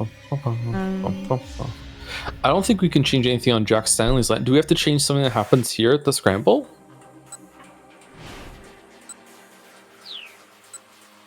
Like, Minorikawa's done, so there's no going back and fixing that. Asawa's done. Maria's done. Teteno is done, so I don't think there's anything to do on Teteno's line. Like, we got to the end. I don't think we have to undo the end. So... I don't know. For another one, we had to undo the end. Did we? Kind of. Do we have to jump to Stanley from Teteno at 7:05? I thought we did that one already. Should we just try it again? Maybe no, that we did do that one. It is the same jump. Fuck it, I'm doing it again. I'm doing it again. All right, we're doing it again. Same jump twice. No, it's the same one. It feels like it's very hard to sustain a level of narrative tension through the mechanics required to progress this ending. I would say they're kind of failing to do that. To me, it's doing the same as like a jump cut in a TV show would. I wouldn't say that it's destroying narrative tension for me. It definitely adds complexities, though. Do we just need to swap Stanley's the fake Alfred's goals? Maybe we just got that wrong, and then it goes somewhere else. Yeah, but then wouldn't it do a bad like we need something in another timeline to get a jump. Like changing stuff in Stanley's line won't get us a jump elsewhere.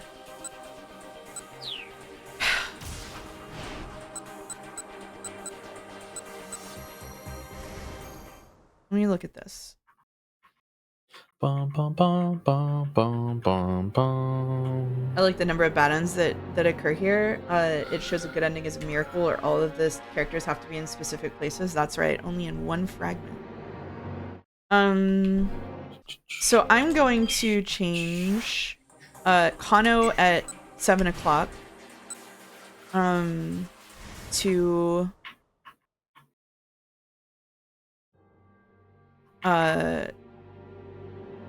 at this point they couldn't count on Keenan anymore.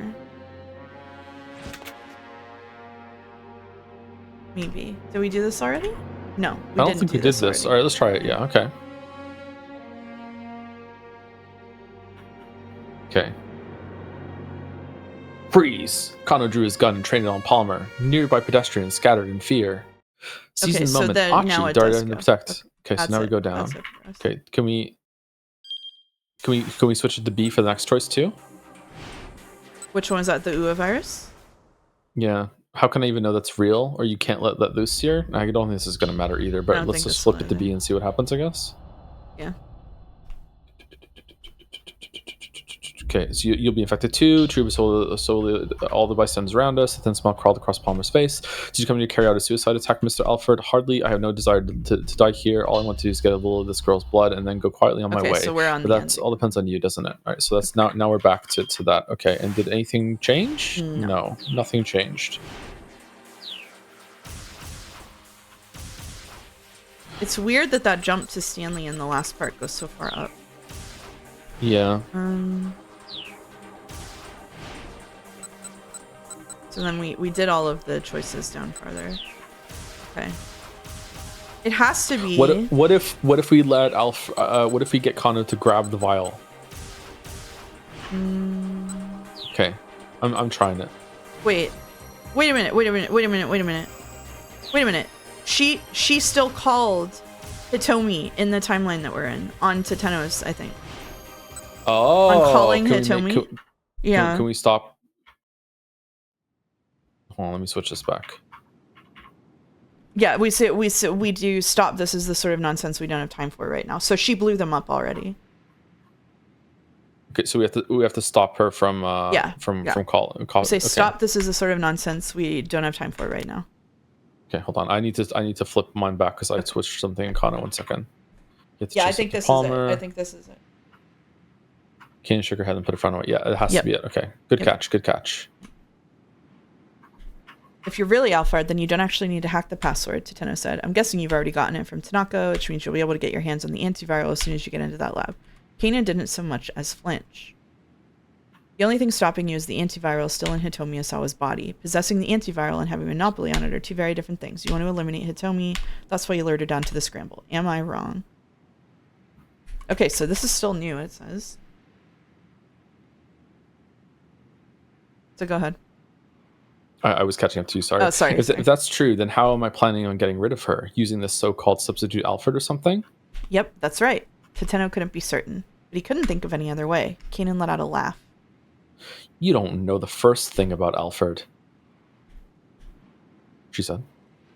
Alfred keeps the outlines of his plans blurred so that his deliberate actions just get lumped in with the coincidences. That's the crux of all his plans. That's how he's able to pull off his schemes by himself. He'd never solicited help from a third party.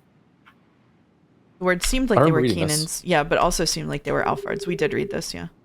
Oh, because Kano will be able to answer now. Oh, with his gun still at the ready, Teteno got out his phone and called Kano.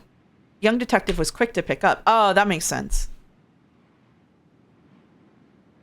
Detective Teteno, what's going on? You need to get Hitomi Osawa to safety immediately. Alphard isn't trying to get at her blood. He wants her eliminated. What? Hurry. Yes, sir. Once he'd gotten Kano's confirmation, Teteno hung up. With a jump point? Okay, and now is everything going to be seen? And now your little plan has been foiled, Teteno said. Kanan snorted. Has it now? If I really am Alphard, then all I need to do is eliminate you here and head right on into that lab. Even without her gun raised, she still radiated intimidation. Teteno might have had her at gunpoint, but he could feel the threat of her presence like a gathering storm. Eliminate me, he said, doing his best to mask any sign of weakness. Yep. Okay, cool. All right. Well caught with the phone. Thank you. Okay, so we can continue Jack Stanley now. Okay, what do you want to do? You want to go Jack or you want to use the jump?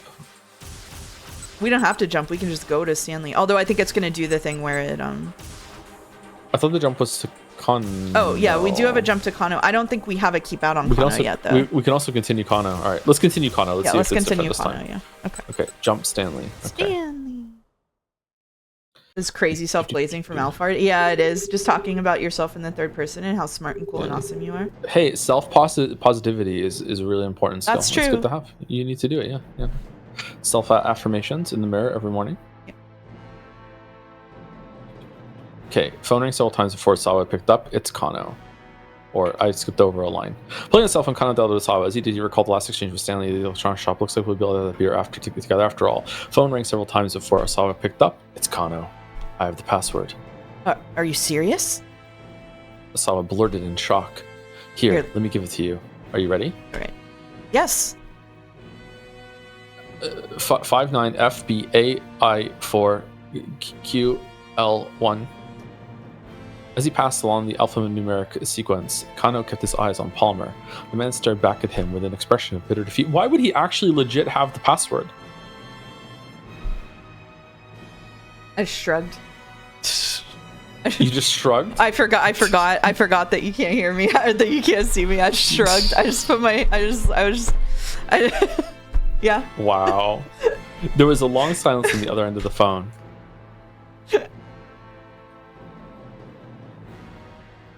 Then at last, Asawa's excited voice came through. That did it! Did it? Oh, that's you. It opened. The lock opened.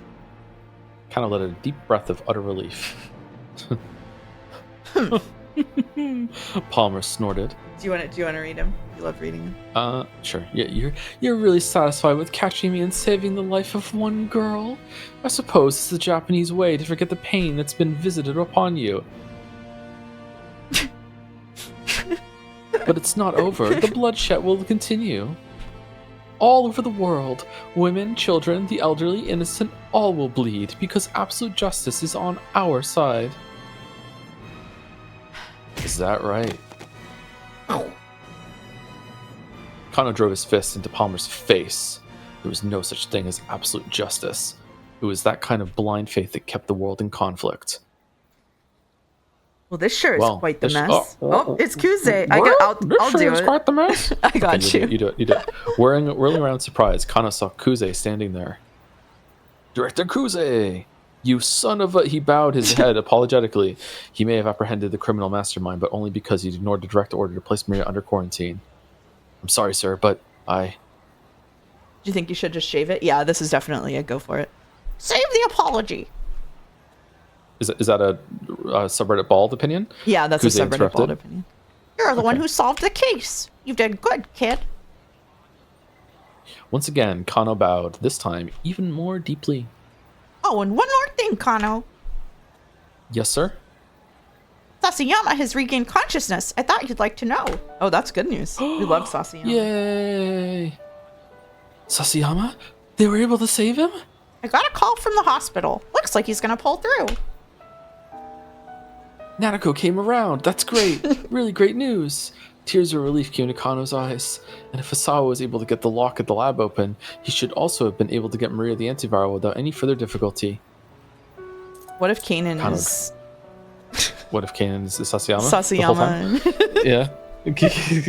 Kano dragged... I hope so badly. Kano dragged Palmer to his feet, then undid the handcuff from his own wrist, using it to properly bind his captive. You punched someone while you were still handcuffed to them? The metal ring snapped shut with a soft, satisfying click. Palmer limply hung his head. It was over. It was all finally over. It really had been quite a day, Kano reflected.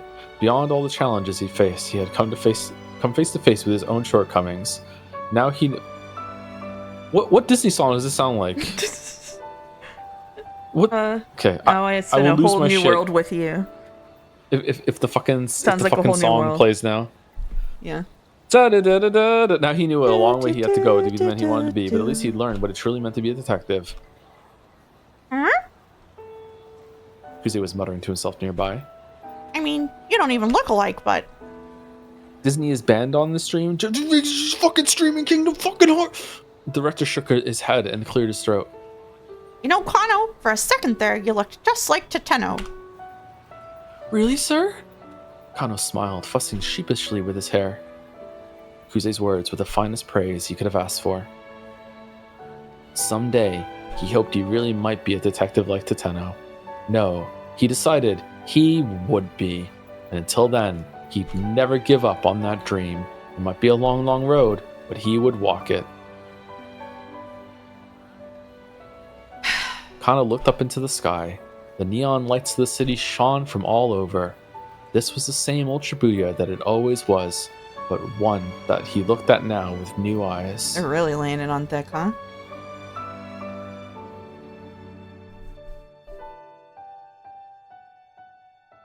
I know every mile will be worth my while. I'll go just anywhere. Is Leland just gonna turn and stab him? No, it's a keep out. We have the answer to that one already? We do have the answer to that one already. Do you want to do the answer to it? Is that what you would like to do? Or do we want to go and see what happens to Achi, the worst character? We could go and see what happens to Achi, the worst character. Let's see what happens to Achi, the worst character.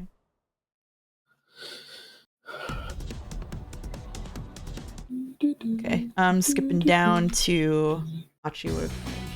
The answers are... Achi would have charged off in pursuit as well, but his wounded leg made that impossible. Get him, detective, he murmured under his breath. We're counting on you. Oh god, we still have to resolve everything with Achi's sister and shit. Oh, for Lord fuck's sake. Almighty! Oh, jeez. Oh God. Yeah. Keep out. All right. Susan A. Who gives a fuck? Oh yeah. All right, we got another keep out. All right.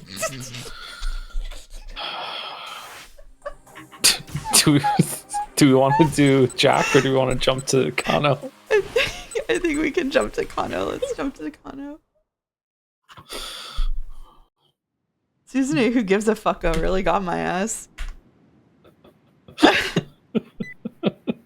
Okay. All right. Here we go. We have fun on the stream. We have fun. Yeah, we do have fun on this stream. All right.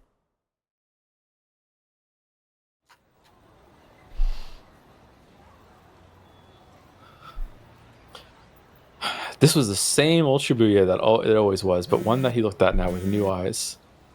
His cell phone rang. Teno's name appeared on the incoming call display. Kano quickly picked it up. Teno, what's going on?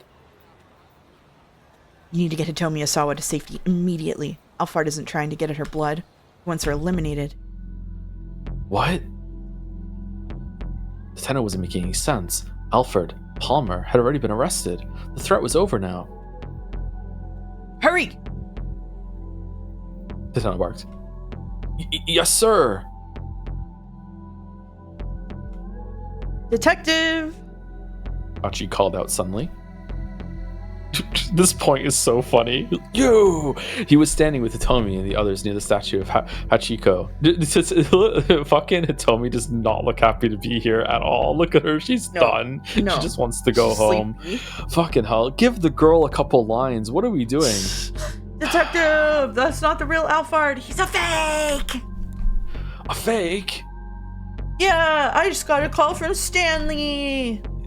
Kano didn't want to believe it. If this Alfred was just a decoy, that meant the real culprit was elsewhere, still on the loose. How does Stanley have Achi's number? Achi's voice rang with desperation. He said the real Alphard is planning to get rid of both Hitomi and the fake was some kind of bomb! What? To get rid of Hitomi?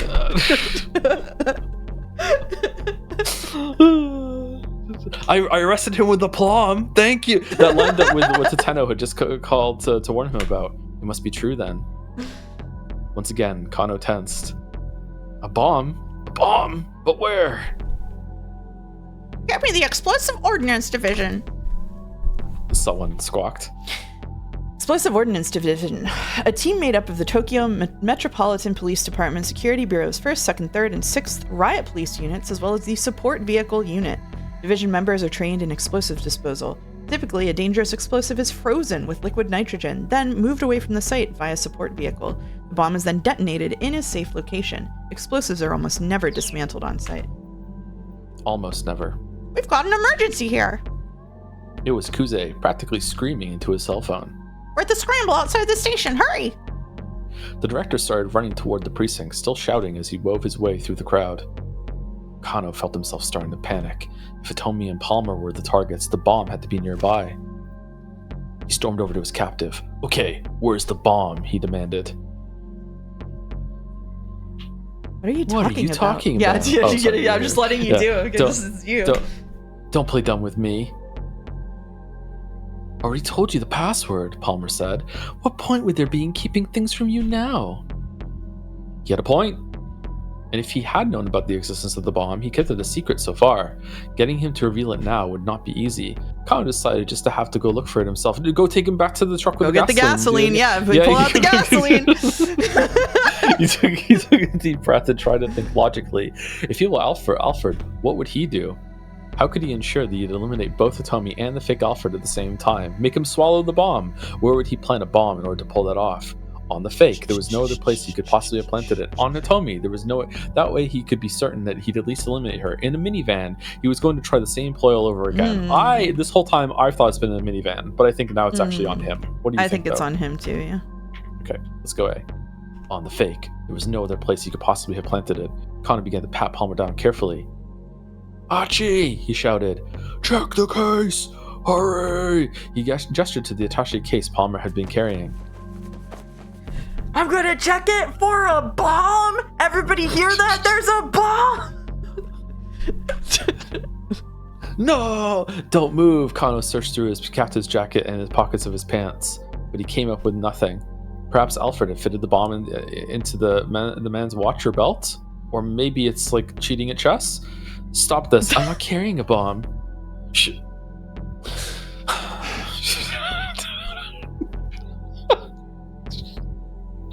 Shut your mouth. Nakano couldn't spot anything suspicious about the watch or the belt either. He clenched his jaw in frustration. Did Palmer really not have it after all? We were wrong? Detective! It was Achi. He looked alarmed. Kano hurried over to him, dragging Palmer along. When he looked inside the attaché case, Palmer's face went pale. No, it can't be. Alfred, why? His voice was hoarse with betrayal. I can't believe the international criminal mastermind who kills everybody that they ever work with so they can't be identified was going to kill me too. Yeah. So I thought tough. it was different. So tough. Yeah. I didn't realize the leopards were going to eat my face. Then he abruptly broke into stilted laughter. Trusting someone really does make you blind. Such a simple, childish ruse, and it went right under my nose. Palmer looked over at Kano. Who's this? Palmer? Palmer. We need to get out of here immediately, he said. That right there is C4. The pre-workout? A high-yield plastic explosive used by the military. And that's enough to blow this whole area to smithereens. I love that word. Good word. C4, a plastic explosive created for military use. The chief component is RDX. Trimethylene trinitrimine. Trimethylene trinitrimine, which is combined with a plasticizer such as diacetyl sebacate. It is highly reliable and is used by many military forces around the world, most notably the U.S. Armed Forces. Is it highly reliable? Wait, what? Yeah. Okay. Wile E. Coyote loves it. A chill ran up Kano's spine. Do not let this man go, he said, handing Palmer over to Suzumu. Got it. Just leave it to us. Suzumu signaled to his followers, who immediately dumped Palmer unceremoniously on the ground. Oh shit. You didn't realize you were carrying all this shit? Kano carefully inspected the inside of the attaché case. Achi had found a false bottom in the case. The space beneath it was indeed packed full of plastic explosives. Set within it was what looked like a detonator. Kano didn't know much about bomb disposal. I had to pass the D20. They're so hard. He'd only been taught the very basics during his police academy training. Nonetheless, something drew his eye. Okay, on what? What even D20'd there? Hate false bottoms. A microphone. There was a parabolic microphone.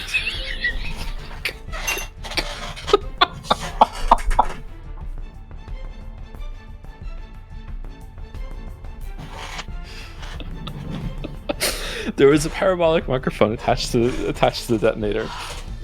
In all likelihood, the detonator had been set to go off in response to some sort of sound. Hey, detective, is that thing going to explode or not? Achi's voice was shaky. It looks like it's sound activated, but it hasn't gone off just from having people talking nearby. That means it must be set to explode in response to a specific sound trigger. This is a crazy way of having a bomb go off. What the fuck? Specific sound, huh? Achi took a moment to think. That's it. It must be Hitomi's ringtone. That's why Stanley had me power herself on a— No fucking way! They dipshit ass motherfucker Achi, whose only personality trait is being a goddamn moron for this story, made this connection right now. Ain't no way. I'm calling bullshit. This man is like fucking has the brain power of a 5-year-old for this whole fucking story, and you're telling me that he makes the explosive connection on the spot? That's what you're telling me? Fucking... What's it like to be on the other side? It's good. It's entertaining. It's entertaining. I like it. Okay. Yeah. I see why they want me to stream more Weeb games. Okay. Yeah. All right. Oh my god, she gets a line. Enjoy. So that means we're safe then? Hitomi asked. It's not going to explode anymore, right? Kano had to fight back any feelings of relief. They couldn't forget that this was Alfred they were dealing with. Assuming they were safe would be a dangerous mistake. Carefully lifting up the detonator, Kano spotted another cable connected to the bomb. Oh shit. As calmly as he could, he tried to remove the plastic explosive from the attaché case. He quickly discovered that the thinly stretched sheet of plastic explosive was... You Sorry. okay? Yeah. Yeah. Yeah. It was only an intermediate layer concealing a second false spot. Yeah, that's what I was laughing at. That's what I was laughing at. Sorry.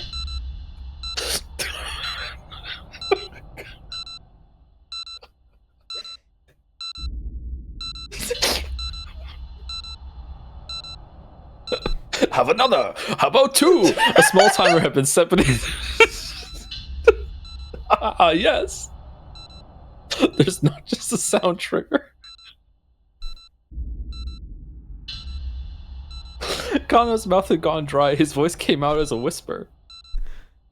The bomb has also been fitted with a countdown timer. Stanley had been right on the mark. The ringtone of Hitomi's cell phone would trigger the explosion. That way Alfred could eliminate both her and his stooge, Palmer, at the same time. Just in case the sound triggering were discovered. As a backup, the bomb had also been rigged to explode after a set time. Kano speed dialed his boss. Director Kuze, where is that bomb squad? 151, 150. Not even 2 minutes left to go. It didn't look like the explosive ordnance unit would make it in time. Kano scanned the area, weighing his options. He noticed Achi standing right beside the bomb case. I don't know why. I just imagined him going, Achi, eat it! Just, yeah, I was thinking that too. Achi, eat it. Yeah, just eat it. Achi. We're gonna have to eat it. Achi called out, leave that thing and get out of here. But Achi didn't move. No way. He pulls out a knife and fork. The gang members they all dig in. He sat down, the attaché case cradle in his arms. Achi, what the hell are you doing? I'm hungry. I'm not going anywhere until everyone's made it to safety. Detective, you need to get these people someplace safe right away. Clear the area first, then I'll go.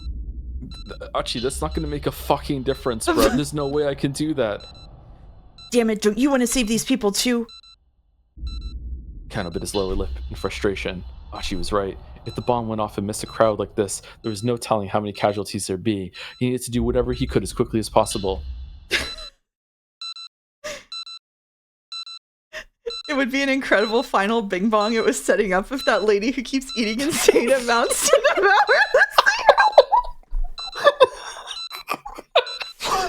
they all take turns and they all get full. Oh no, there's too much left. We're not gonna be able to make it. And then they just pan over and she's there.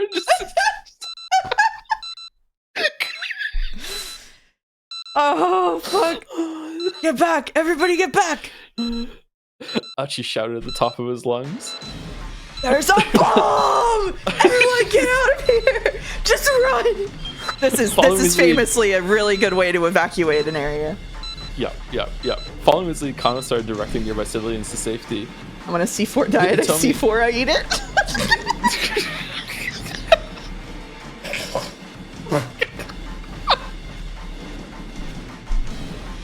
Thank you, Godot. Holy shit! Hitomi, Suzu, and the others added their voices. With his. Everybody run! Everybody Get away run. as fast as you can. Get away as fast as you can. Please, you all have to get out of here. But the crowd wasn't listening to their warnings. On the contrary, some people hurried closer to see what the commotion was all about. Oh, fuck's sake. It was no use. They were out of time. Kano had to save Achi at least. He turned back to him and called out.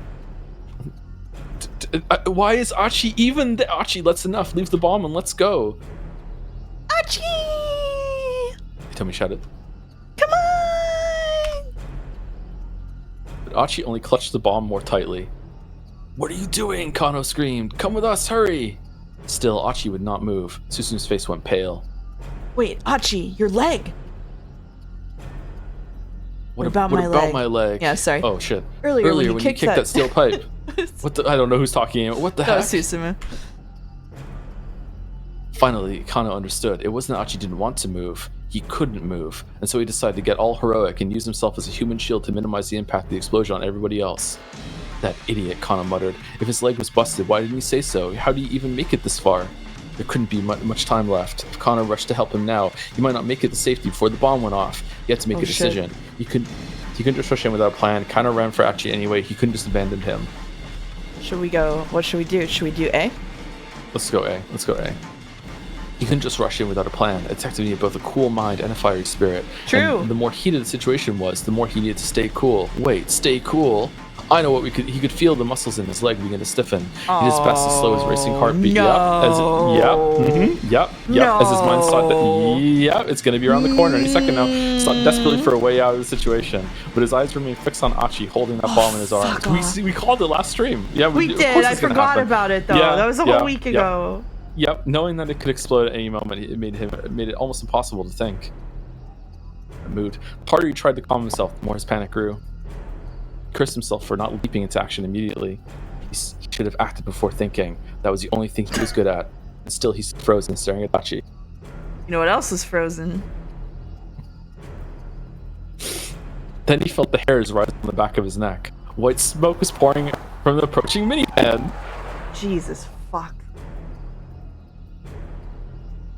The vehicle teetered to a stop along the shoulder of the road. Still, the smoke spilled down, roiling from the partly open window. Kano could feel a strange chill in the air.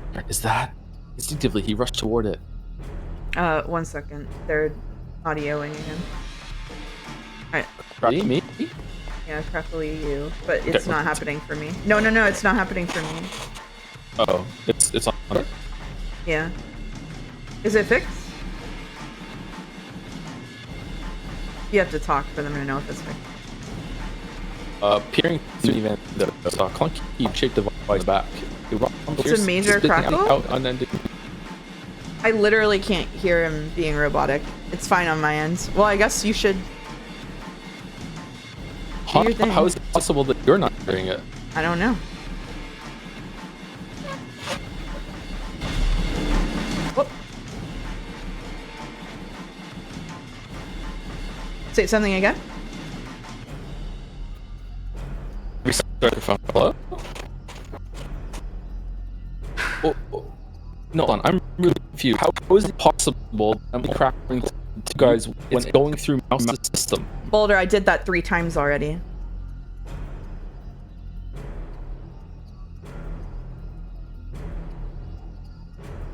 Oh no? Yeah. Oh no. Yeah. Just leave on. Yeah, that shouldn't fix it. Yeah.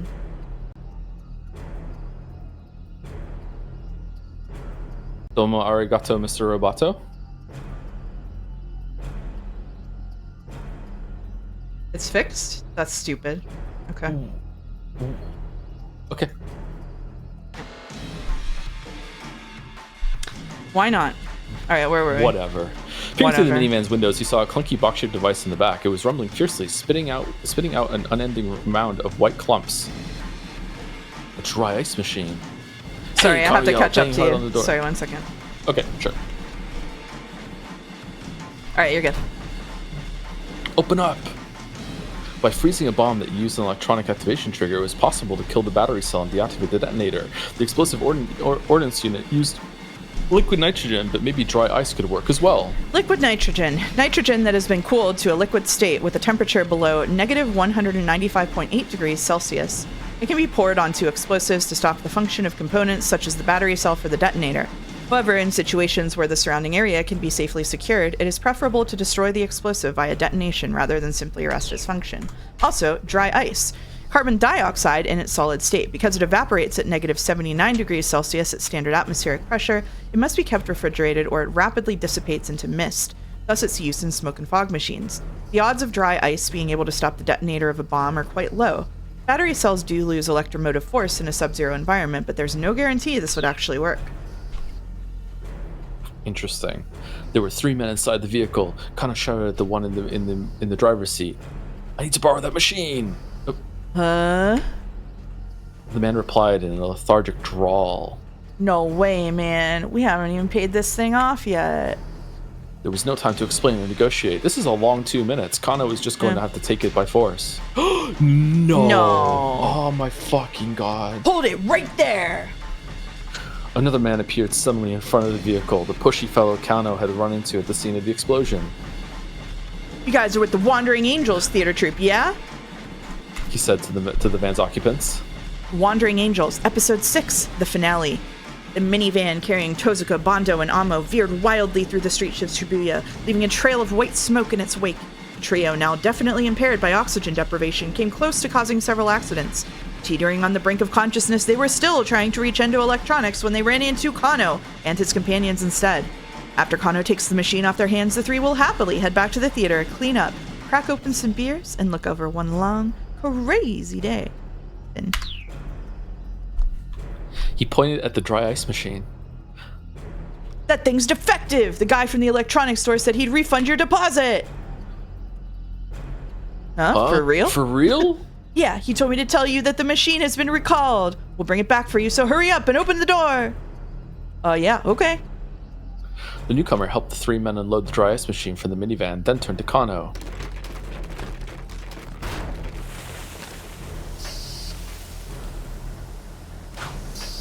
Here, hurry up and take it.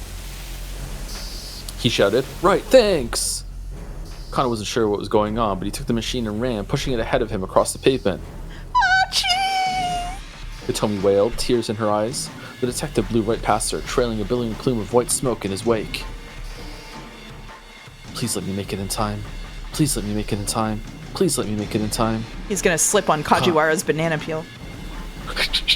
Who is also in the scene for some reason. Yeah. Kano let loose a wild yell. He ran as fast as his legs would take him toward Achi and the bomb. Keep out. To be continued. To be continued? Whoa. That's different from keep out because of the spelling. Okay. You're do so we jump right. to Achi now? We could jump to Achi. Oh, we can't. We can't jump to Achi. We can't? It's grayed out. It's grayed out. We probably have to do Stanley first. Stan the man, yeah.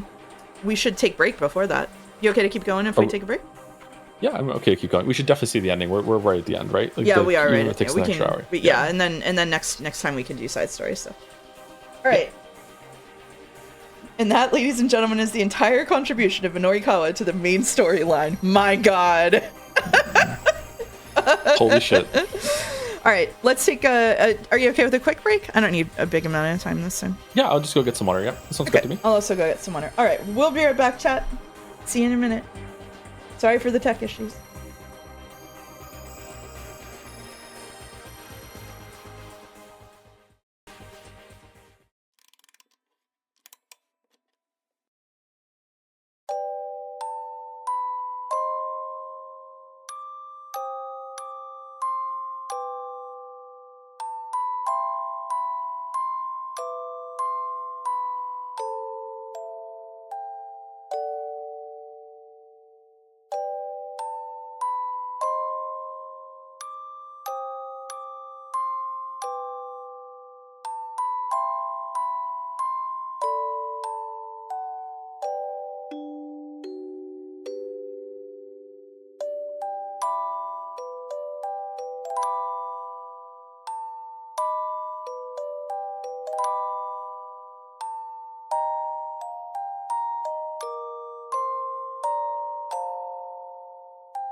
All right, we're back. We're back. We're back. Keeping back on, for keeping Jack. on. Back for Jack. That's what I'm saying. Going into Jack. Mm-hmm. Let's do this. I guess we're gonna follow with A, right? Because that seemed like the I right guess so, decision. yeah. So now we can scroll down to that was it.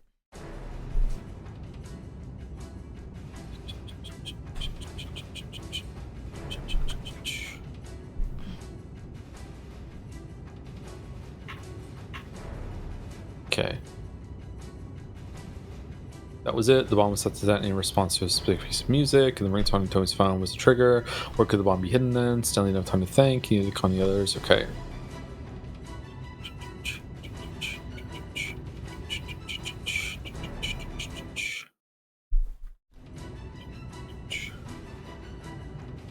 Okay, I think we're at Stanley dial Achi Endo's number. Please don't let me be too late. Yep. Okay.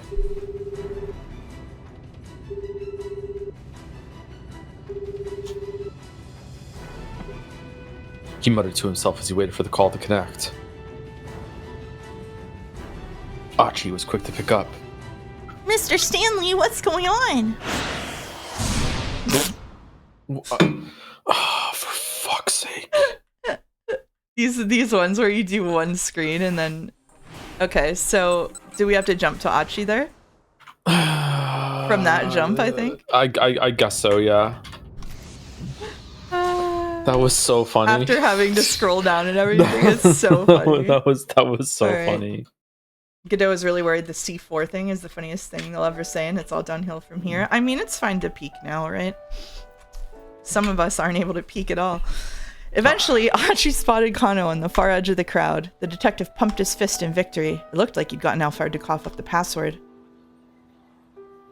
Thank goodness. Finally, some really good news. Now Hitomi and Maria were both safe. A surge of relief ran through Achi's body.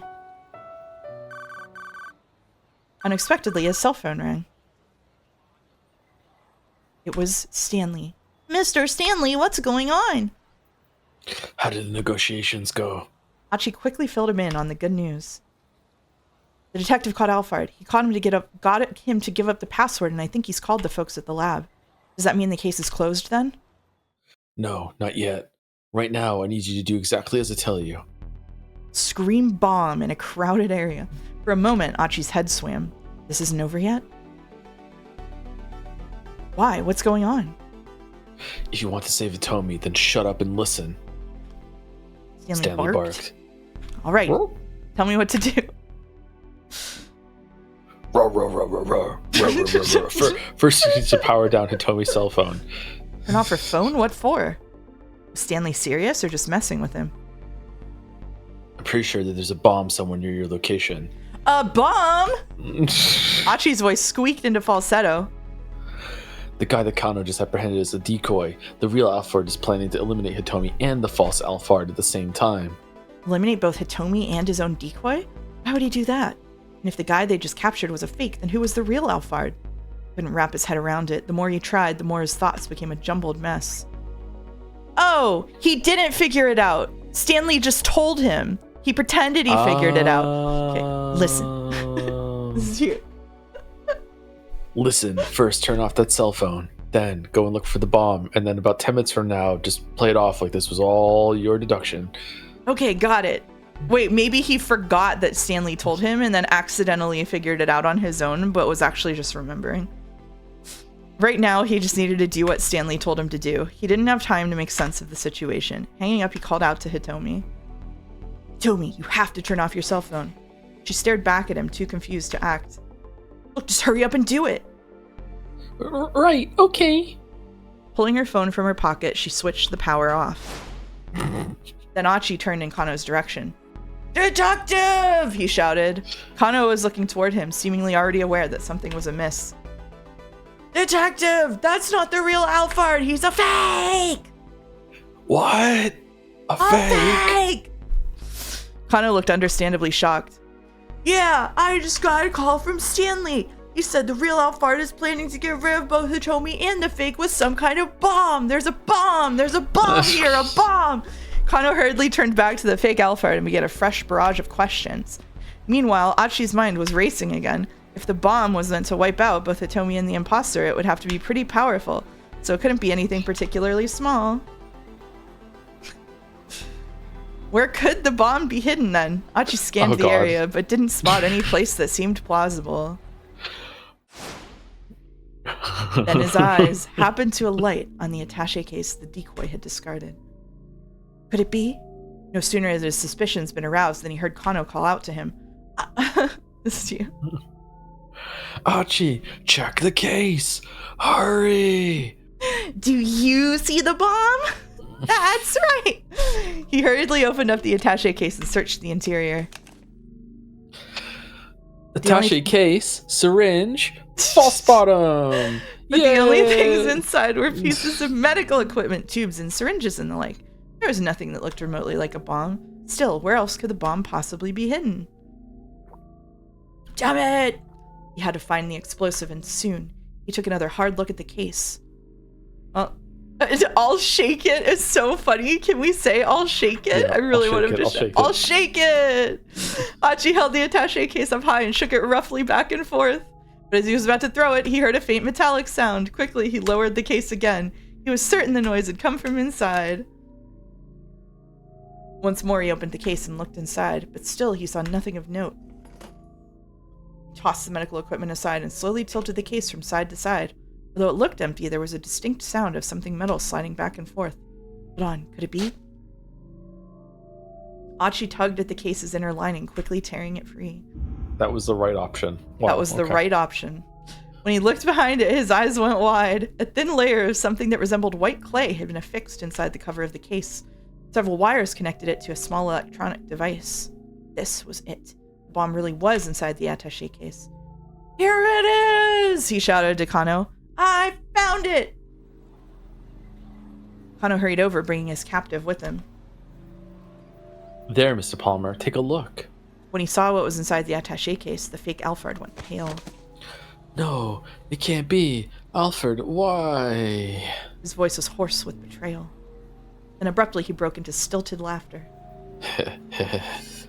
Trusting someone really does make you blind. Such a simple, childish ruse, and it went right under my nose. I'm not enjoying seeing these scenes again so quickly back to back. Yeah, same. The fake Alphard, Palmer, looked over at Kano. We need to get that out of here immediately, he said. That right there is C4, a high-yield plastic explosive used by the military. And that's enough to blow this whole area to smithereens. Yeah, I would say that seeing the scenes over and over again, like there were a couple of times during the visual novel where you did this and they just kind of like summarized it and they just like paced you through it. I think they should have done this here. That is what's killing the momentum for me, not actually the jumping between storylines, the rewatching it. Blow the whole area to smithereens. Achi pictured Shibuya reduced to a blasted ruin. Meanwhile, Kano frantically began searching the inside of the attaché case. A microphone. Kano muttered, "Hey detective, is that thing gonna explode or not?" Achi tried and failed to keep his voice from wavering. It looks like it's sound activated, but it hasn't gone off just from having people talking nearby.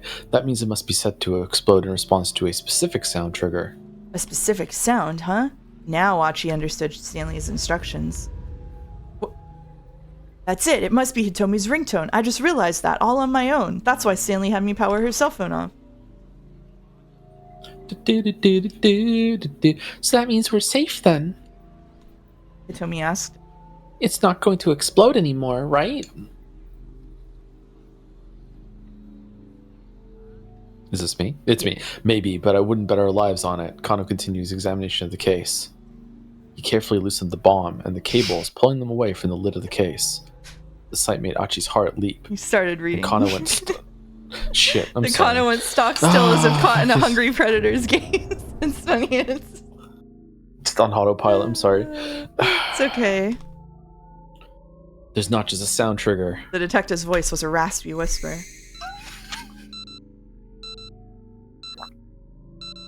The bomb has also been fitted with a countdown timer. You know what annoys me about fake timers in media like this?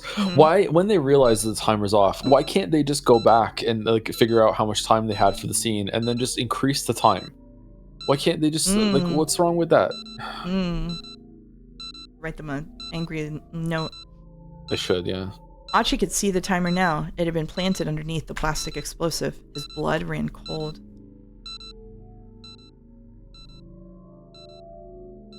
Director Kuze, where's the bomb squad? While Kano made a desperate call to the police, Achi picked up the attaché case and peered inside. The digital timer was steadily ticking down the seconds.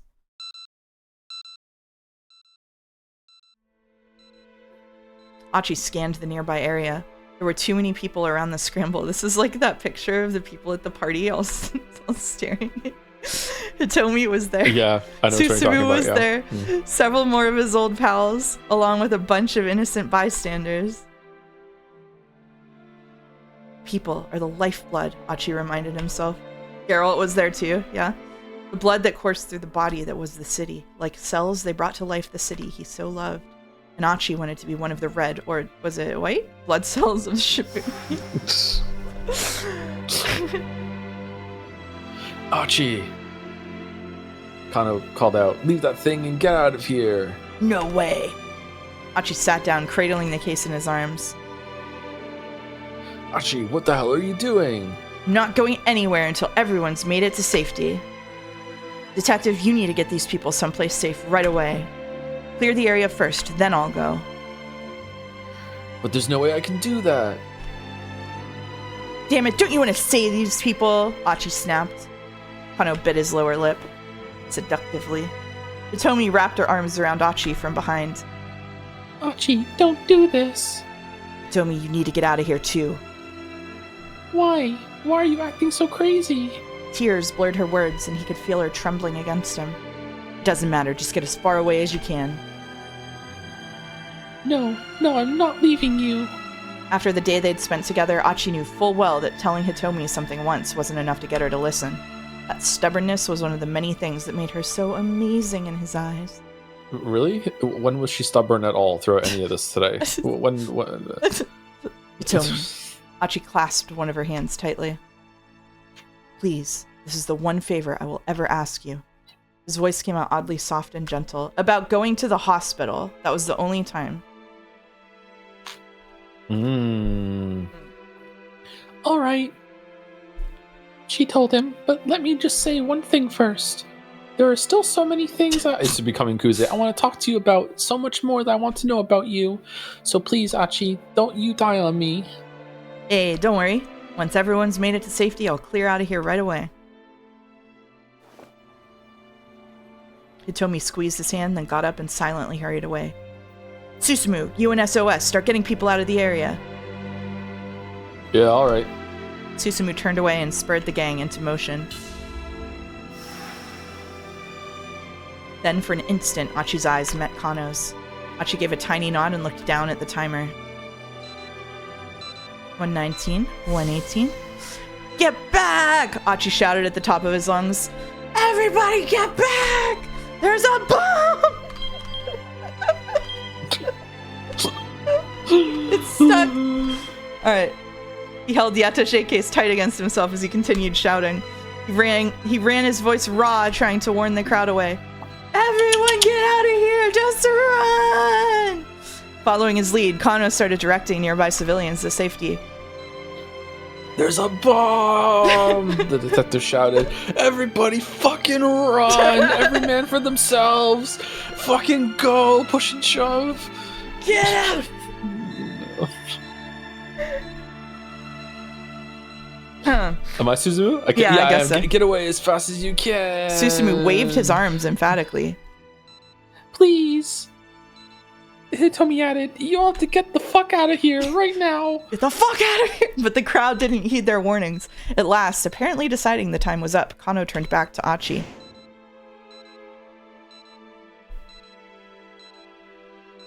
Achi, that's enough. Leave the bomb and let's go. He could hear Susumu and Hitomi shouting as well. There's no time left, man. Achi, come on. Wow, this is really stupid. Sorry. The way Palmer had talked about this bomb, it sounded like a pretty dangerous one. It might be powerful enough to blow up the entire intersection. And there were still so many people nearby. There was no chance they'd be able to get to safety in the few dozen seconds that remained. Achi needed to minimize the force of the blast as much as possible. He cradled the bomb more tightly to his chest, huddling over it. What are you doing? Come with us! Hurry! Screamed Kano. Oh, jump. Okay. I don't know how powerful this bomb is, but please God, let my body be enough to protect the people of Shibuya and to protect Hitomi. Achi squeezed his eyes tightly shut. I'm sorry, Suzune. Looks like I won't be able to keep visiting you in the hospital anymore. You'll forgive me though, right? I stuck it through to the end, just like you told me to. I didn't call it quits partway through. So whatever you do, you can't let that disease beat you. Don't you dare let it beat you. Achi drew a deep breath as he finished his solitary little prayer. He couldn't have more than a few seconds left to go.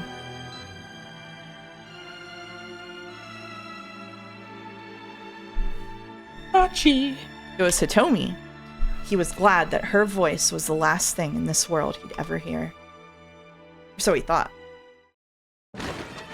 Bum, bum, bum, bum. Achi, bring the bomb over here! Huh? That wasn't Hitomi's voice. Achi opened his eyes and saw Kano racing toward him, pushing some big, weird piece of machinery. The detective flipped open the machine's cover to reveal a huge mound of dry ice. Stick it in here! Flash freezing the timer ought to stop it. Achi did as he was told, shoving the attaché case into the dry ice. Kano helped him pile more dry ice on top of it. Let's hope that's enough, Kano exclaimed. He looked like a man desperate for a miracle. He could see the timer display through a gap in the frozen hydrogen, still counting down. Could they? Oh shit. They could.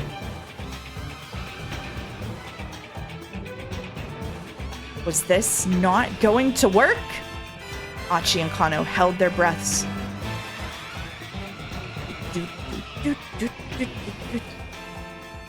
To be continued! Bum, bum, bum, bum, bum. I guess we jump over to Kano from that one. No, we jump over to Stanley actually. I think because Kano's on To Be Continued. Yeah, we jump to Stanley. What does the Kano jump do then? Okay, we jump over to where do we jump to Stanley from? Go up Achi's line. Aha. Okay.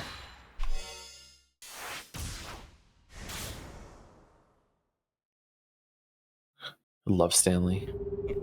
We love Stanley. We miss him. We stand Stanley. Mm-hmm.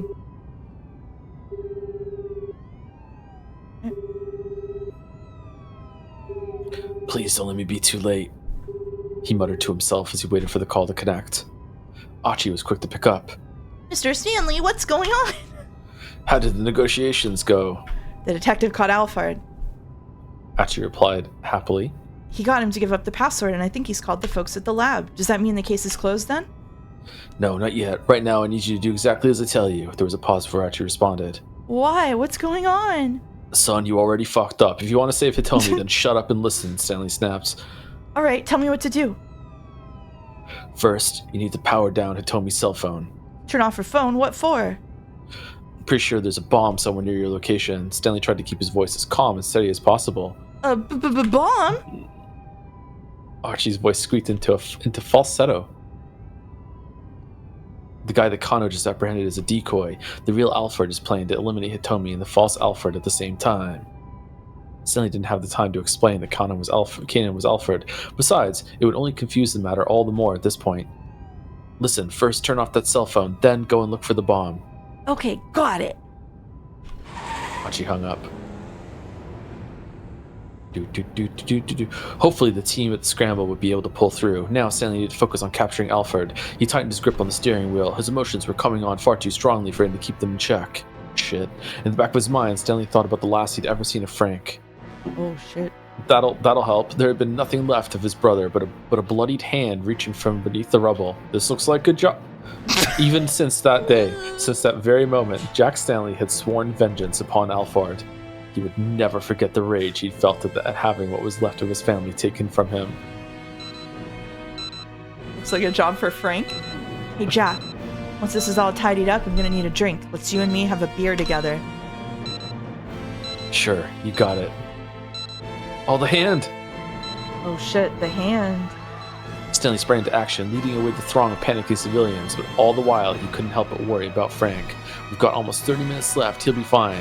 Backup will definitely be here in time. He did his utmost to reassure himself, but still the doubts gnawed. When the bomb squad descended upon the area, clad in their protective gear, Stanley shot a look at his watch. Protective gear, explosive ordnance disposal, EOD suits, also commonly called bomb suits or blast suits, worn during bomb disposal operations to protect the wearer from the shock of a blast or from any hurled fragments an explosion may produce. Such a suit is, however, wholly inadequate to protect the wearer from a large, powerful explosive, such as several hundred grams of C4, for a completely random hypothetical, detonated at close range. He felt a surge of relief. Only about 15 minutes had passed. There was still plenty of time for them to deactivate the bomb with their liquid nitrogen. Thank God, Frank's going to be all right. But he got no chance to relish that thought. Oh shit! Oh shit! No dry ice subplot for Frank. Damn, skill issue. There was an ear-splitting boom as a powerful shockwave shook the area. Stanley whirled back around, staring in horror at the place that his brother had been. Nothing remained but a mound of rubble. A later investigation revealed that the timer on the bomb's exterior had been a mere ruse.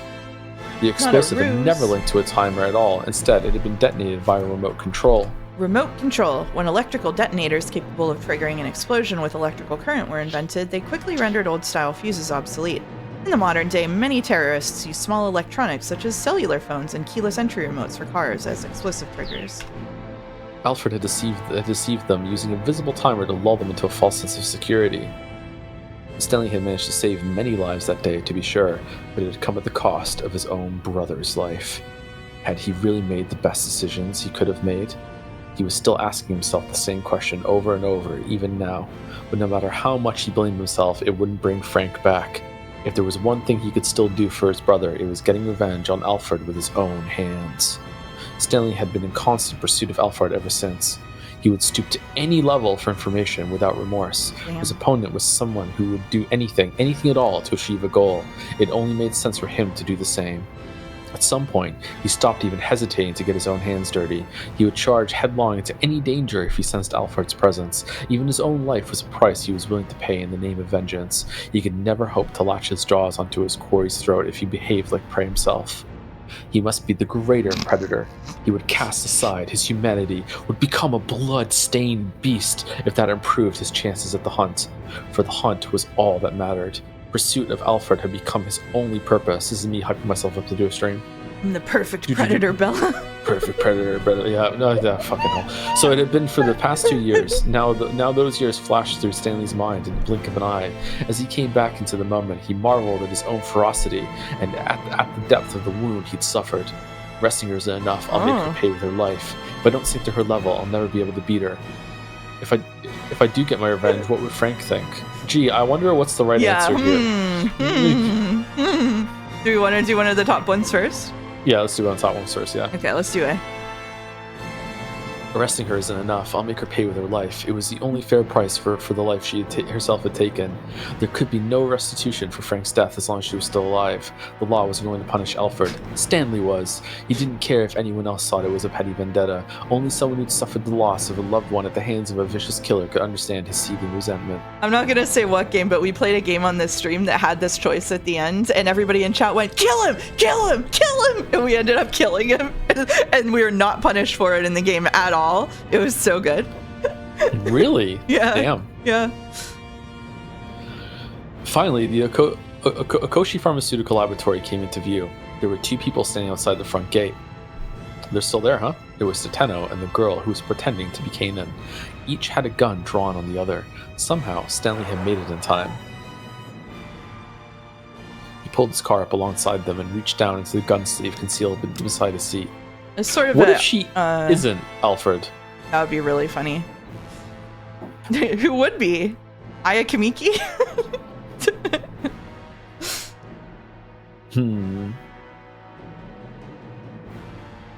He pulled out a .44 caliber Desert Eagle, one of the most Whoa. powerful semi-automatic handguns in the world. A gun that even I recognize. A semi-automatic handgun designed by Minnesota-based Magnum Research Incorporated and manufactured by Israeli Weapon Industries. There are various models chambered for different rounds. The largest, the 50 Action Express 50 AE, is exceptionally powerful by semi-automatic handgun standards. His orders were to apprehend Alfred. A smaller Glock in his shoulder holster might be better suited to that end. Even so, he opted for the Desert Eagle. Fucking Desert Eagle. You just let him get out of the car. Getting out of the car, he started pacing toward the young woman. That's what I was saying. Like, DJ, if they stand here long enough being an unstoppable force and an immovable object, Stanley's gonna come with the deagle and fucking blast her. Stanley. Tenno glanced over at him, his face pale. Stanley gave a silent nod in reply. He could see the hint of a smile on the girl's face, probably a smile of overconfidence. Well, her brazenness would get her no further. Got in touch with the others, Stanley said. Told them to turn off Hitomi Asawa's cell phone. You could see her eyes react. I imagine that by now, they've also managed to deal with the bomb you planted on your decoy. The young woman remained silent. And of course, they managed to bypass the lock inside the lab. You know what this means? Your little plan has failed. Completely. Stanley could see the girl's stare sharpen. He chased Alfred all around the world, only to arrive here, at last, in this little island nation. Excuse me? It had been a long, long journey, and he'd spent a long time suffering. The music's swelling right now. It is, yeah. Now, both the journey and the suffering would be over. Oh, shit.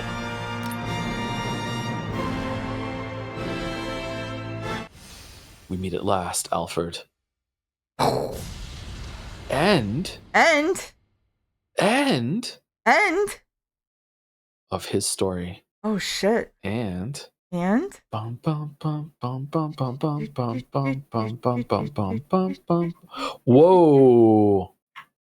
Oh, that's cool. I like that. Oh. That's neat. Oh. Should we change that choice, or should we watch this first? No, let her die. I don't think No, it let matters her actually because die? it ended. I don't think it's gonna change shit. Well, there's a true ending and a not true ending. Oh, is there? Okay, I take Yeah. it back. It is gonna change shit. A true ending. I say and we a just go fake- for it. A fake ending. We just go to the epilogue. Do we want to see Yeah. the normal ending first? Don't worry, August has Is- the true is- ending teed up. Should we watch is- this first? And Are we getting the true ending? Did we get there? Accidentally? should we watch this? I don't think we got to the true ending. Okay. Kanan's friend. Yeah, just go for it. Okay. Just go for it. Okay. Do you want to read or do you want me to read? I can read since you did all that. Okay. She felt a hand firmly clutching her own as she hazily returned to consciousness. His hand. Whose is it? My father's?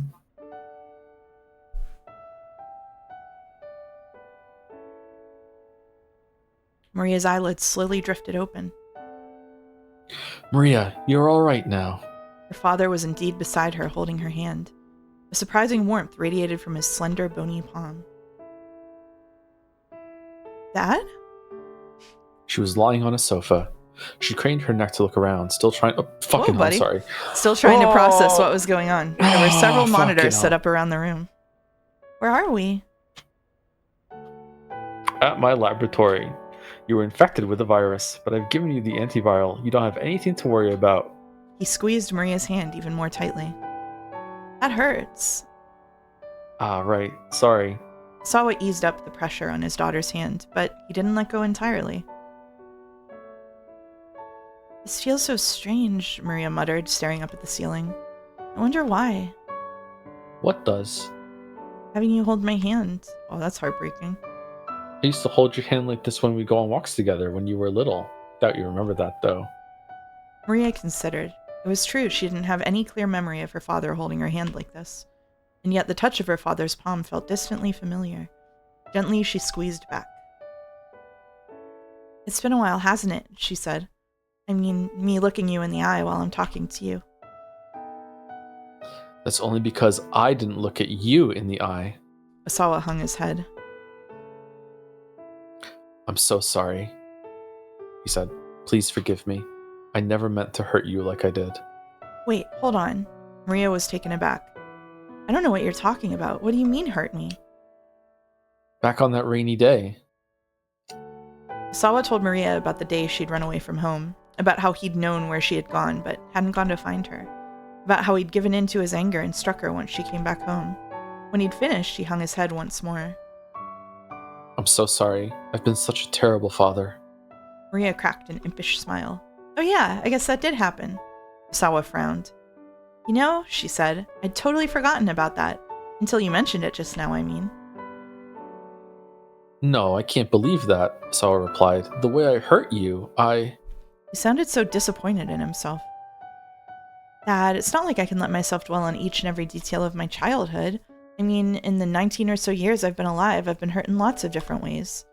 A child experienced so much more than what her parents knew. That was what growing up was all about. It was a happy thing, but also a little bit sad. Sawa was visibly grappling with his feelings. I see, he said. I guess you have gone through much pain. Well, yeah, but there have been more things that were fun and happy.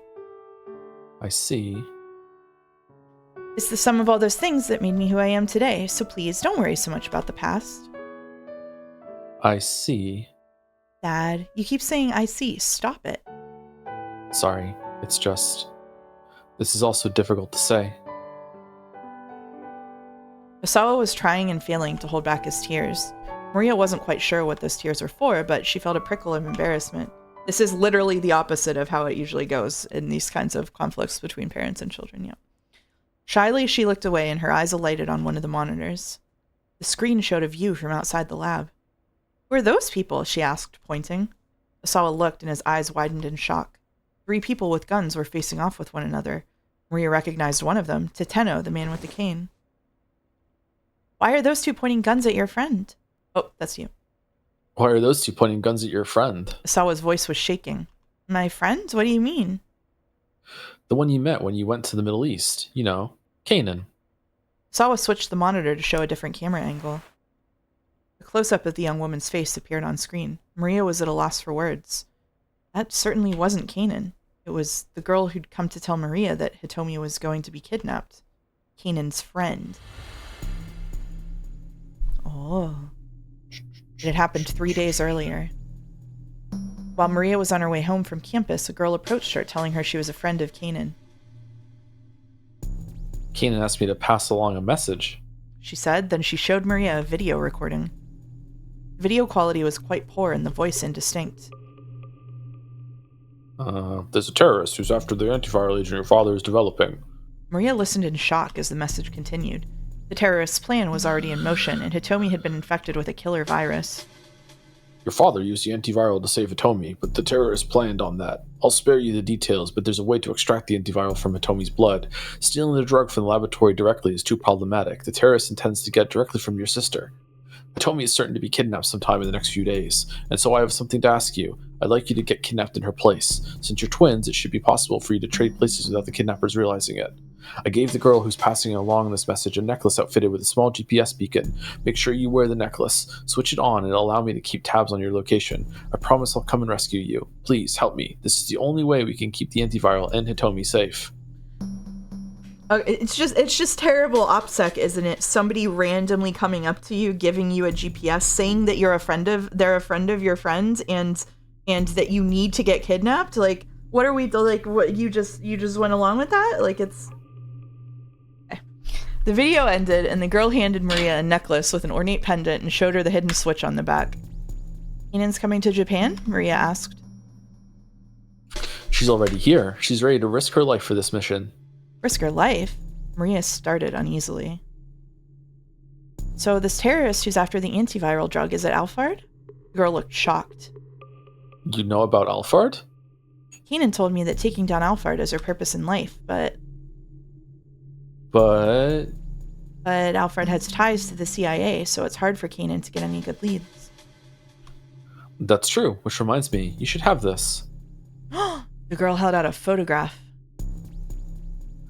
Look at this this man is dangerous. Stay away from him. He's an ally of Alphard. Maria did her best to burn the man's image into her mind. All right, the girl said. I've passed along everything Kanan wanted me to tell you. What you do next is up to you. Oh shit! It was Achi. She does look kind of like Achi. So wait, what the heck has been going on while I've been asleep? Osawa recoiled from the ferocity on his daughter's face. That Kanan girl thought of a way to save you. Went on to explain the plan to get the antiviral out of the locked-down laboratory. Once again, Maria stared at the monitor. She eyed Kanan's friend. Another memory from before she'd blacked out drifted to the surface. Oh, shit.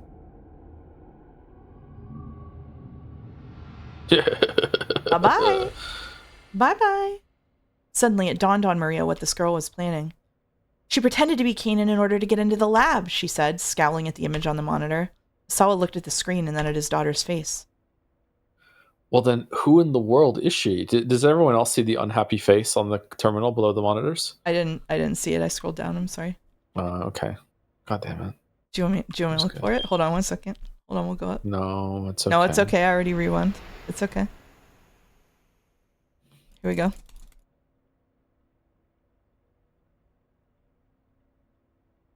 Oh yeah, look at it there. I see it. I see the unhappy Totally face. worth it. Yeah, Totally absolutely. worth it. Yeah. Yep. So worth it. Yeah. Yep. Yep. Okay. Yep. Yep.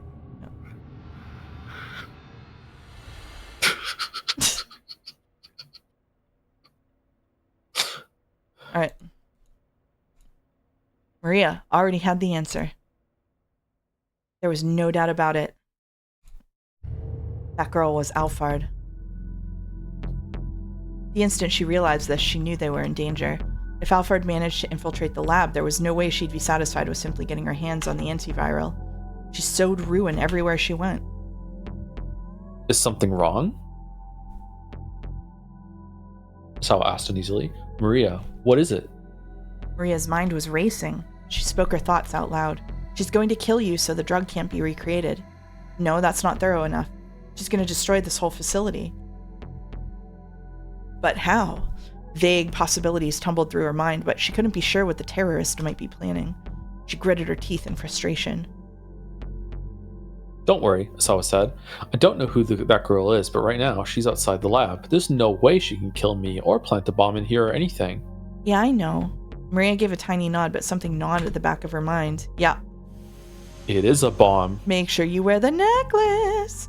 Hurriedly, Maria took hold of the pendant that hung around her neck. As soon as she did, she felt a chill run up her spine. It's so fucked that the whole plot of this was her trying to get the necklace back, and the necklace was... Yep. She went back over the details of Alphard's plan as her father had explained it, and then finally she understood. That feels like 3 games ago that was going on. I know. With, yeah. I've got it! Sawa straightened up. You've got what? I need to get out there where those 3 are. Don't be absurd. I have to go.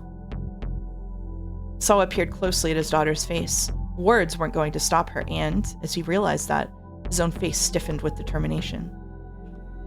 All right, but I'm going with you. I can't let you rush into danger all by yourself. Thank you, Dad. You're welcome, daughter. Maria tried to get up from the sofa, but she was struck by a wave of vertigo and her knees buckled. Are you all right? Sawa caught her by the arm. This is probably a side effect of the antiviral. You shouldn't push yourself too much. Maria looked up at her father's anxious face and shook her head. Don't worry, I'll be okay. Dun, dun. Dun, dun. Her body was weak with lethargy, her mind trapped in a disorienting haze. Every step was a monumental effort, but she clenched her jaw and forced herself onward, making her way down the laboratory hallway. A whirlwind of anger and sadness spurred her onward. Alphard was masquerading as Kanan. The cruel truth was all too clear. The terrorist would never have been able to get away with the deception if Kanan were still alive. Which means that Kanan must be... Maria fought to hold back her tears. It was too early to cry just yet. That could wait until after she'd put a stop to Alfred's plan. Using her rage to suppress her sorrow, she shoved open the door in front of her.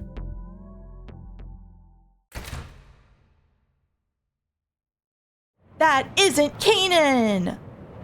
Maria's voice exploded into the silence of the standoff. Yeah, we know. I doubt we're getting better testimony than that. Stanley said, his gun still at the ready. There's no talking your way out of things this time. The expression on Alphard's face didn't change. She stood still, a mannequin without a soul. What did you do to Kanan? Maria demanded. marching unsteadily toward the terrorist. Maria, stay back! Sawa exclaimed. She ignored him. Hey, don't get any closer, Teteno barked. He looked exhausted on the verge of collapse. Answer me, Maria cried, still advancing. What happened to Kanan? But still, Alphard said nothing. Stanley, too, began edging toward her. It doesn't matter what you ask, he said. She won't tell you anything. Bit by bit, he inched closer. He was going to try to take her down. Let me turn your question around, Alfred said abruptly. What do you think? Maria paused, confused. What do I think about what? What do you think happened to Kanan? The corners of her lips twisted up, shaping a mirthless smile. You killed her, didn't you? Maria's words came out as a whisper. What was that? I couldn't quite hear you. You killed Kanan, didn't you? This time Maria cried out with biting fury. Alfred snickered. She's provoking me, Maria thought, forcing herself to swallow her rage. She couldn't let herself get caught up in Alfred's game, or her anger would spill out of control. Why are you laughing? By force of will, Maria made her voice firm and steady. Because I'm guessing you weren't expecting me to show up here. Alfred raised an eyebrow ever so slightly.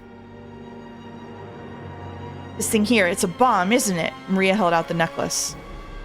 What? Stanley furrowed his brow. Ah, of course. Even if we managed to catch you here, you'd still be able to destroy the lab. Still, the smile remained on Alphard's face. She seemed to enjoy watching the others figure out her intentions. You can't trigger the bomb with me standing this close to you, can you? Maria locked eyes with Alphard. Unless you're prepared to sacrifice yourself? She stood like an image of bravery, while on the inside her apprehension threatened to tear her apart. She could feel her heart thudding so furiously she thought it might explode. Cold sweat trickled down her spine. Only her rage at Kanan's murder kept her from backing down. Go ahead and blow yourself up if that's what you want, she said. But you'll die with nothing. Your death will mean nothing, not mine. My death will avenge Kanan's. Ooh. Damn. Silence fell outside the laboratory gates. Stanley and Teteno stood frozen, their guns still trained on Alphard. Both men were ready to pull the trigger at the slightest provocation. Just how long had they been there, staring one another down? Basically like a whole stream. The passage of time seemed to slow, seconds drawn into hours. Sawa swallowed audibly. Finally, Alphard tossed her gun onto the pavement and held up both hands in surrender. Stanley wasted no time, springing forward to secure her. He gave her a thorough pat-down from behind. He removed a small device that looked like a detonator from one of her pockets. On your knees. Alphard did as she was told. Good. Now, hands behind your head.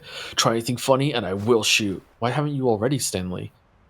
Without a word, Alphard placed her hands on the back of her head, fingers laced together. What are you playing at? Stanley growled disdainfully. Finally realized you could only push your luck so far. She responded with a faint snicker.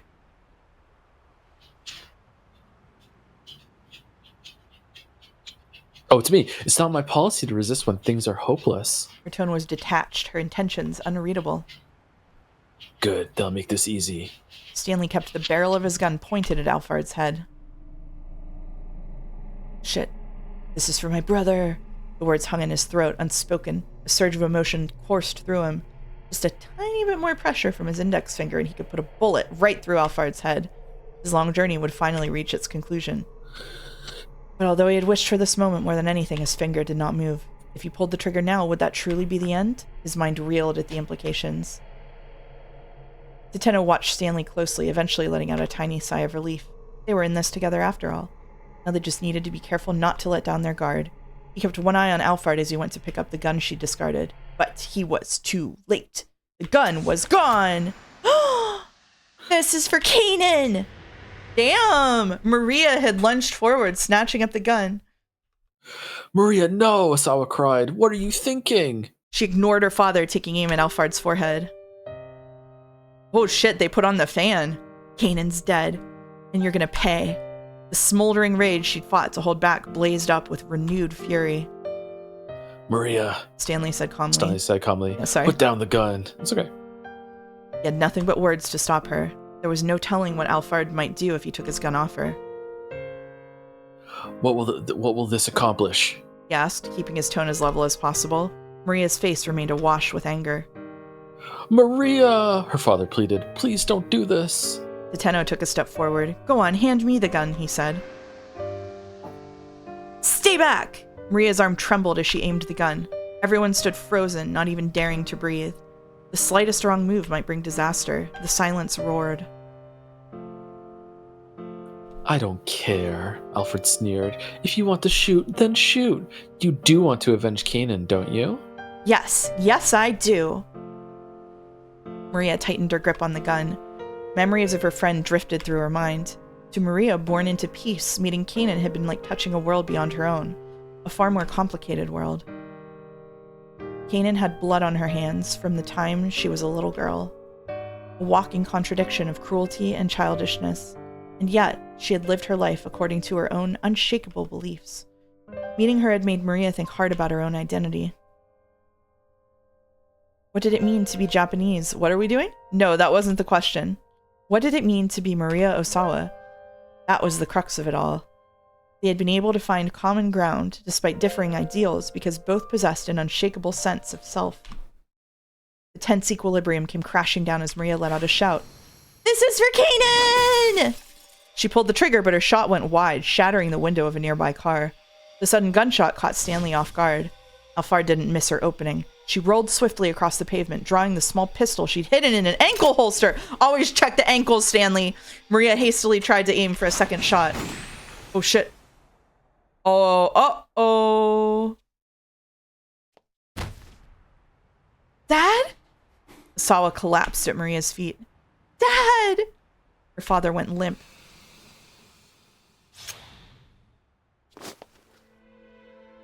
Stanley dived at Alphard. He grabbed hold of her right wrist, the one clutching the gun, and slammed her head down hard against the pavement. She made no attempt to resist. In a moment, he had subdued her.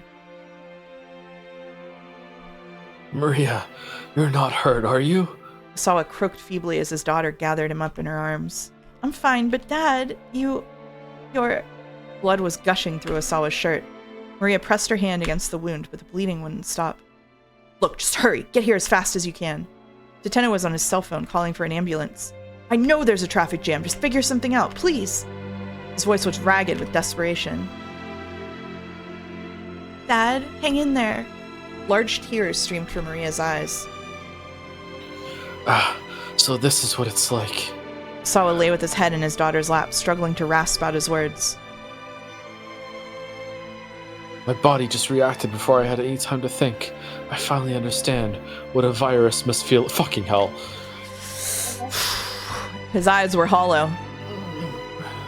I never told you in Hitomi, did I, about what started my fascination with virus research. We're doing this? Dad, we're doing this now? Dad, try not to talk right now. Maria squeezed her father's hands. Almost imperceptibly, he squeezed back. It probably isn't a very interesting story, he said, but I'd like for you both to hear it anyway. Promise me that you'll get really into viruses. I know, and we will. After this, I promise we will. Maria's words brought a contented smile to Osawa's face. I'm glad. So glad. It's alright, just don't talk right now. This time, at least, I was there for you. Osawa slowly shut his eyes. Dad? Maria said, but her father didn't answer. Dad, don't die. You can't die. The sound of ambulance sirens wailed in the distance. Maria clutched her father's hand, trying to make her grip firm and reassuring, just as his has been for her back inside in the laboratory. Please, don't die. She repeated the words inwardly, over and over and over.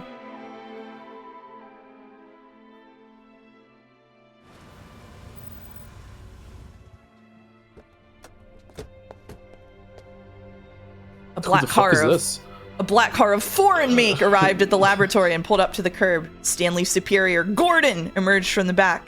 A few of his men followed and promptly placed Alphard in handcuffs. Well done. Well done. Oh, you're Gordon. Okay. No, you can be Gordon too. Gordon said. Stanley gave him a slight nod. I'll be taking Alphard back to headquarters. You can finish up here. Understood, sir.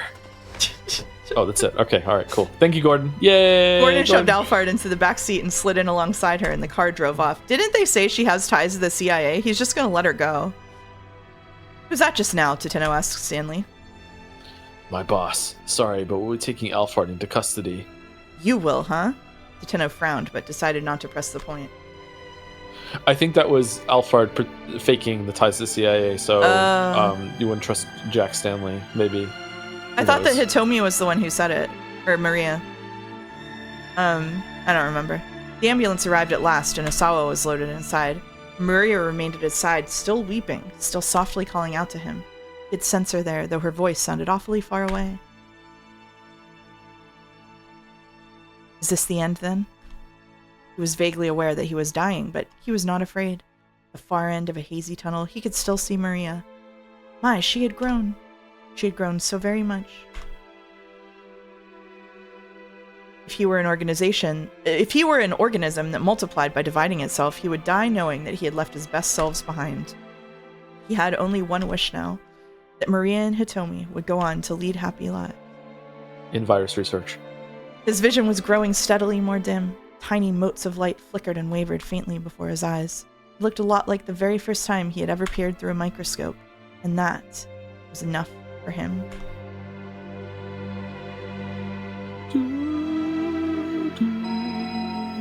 Oh, we're still going? Unexpectedly, Maria's cell phone rang in Stanley's pocket.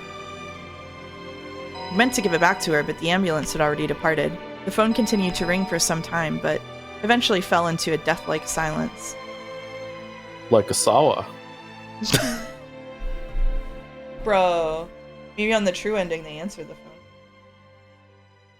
Oh. Oh. And it's Kanan on the other end. 1202? Oh, 002. Achi held his breath. He could no longer feel the seconds ticking by. The numbers on the display were changing more and more slowly, but still he watched in fear. It was impossible not to fixate on the countdown. 2 seconds, 2 seconds, 2 seconds. Kano and Achi continued to stare at the timer. 2 seconds. It had stopped. The timer had actually stopped. We did it! Achi dropped to his knees with a cry of triumph. The rest of the Shibuya Scramble burst into cheers. Wizapon would cast Ignis on it right now to see what would happen. Yeah, that's true. You are one reckless guy, you know that? Kano held his hand out. Achi grinned up at him. That makes 2 of us. The two clasped hands firmly, their handshake conveying more than any words could have. Sure. Achi! Susumu came rushing over. You did it, man. I knew you could do it. The way you sat there cradling that suitcase, badass. The two of them bumped fists. Aw, it weren't just me, Achi said. Could never have done it without you guys' help. Susumu smiled bashfully. Hey, Susumu, take care of SOS for me. You got it. Susumu looked him squarely in the eye. Achi gave a little nod and the two solemnly bumped fists again. Suddenly, there was a blinding flash. Achi spun around to see Chiaki standing there, beaming happily, her digital camera ready for another shot. Hey, everyone gather up. Minorikawa called out to Achi and his pals. You guys are the heroes of Shibuya. Fucking eating the fucking scenery back there with his tie. Photo time, everyone, Chiaki said. Get ready. The young men struck a pose together. Wait, her too. No. Minorikawa ushered Hitomi over to stand with Achi. Hitomi. Achi stared at her shyly. It was all thanks to Hitomi that he'd been able to do what he had done. Keeping Shibuya safe, keeping his promise to Suzune. Hitomi had been his inspiration for it all. There were so many things he wanted to say, but he couldn't get the right words out. Achi, I... Hitomi's cheeks were damp with tears. Hey now, little lady, Minorikawa called. No crying now. Come on. Show us a smile. Did dude just hit her with the it'd look better if you smiled? Yeah, what the fuck, you'd dude? look a lot better if you smiled. He struck a goofy pose beside Chiaki. At last, the smile returned to Hitomi's face. It really is the best. I don't know who's talking. Okay, it was you. All right. Hitomi looked up at Achi in confusion. Your smile, he said. It's the best. I don't care what anyone else says. I was able to morbid just by knowing what they would fucking do when she smiled. He spoke so earnestly that Hitomi couldn't help but smile even more. Okay, here we go, people. Get your best faces on. Oh, that's Minorika, whatever. At Minorikawa's signal, everyone let out a joyous victory cry. Oh my god, pickles. the Flash? The Flash? Wow. They don't take photographs like this anymore. I know. Come on, guys, Suzumi shouted. Let's lift Achi up to where everyone can see him. Oh, it's loud again. The members of SOS let out another roar. Huh? No, you don't gotta do that, guys. Hey, cut it out! But Achi had already been swallowed by the enthusiastic throng. Whoa. Heave ho! Heave ho! He's crowd surfing! Heave ho! There, in the middle of the scramble, Achi was being hailed as a hero. Kano looked on with a satisfied smile. What they had achieved together was nothing less than a miracle. It had taken a lot of luck and more than a few coincidences for them to stop the bomb. Coincidences? Kano muttered to himself. No, that wasn't right. This was something different altogether. Fate, that's what it was. And not just one person's fate. The destinies of several people had collided, gathering momentum until coincidence became inevitability, and Shibuya was saved. There's your thesis statement. The raucous crowd tossed Achi high into the air again and again.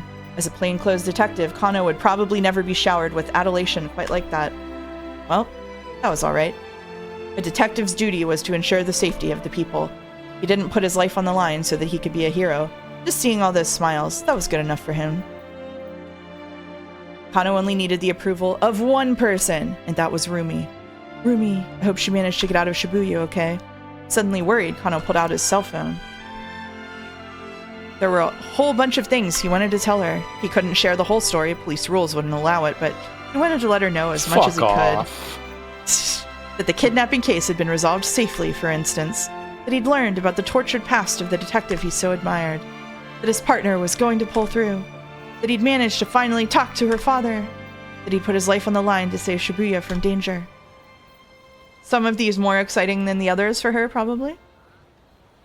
Rumi would listen quietly to the very end, and then Kano thought he knew just what she'd say. Short and sweet, in that gentle voice of hers. Good job. And it's credits, baby. Is it really? Is that it? That's credits, baby. They're playing the song. They're playing us song. What about Achi's sister's heart?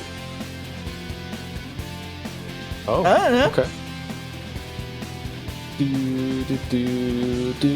All right. It exploded or something. Who cares? There you go. Don't worry about it. All right.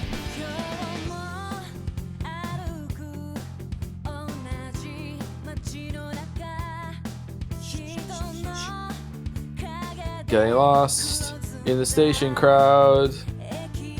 Shit. The news I hear is misery, time and time again, as I run, searching for you. Nailing it. No, okay, never mind. All right. What?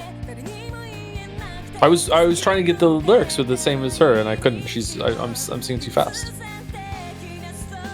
Do you want the exact choices for true ending once we load back in, or do you want a vague tip? Well, I don't know. Do you want to do the true ending tonight, or do you want to save it for next week? Or just do side stories next week? What do you think? If we do, true ending, right now, how long is it going to take? Like, I don't know. Like, I have time. I can do it. It's fine. But how long is it going to take? If it'd be a better stream to do it with side story next week, we can do that. It's as long as that ending took? You have to do... No, I understand. We'll do the true ending either way. It's just a question of whether we should do it tonight or do it next week before the side stories. I know we're going to do the true ending. That's not in question. As long as that ending took. That was like 20, 30 minutes. It's not that bad.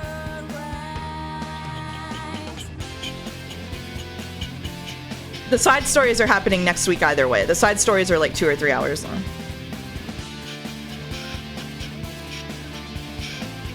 If it's only as long as that was, I don't see why we shouldn't do it this week. What do you mean by it took as long as this one? Like when we hit like epilogue, it took reading. as long? Yeah. Or yeah. like, the last hour or something. No, I think the epilogues. If you do it next week, I won't be here. That's true. We won't be. We should do it this that week. Makes the decision for us then. Yeah. All right. That's right. August did say that. Sorry. Okay. Do we want exact choices for true ending or a vague tip? I think we want exact choices. What about, I think we want you? exact choices. Yeah, I don't exact even have a breadcrumb to even follow for what even would make it different. Yeah. Yeah.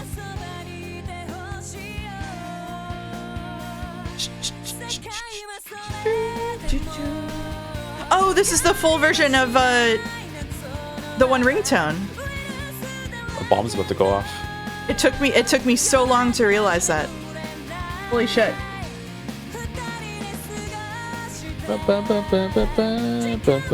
Choosing all of the most let's not kill anyone or hurt anyone and be super nonviolent and peace and love for all the I knew they were gonna have a power of friendship fucking gate. I knew they were gonna do it.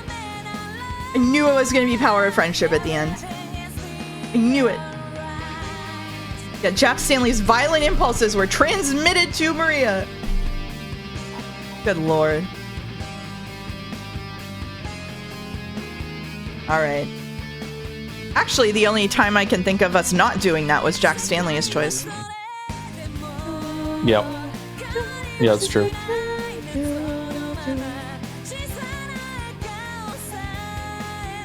I'm also disappointed that Kajiwara wasn't more important. I know. You'll DM me the choices? Okay. August running the streams once again. Wow. Thank you, August. Thank you, Godot. Thank you, August and Godot, for helping us get through this, and especially Godot, whose idea it was for us to play this. This is a good choice. And thank the Academy, and thank my mom. Thank you, Jill. Yeah, whoa, thank you, there's Clive. more. Thank you, Jill. Whoop. Gordon and Alfred sat in the back seat as the car sped along the highway. Here. Gordon tossed the handcuff key onto the seat beside him. What happened down at the scramble? Alfred asked, picking up the key and unlocking her cuffs. Okay. Do you want to be Alfred or do you want to be Gordon? I'll be Alfred. Okay.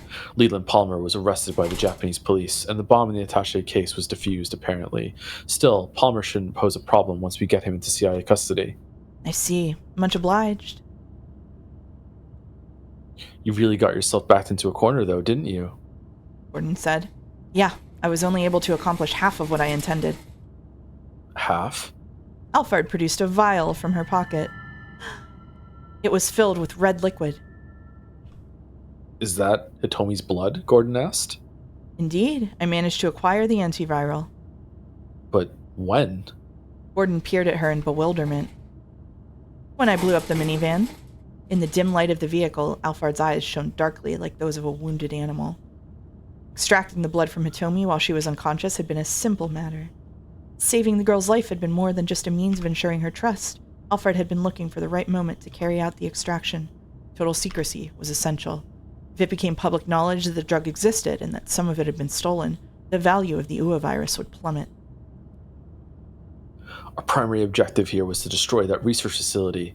Still, getting our hands on the antiviral is better than nothing. Well done, as always, Alfred. I thought maybe he was going to be Alfred. Okay. Gordon's hard expression softened, but Alfred was in no mood to return his smile. If Maria Osawa had remained inside the facility, her plan would have succeeded. Everything else up until that point had gone off without a hitch. The one thing Alfred hadn't anticipated was Maria bringing the bomb outside. She had injected Maria with a knockout drug back at Endo Electronics that should have kept her from moving around for a while, even after she'd regained consciousness. And in any case, she wouldn't have expected the girl to just march into the middle of an armed standoff. She had been certain that Maria would never leave the lab. She had misjudged how strong the girl's feelings for Kanan were. Maria's body had been put into a state of torpor. There were a bunch of people pointing guns at each other, and still she had been undeterred.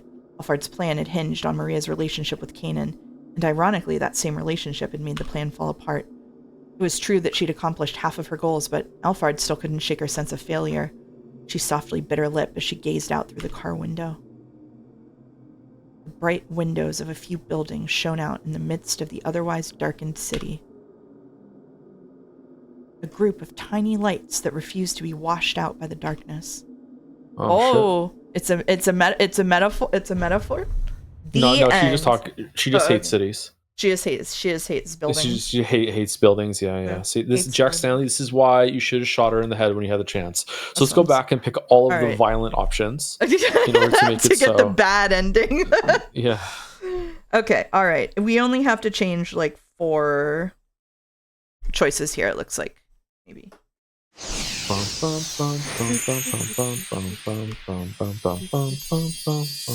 right, White take bookmark. it easy. White bookmark.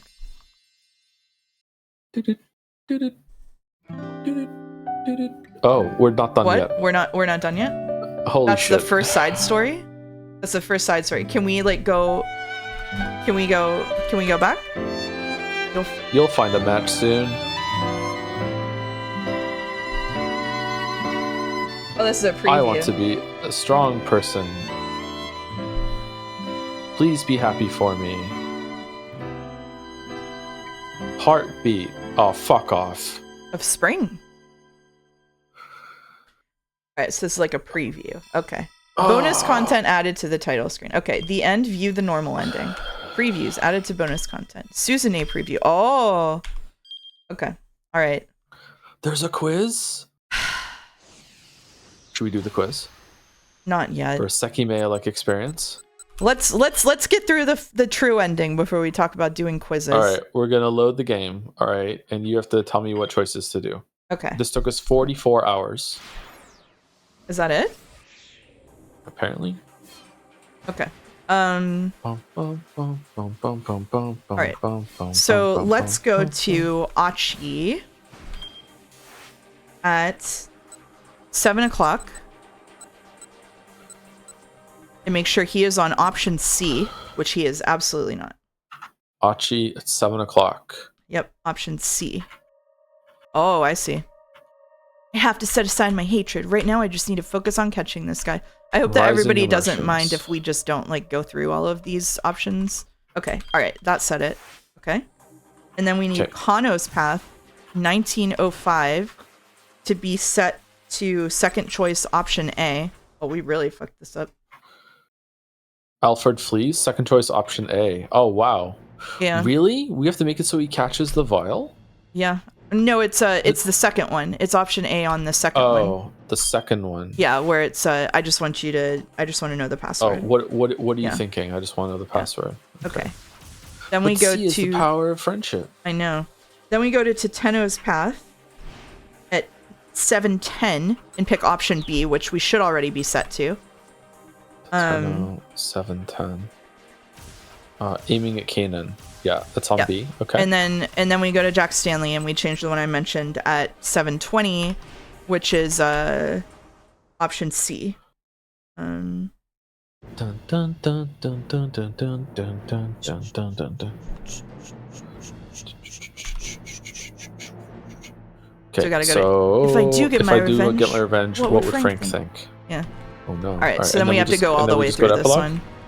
Well, we have to go all the way Oh. through this one. You have to Shit. make sure that you All right, sorry. I'll go back. It's okay. You have to just make sure that you continue it until you can go down. It's just a couple of lines. Okay. All right. And then option A at a final choice. Another let's not kill anyone choice. Which one is that?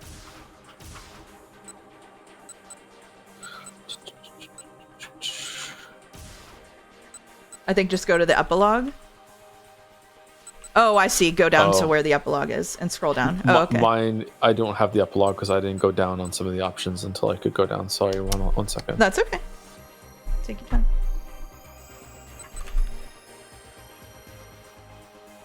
I'm inconveniencing everyone. I'm a horrible person. Oh my god. Okay, there we go. Drama. All right, Okay, you I'm want to good. read All right, this, I'm the at- true ending? I'm at the epilogue now. So I still see the 3 of the epilogue, though. Is that okay? Yeah, I think you go down to the bottom one and then just go to confrontation. And then you can read it this time if you want. Okay, confrontation. All right, so everything's the same until the very last one. Okay. Oh, I can scroll down Okay. really far. Dun, dun, dun, dun, dun, dun, dun, dun, dun, So I can dun, scroll dun, down dun, until dun, it says dun, Kanan had blood on her hands from the time she was a little girl. Do you want to just keep the same characters? Sure. I remember what characters we were. Kate had blood on her hands from the time she was a little girl, a walking contradiction of cruelty and childishness, and yet she had lived her life according to her own unshakable beliefs. Meeting her had made Maria think hard about her own identity. What did it mean to be Japanese? No, that wasn't the question. What did it mean to be Maria Asawa?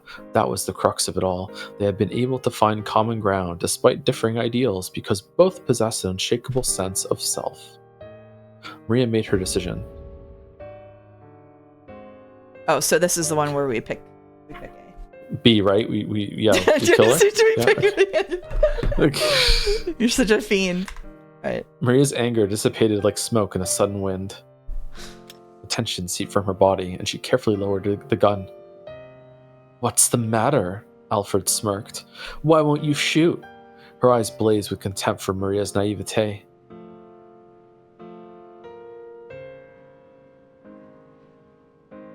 No, I'm not being naive, Maria told herself.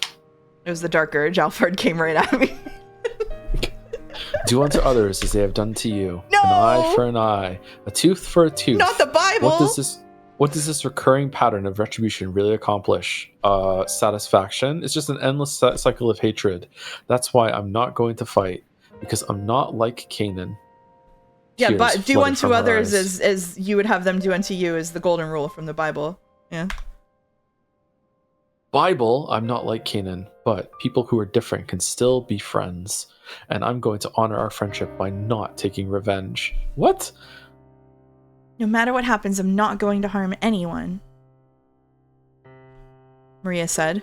Maybe that's not very realistic, but this is my fight, and I'll fight the way I choose. She wiped away her tears. For the first time, Maria felt that she understood Canaan. If she'd been able to see her just one more time, she would have been able to speak her mind without fear.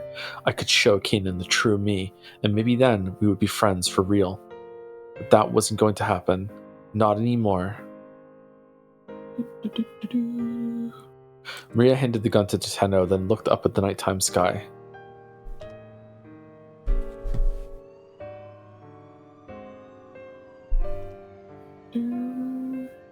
Speaking of that Bible, Canaan being called that keeps making me think of the Canaanites from the Bible. It's been driving me a little crazy. Me too, buddy.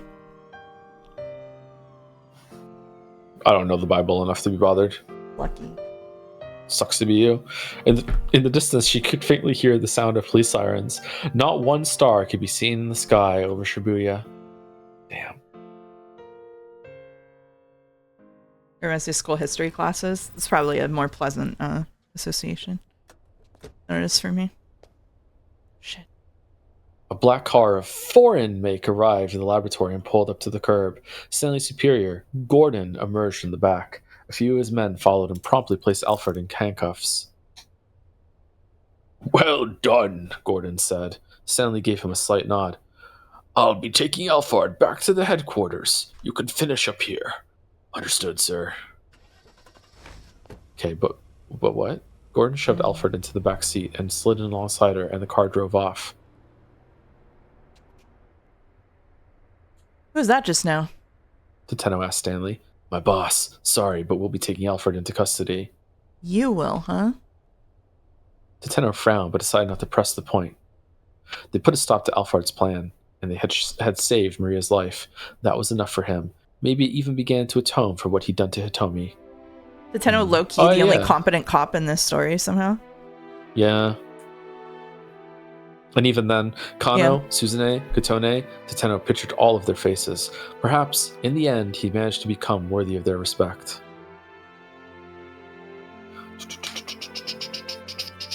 It's all over. Stanley spoke under his breath. His gaze locked onto the car, taking Alfred away. The black cloud that hung over his heart had yet to lift, but he knew that today was the day he could finally put revenge aside. No longer would memories of his brother bring only sorrow. This'll do, pig. This'll do, won't it, Frank? Yeah, Jack! Thumbs up. Abruptly, Maria's cell phone rang in Stanley's pocket. That's right, I meant to give this back to you. He handed the phone to Maria. I'm so fucking smart. I wonder who's calling. Maria picked up. She could hardly believe it when she heard the voice on the line. Brusque yet girlish, with a daredevil ring, a voice that had been burned into her mind since the day she met its owner. No, it can't be. She'd been sure she'd never hear that voice again. In an instant, Maria's face was damp with tears of joy. Thank goodness. Oh, thank goodness. Now they can make an anime about us. Kanan? Kanan's alive? Kanan's alive, Maria couldn't baby. hold back her sobs. The tears kept coming and coming. She'd never wept with joy like this in her life. We found a strong female 428. character. 428. Oh, shit. 428.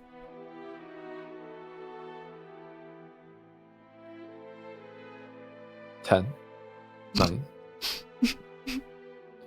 Achi held his breath. He could no longer feel the seconds ticking by. The numbers on the display were changing more and more slowly, but still he watched in fear. 2. It was impossible not to fixate on the countdown. 2, 2, 2. Kano and Achi continued to stare at the timer.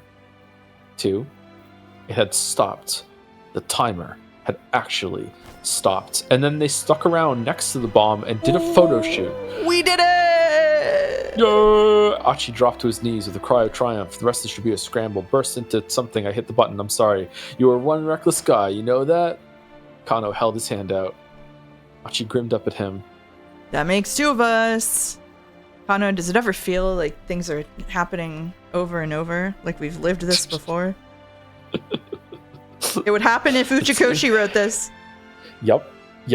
The two clasped hands firmly, their handshake conveying more than any words could have. Achi! Suzumu came rushing over. You did it, man. I knew you could do it. 2 bump fists, like bros. Oh, it weren't just me. Achi said, could never have done it without you guys' help. Suzumu smiled bashfully. Hey, Suzumu, take care of SOS for me. You got it. Suzumu looked him squarely in the eye. Achi gave a little nod, and the two solemnly bumped fists again. Suddenly, there was a blinding flash. Do you just want me to just, speed read this until we get something new, or I don't see why not. Yeah. Okay. Achi spun around to see Chiaki standing there, beaming happily. Who just the camera ready for a shot. Hey, everyone, gather up. And Norikawa said to Achi and his pals, you guys are the heroes of Shibuya. Photo time, everyone. Chiaki said, get ready. The young men stuck a pose together. Wait, her too. Minorukawa showed Hitomi to stand with Achi. Hitomi! Achi flashed her sheepish grin. It was all thanks to Hitomi that he'd been able to do what he had done, keeping Shibuya safe, keeping his promise to Suzune. Hitomi had been his inspiration for it all. There were so many things he wanted to say, but he couldn't get the right words out. Achi, Hitomi's cheeks were damp with tears. Hey now, young lady, Minorukawa called. No crying now. Come on, show us a smile. He struck a goofy pose behind Chiaki. Yay! At last, the smile returned to Hitomi's face. It really is the best. Hitomi looked up at Achi in confusion. Your smile, he said. It's the best, even though you have a twin that looks exactly like you. I don't care what anyone says. Yours is the best one. He spoke to you so earnestly that Hitomi couldn't help but smile even more. Okay, here we go, people. Get your best faces on. No, this is Minorukawa. Minorukawa's signal. Everyone let out a joyous victory cry. Yeah. Kano, have you heard about the tale of the blue bird? What about Ice 9? Kano, have you ever heard about the cat in the box? Come on, yeah, there was no cat box in this time. Yeah. Come on, guys, Shizumu shouted. Let's lift Achi up and everyone can see it. And the members of us let out another roar. Huh? No, you don't got to do that, guys. So cut it out. But Achi had already been swallowed by the enthusiastic throng. Achi, heave ho, heave ho, heave ho. I'm having fun. There was in the middle of the scramble, Achi was being hailed as a hero. Kano looked on with a satisfied smile. What he achieved together was nothing less than a miracle. It had taken a lot of luck and more than a few coincidences for them to stop the bomb. Coincidences, Kano muttered to himself. No, that wasn't right. It was Morbang. This was something different altogether. Fate, that's what it was. It was not just one person's fate. That sees several people collided, gathering momentum. The coincidence became inevitability, and Shibuya was saved. The raucous crowd tossed Achi high into the air again and again. As a plainclothes detective, Kano would probably never be showered with adulation quite like that. Well, that was all right. A detective's duty was to ensure the safety of the people. He didn't put his life on the line so that he could be a hero. Just seeing all these smiles, that was good enough for him. If it's good enough for you. Kano only needed to the approval of one person, and that was Rumi, and also her dad. Rumi, I hope she managed to get out of Shibuya okay. Suddenly worried, Kano pulled out his cell phone. Oh, is this new? I don't think so. He didn't call her last time.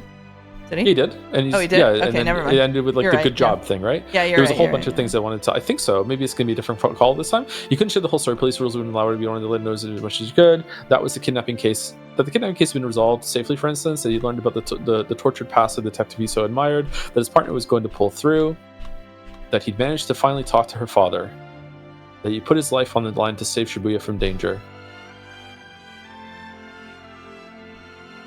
Rumi would listen quietly to the very end, and then Kano thought he knew just what she'd say. Short and sweet. in that gentle voice of hers. Go for it. What do we Mouse. think, everyone? Nice.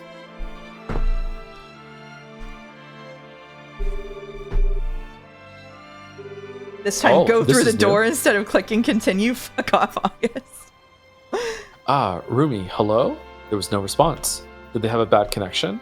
Hello? Rumi, are you there? Can you hear me? Look, the case is closed now. If you're still somewhere close to Shibuya, I'd love to see you if I can. You want to see me, huh? Don't you have a mountain of paperwork you should be doing first? The gruff voice was Shizuo's.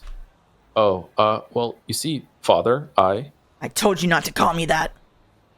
Okay, Daddy. Shizuo barked so loudly over the phone that Kana's ear rang. Right. No, of course. And yes, I'll do my job. I just wanted to check and make sure that Rumi was all right. Looks like I misjudged you. Maybe you are the kind of guy who will blow off work to go meet with a girl. Dad, hey, Daddy. The Kano heard Rumi's voice cry out with his aspiration. Come on, let me have my... No, that's you. Shit. Come on, let me have my phone. I know that work is important, sir, Kano said hurriedly, but Rumi is even more important to me. He felt this panic rising. After all that had happened, he didn't want Shizuo to end up with a bad impression. Well, be quiet. If you want to see Rumi, you can do it once you've finished your work. Well, but I'm not sure when that's going to be.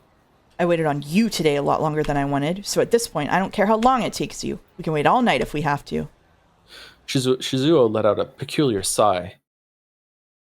And then you and I can talk again about you marrying my daughter. Huh? I just got chills. Before Kano could be sure he'd heard that right, Shizuo hung up. Huh? What? He stared at the phone, his mind reeling. And then he was hit with a veritable explosion of joy. Whoa, he went full Breakfast Club. Yes! Or are we gonna have like an 80s movie like send off, you know, like 7 years With later, he went to Starbucks in the bar, background.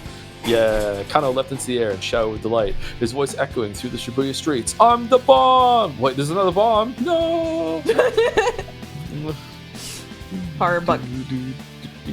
The chinchillas did wake up for the ending. Once the crowd had put Achi back down on his feet, he rushed over to Hitomi. So, Hitomi. You want me to be Hitomi? Yes. Hitomi, there's so much stuff I want to talk to you about. So many things I want to tell you. He gazed into her face. But Suzune... He didn't know how to continue. Hitomi smiled warmly as she understood. Go on, Achi. Go see your sister. There's nobody here in trouble now that you need to rescue now. Also, I have 2 hearts for some reason. Genetic mutation. She can have one. Thank you. I better get going then to see Suzune. Take her with you, dumbass! Achi broke away from his circle of friends and headed out of the Shibuya Scramble. Strangely enough, his leg didn't hurt too much now. Despite all that had happened, he felt invigorated, as if he was just waking to a brand new day. Achi, Hitomi called after him. I will see you again, won't I? Achi nodded vigorously. Of course. Just come to Shibuya. You'll find me. Just come to this giant city. It's easy. No problem. He'd been born and raised in No phone Shibuya, number. but after today, he loved the place more than ever. Just come to Shibuya. Was this all an advertisement for Shibuya tourist industry? Just come to Shibuya. Last line of the true ending.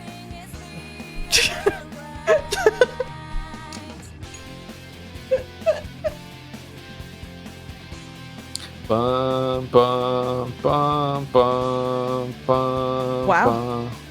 Okay, I don't like the ending. Mm-mm. I feel like this should have been the end of the second act, and there should be way. Like, I don't even understand Alfred at all. Like, we just find out who she is at the end. Like, what are her motivations? What is she doing? I feel like a bunch of plot lines just went absolutely nowhere. But that said, it was a lot of fun, and I do enjoy the structure of the game quite a bit. It was really interesting to see a story told this way, with flipping things around and like unlocking routes and everything like that. And to me, the 2 standout parts of the VN were definitely the hour where they were at the mall. It was really good. And the hour where they were on the roof. Those are my 2 favorite parts. I really liked both of those. The ending, in terms of pacing, wasn't too bad, but like I feel like it just sort of stopped. Yeah, I'm right there with you. Those are my favorite parts as well. I'm guessing that some of the stories that they didn't wrap up here, we're going to see them in the side stories. I don't know if we're going to do all the side stories, but we're going to do some of them. And I think that some of those questions get answered there. Were you really thinking time loops were involved? Was that joke theorizing? I was joking. That was a joke. Are you amazed that Chiri's whole deal didn't come back for a third act twist? Yes. I am actually stunned that we didn't get some tedious plotline with Mr. Yanagashita and Chiri and the wrestlers. But again, I wonder if there's a side story about that. Yeah, I'm also stunned that Yanagashita didn't come back for the end. It felt like he was a big deal, like, and he didn't come back at the end, driving the ice truck or whatever the fuck, you know. Like, I'm really surprised he didn't come back. I've been waiting for him to come back all stream today. Yeah, same. Do you want to go to Shibuya after this? Not particularly. Not more than I did before, but also not less. He drives the ship. I thought he was Alphard almost the entire time. That would have gone hard. That would have gone so fucking hard. Where do you want to go? The Taurus. What if he's one of the CIA guys? Oh. Ranking of routes? I mean, Maria and Jack Stanley and Tetenos were the best routes, I think. Yeah, easily. It's gotta be. Yeah. I'm stunned that, you know, they were introduced at the end and they were really good. Like, I wish we could have played as Teteno and Jack Stanley probably the whole entire time. Yeah. Like, Kano was okay, but he's just kind of like going with the flow. Minorikawa was actively irritating. I hated whenever Minorikawa was. I would have liked Achi's a lot more if Hitomi talked more. Maria was by far the best character. I loved when we were Maria the whole entire time. Maria is the best character easily. Yeah. Yeah, from top to bottom, for me, it would probably be Joe, of course, at the top, and then Maria, Jack Stanley, Teteno, then Osawa. I thought that Osawa's storyline was really good. There were some really good things in there. Probably Kano after that, and then Minorikawa, Achi at the bottom for me, for sure. God, yeah, Achi is the false bottom. Nowhere. Yeah, the guy. It was just comedic relief. Yeah. I thought the music forum was going to come back with something as well, but it didn't. Yeah. Well, someone in chat said that the music forum guy is Shizuo, actually.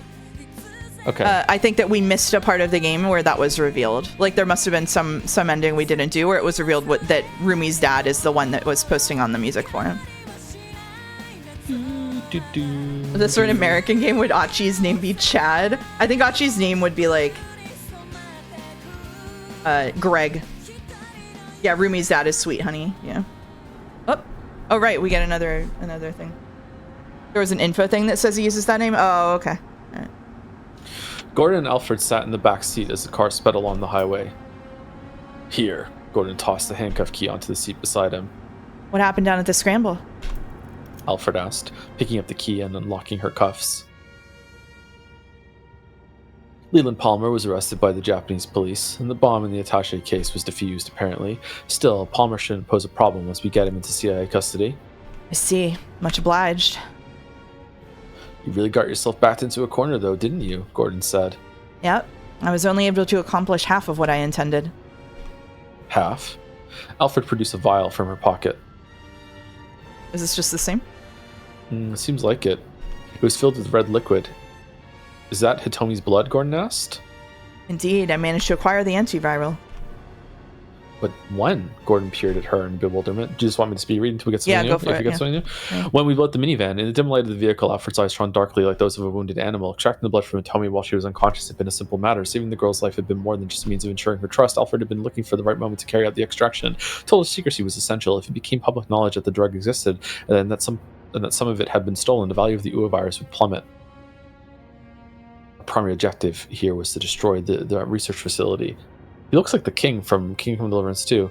Sir Otto. Still, getting our hands on the antiviral is better than nothing. Well done as always, Alfred. Oh shit. Wait, this is different. This is different, yeah, okay. Alright. Whoa. It's a video? Shit.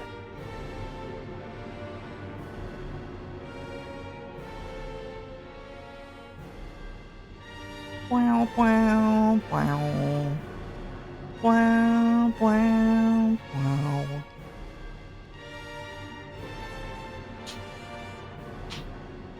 Oh, Kanan's gonna kill her.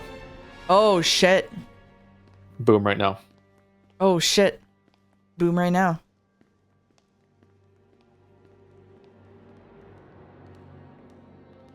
No? Okay. I was wrong. This is what it feels like. Holy shit. Hot in 4K too. Oh, unless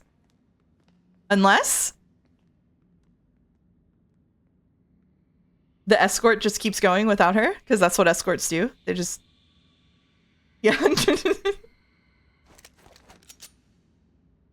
Oh shit.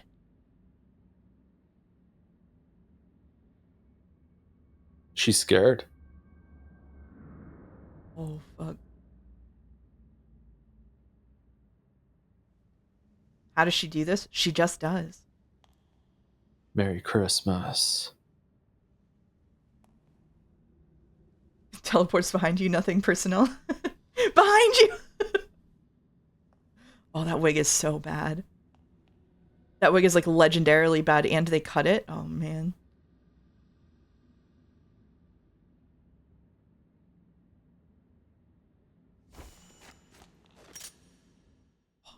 Whoa! Whoa! Your side wig will clear? I don't know about that. Shit. Is that it? That's it. Are you intrigued? Oh. Is there 429 Shibuya Scramble? No, now we get the black bookmark side story. Interesting. Yeah. Let's see it. Oh, it's anime. Ah, shit, it's anime. お前はまだ復讐を考えているな。 Dojima? コードが変えられている。解放戦線を Whoa, what the what the 目的となる貨物車両を3両目。警報は解除したんじゃないのか。定か、そちらの進行は潜入経路に問題はない。みんな黙らせていいんだよ。彼女の専門は暗号を破る。それ以外に理由はない。から待て。渋谷の文字はお前とは相性が悪いみたいだ。 This is not a teaser for the anime. This is the side story we're doing next week, written by Nasu, author of the Fate series.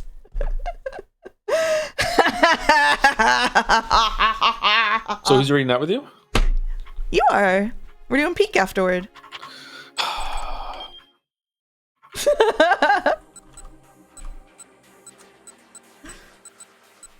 Next week is Fate, baby. So no Heartbeat by Spring? All right. We can do both. We can do Heartbeat by Spring. Dun, dun, dun, dun, Please dun, look at what they look like in the dun, route dun, selection. dun, dun. Okay. All right. Is it here in the, or is this what we just watched? No, this is what we just watched. Okay. All right. We have to, Where do we have to I- go here? Where do I go to see it? Oh, is it all the way back? I see. All right. Sorry. I understand. What do we do? So, go to load up the game. I think. Yeah. I'll be real. I think the Fate reveal was the worst, most tragic, most awful event. I'm surprised it's a reveal to you because we've been talking about it in the Discord like a whole bunch. So hit tab for bonus Oh, routes, okay. I think. And we go to the other stories. Okay. Yeah. Oh shit. Oh shit. It's a whole anime, girl. Oh, I accidentally started it. No, I don't want to accidentally start it. Okay, I'm closing the game because I accidentally started it. It's over. It's done. I'm closing it. We're out. Alfred out. Alshua. We're out. I closed it. The solitary serpent. The snake has lost 8 of its 9 heads. All right. They I'm can't also see closing it. then. They can't see it. You're leaking. Okay. Yeah. Dun, dun, dun, dun, dun, dun, dun, dun, Do, dun, do, dun, do, dun, do. dun, dun, dun. So what did 428 out of 10? What do you think? I give it a 7. I give her a 7. Really? 7? Yeah, I think so. A 7's not a bad score for it. My instinct was a little bit lower than that, like maybe a 6.5. I don't Yeah, know. fair enough. It was creative. I like what they did with like the budget that they had and everything, or the production level they had. I just wish that they spent less time faffing around earlier in the story, so they could have made the ending a bit better. Just whatever. Yeah. You know what? I just Okay. remembered the Bing Bongs. I agree. I meet you at 6.5. We dock Okay. it. We dock it half a point. Yeah. I'm glad Okay. we read it though. I think it was really fun. Like you said, the organization of it was really fun. I really liked figuring stuff out, like seeing what little changes in one timeline made in another. Like I think that the way that it's constructed is really special. Yeah, I've never read a story like this. It was good for that. Yeah, it's quite interesting to me. I'm gonna throw David Cage under the bus here as a creator who I think comes up with really interesting structures and then just butchers the content.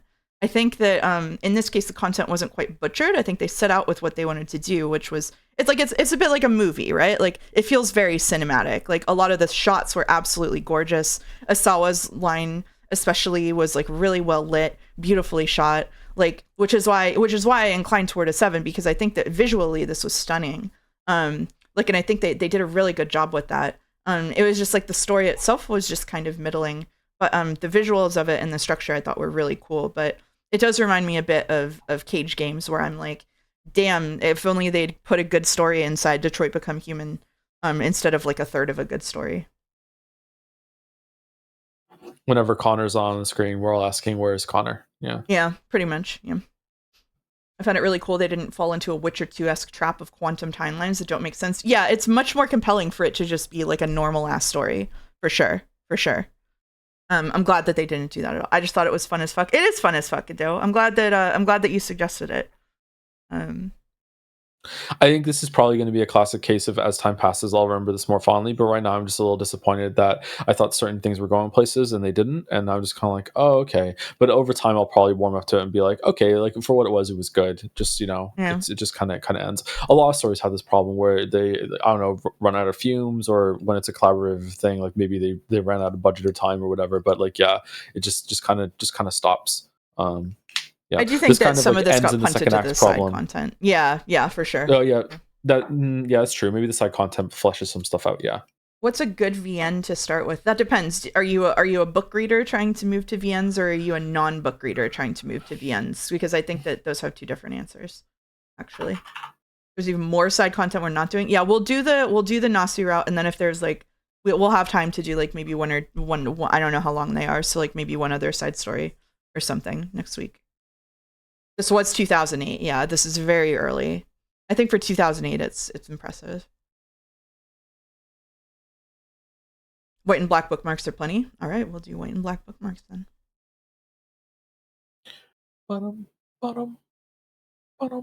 I think. Sorry, I didn't wait for the answer. I think if you were a book reader, Fata Morgana is basically like the peak VN you can start with, and then it'll all go downhill from there.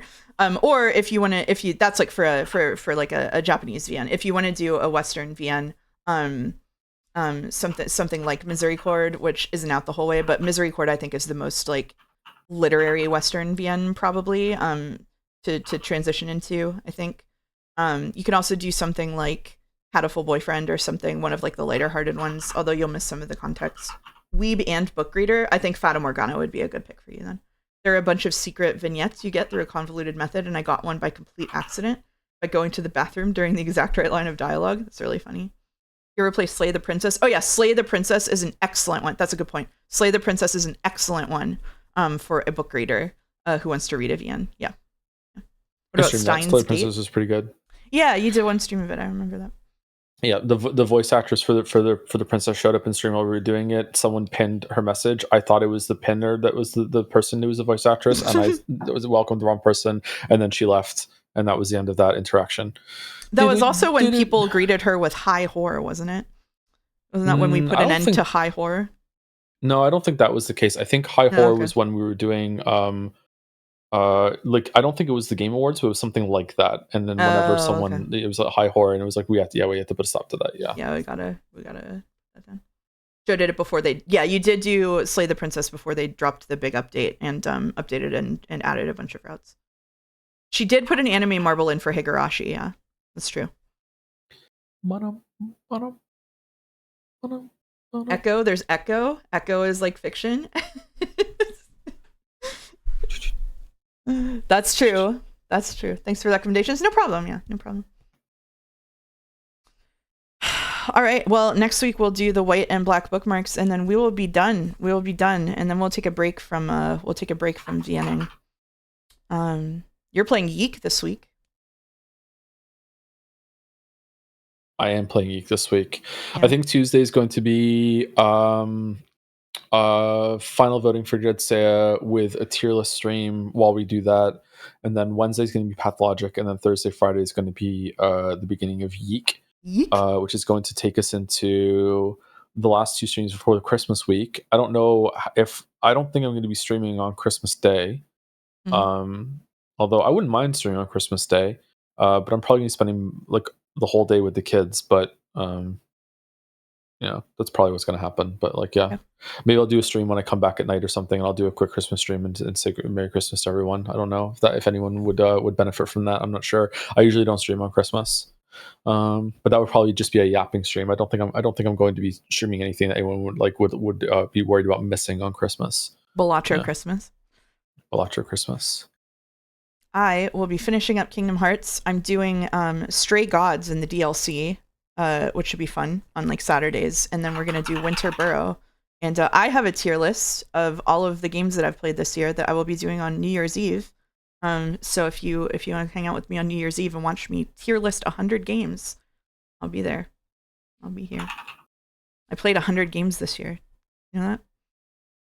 Did you really? Yeah. How many games did I play this year? I feel like maybe I played the most games I've ever had in a year this year because of all the streams. I did so much. Yeah, I did so many like single games, like little single stream games, like 3 to 4 hour like indie games or whatever, that it added up to 100. I was like blown away. It's definitely more games than I've ever played in a single year in my life before. 100 games, not 100 lines. That's right. Vote TGA. Yeah, vote the Great Ace Attorney in Jadzea before the end of the voting period. All right, we're just filibustering at this point. Okay. We are yapping, yeah. Who raid? Whom's to raid? Whom's to raid? Whom's to raid? How long has he been streaming? Oh, only 4 hours. Okay. Airbagged is live with Umineko episode 7. So if you do not want to see Umineko episode 7, now is your time to flee. Episode 7 is happening. He has for 6 hours more than that? What? Okay, well, we'll see if he stays alive. Thanks for streaming. Thanks everybody for coming. I had a lot of fun with this. This is really cool. I did too. Thank you. It's kind of done, but like we still have some extra stuff to do next week. So I'm sure we'll do yapping and some peek at next week too. Yeah. Yep. Absolutely. All right. Thank you for having me. See y'all later. Yeah, of course. Thank you very much for coming on and reading with me. And we'll be taking a break from VNs after this. Might return in the new year with something. We'll see what happens. All right. I'm gonna send you over to Dave. See you guys later. Bye. Bye bye, viewers.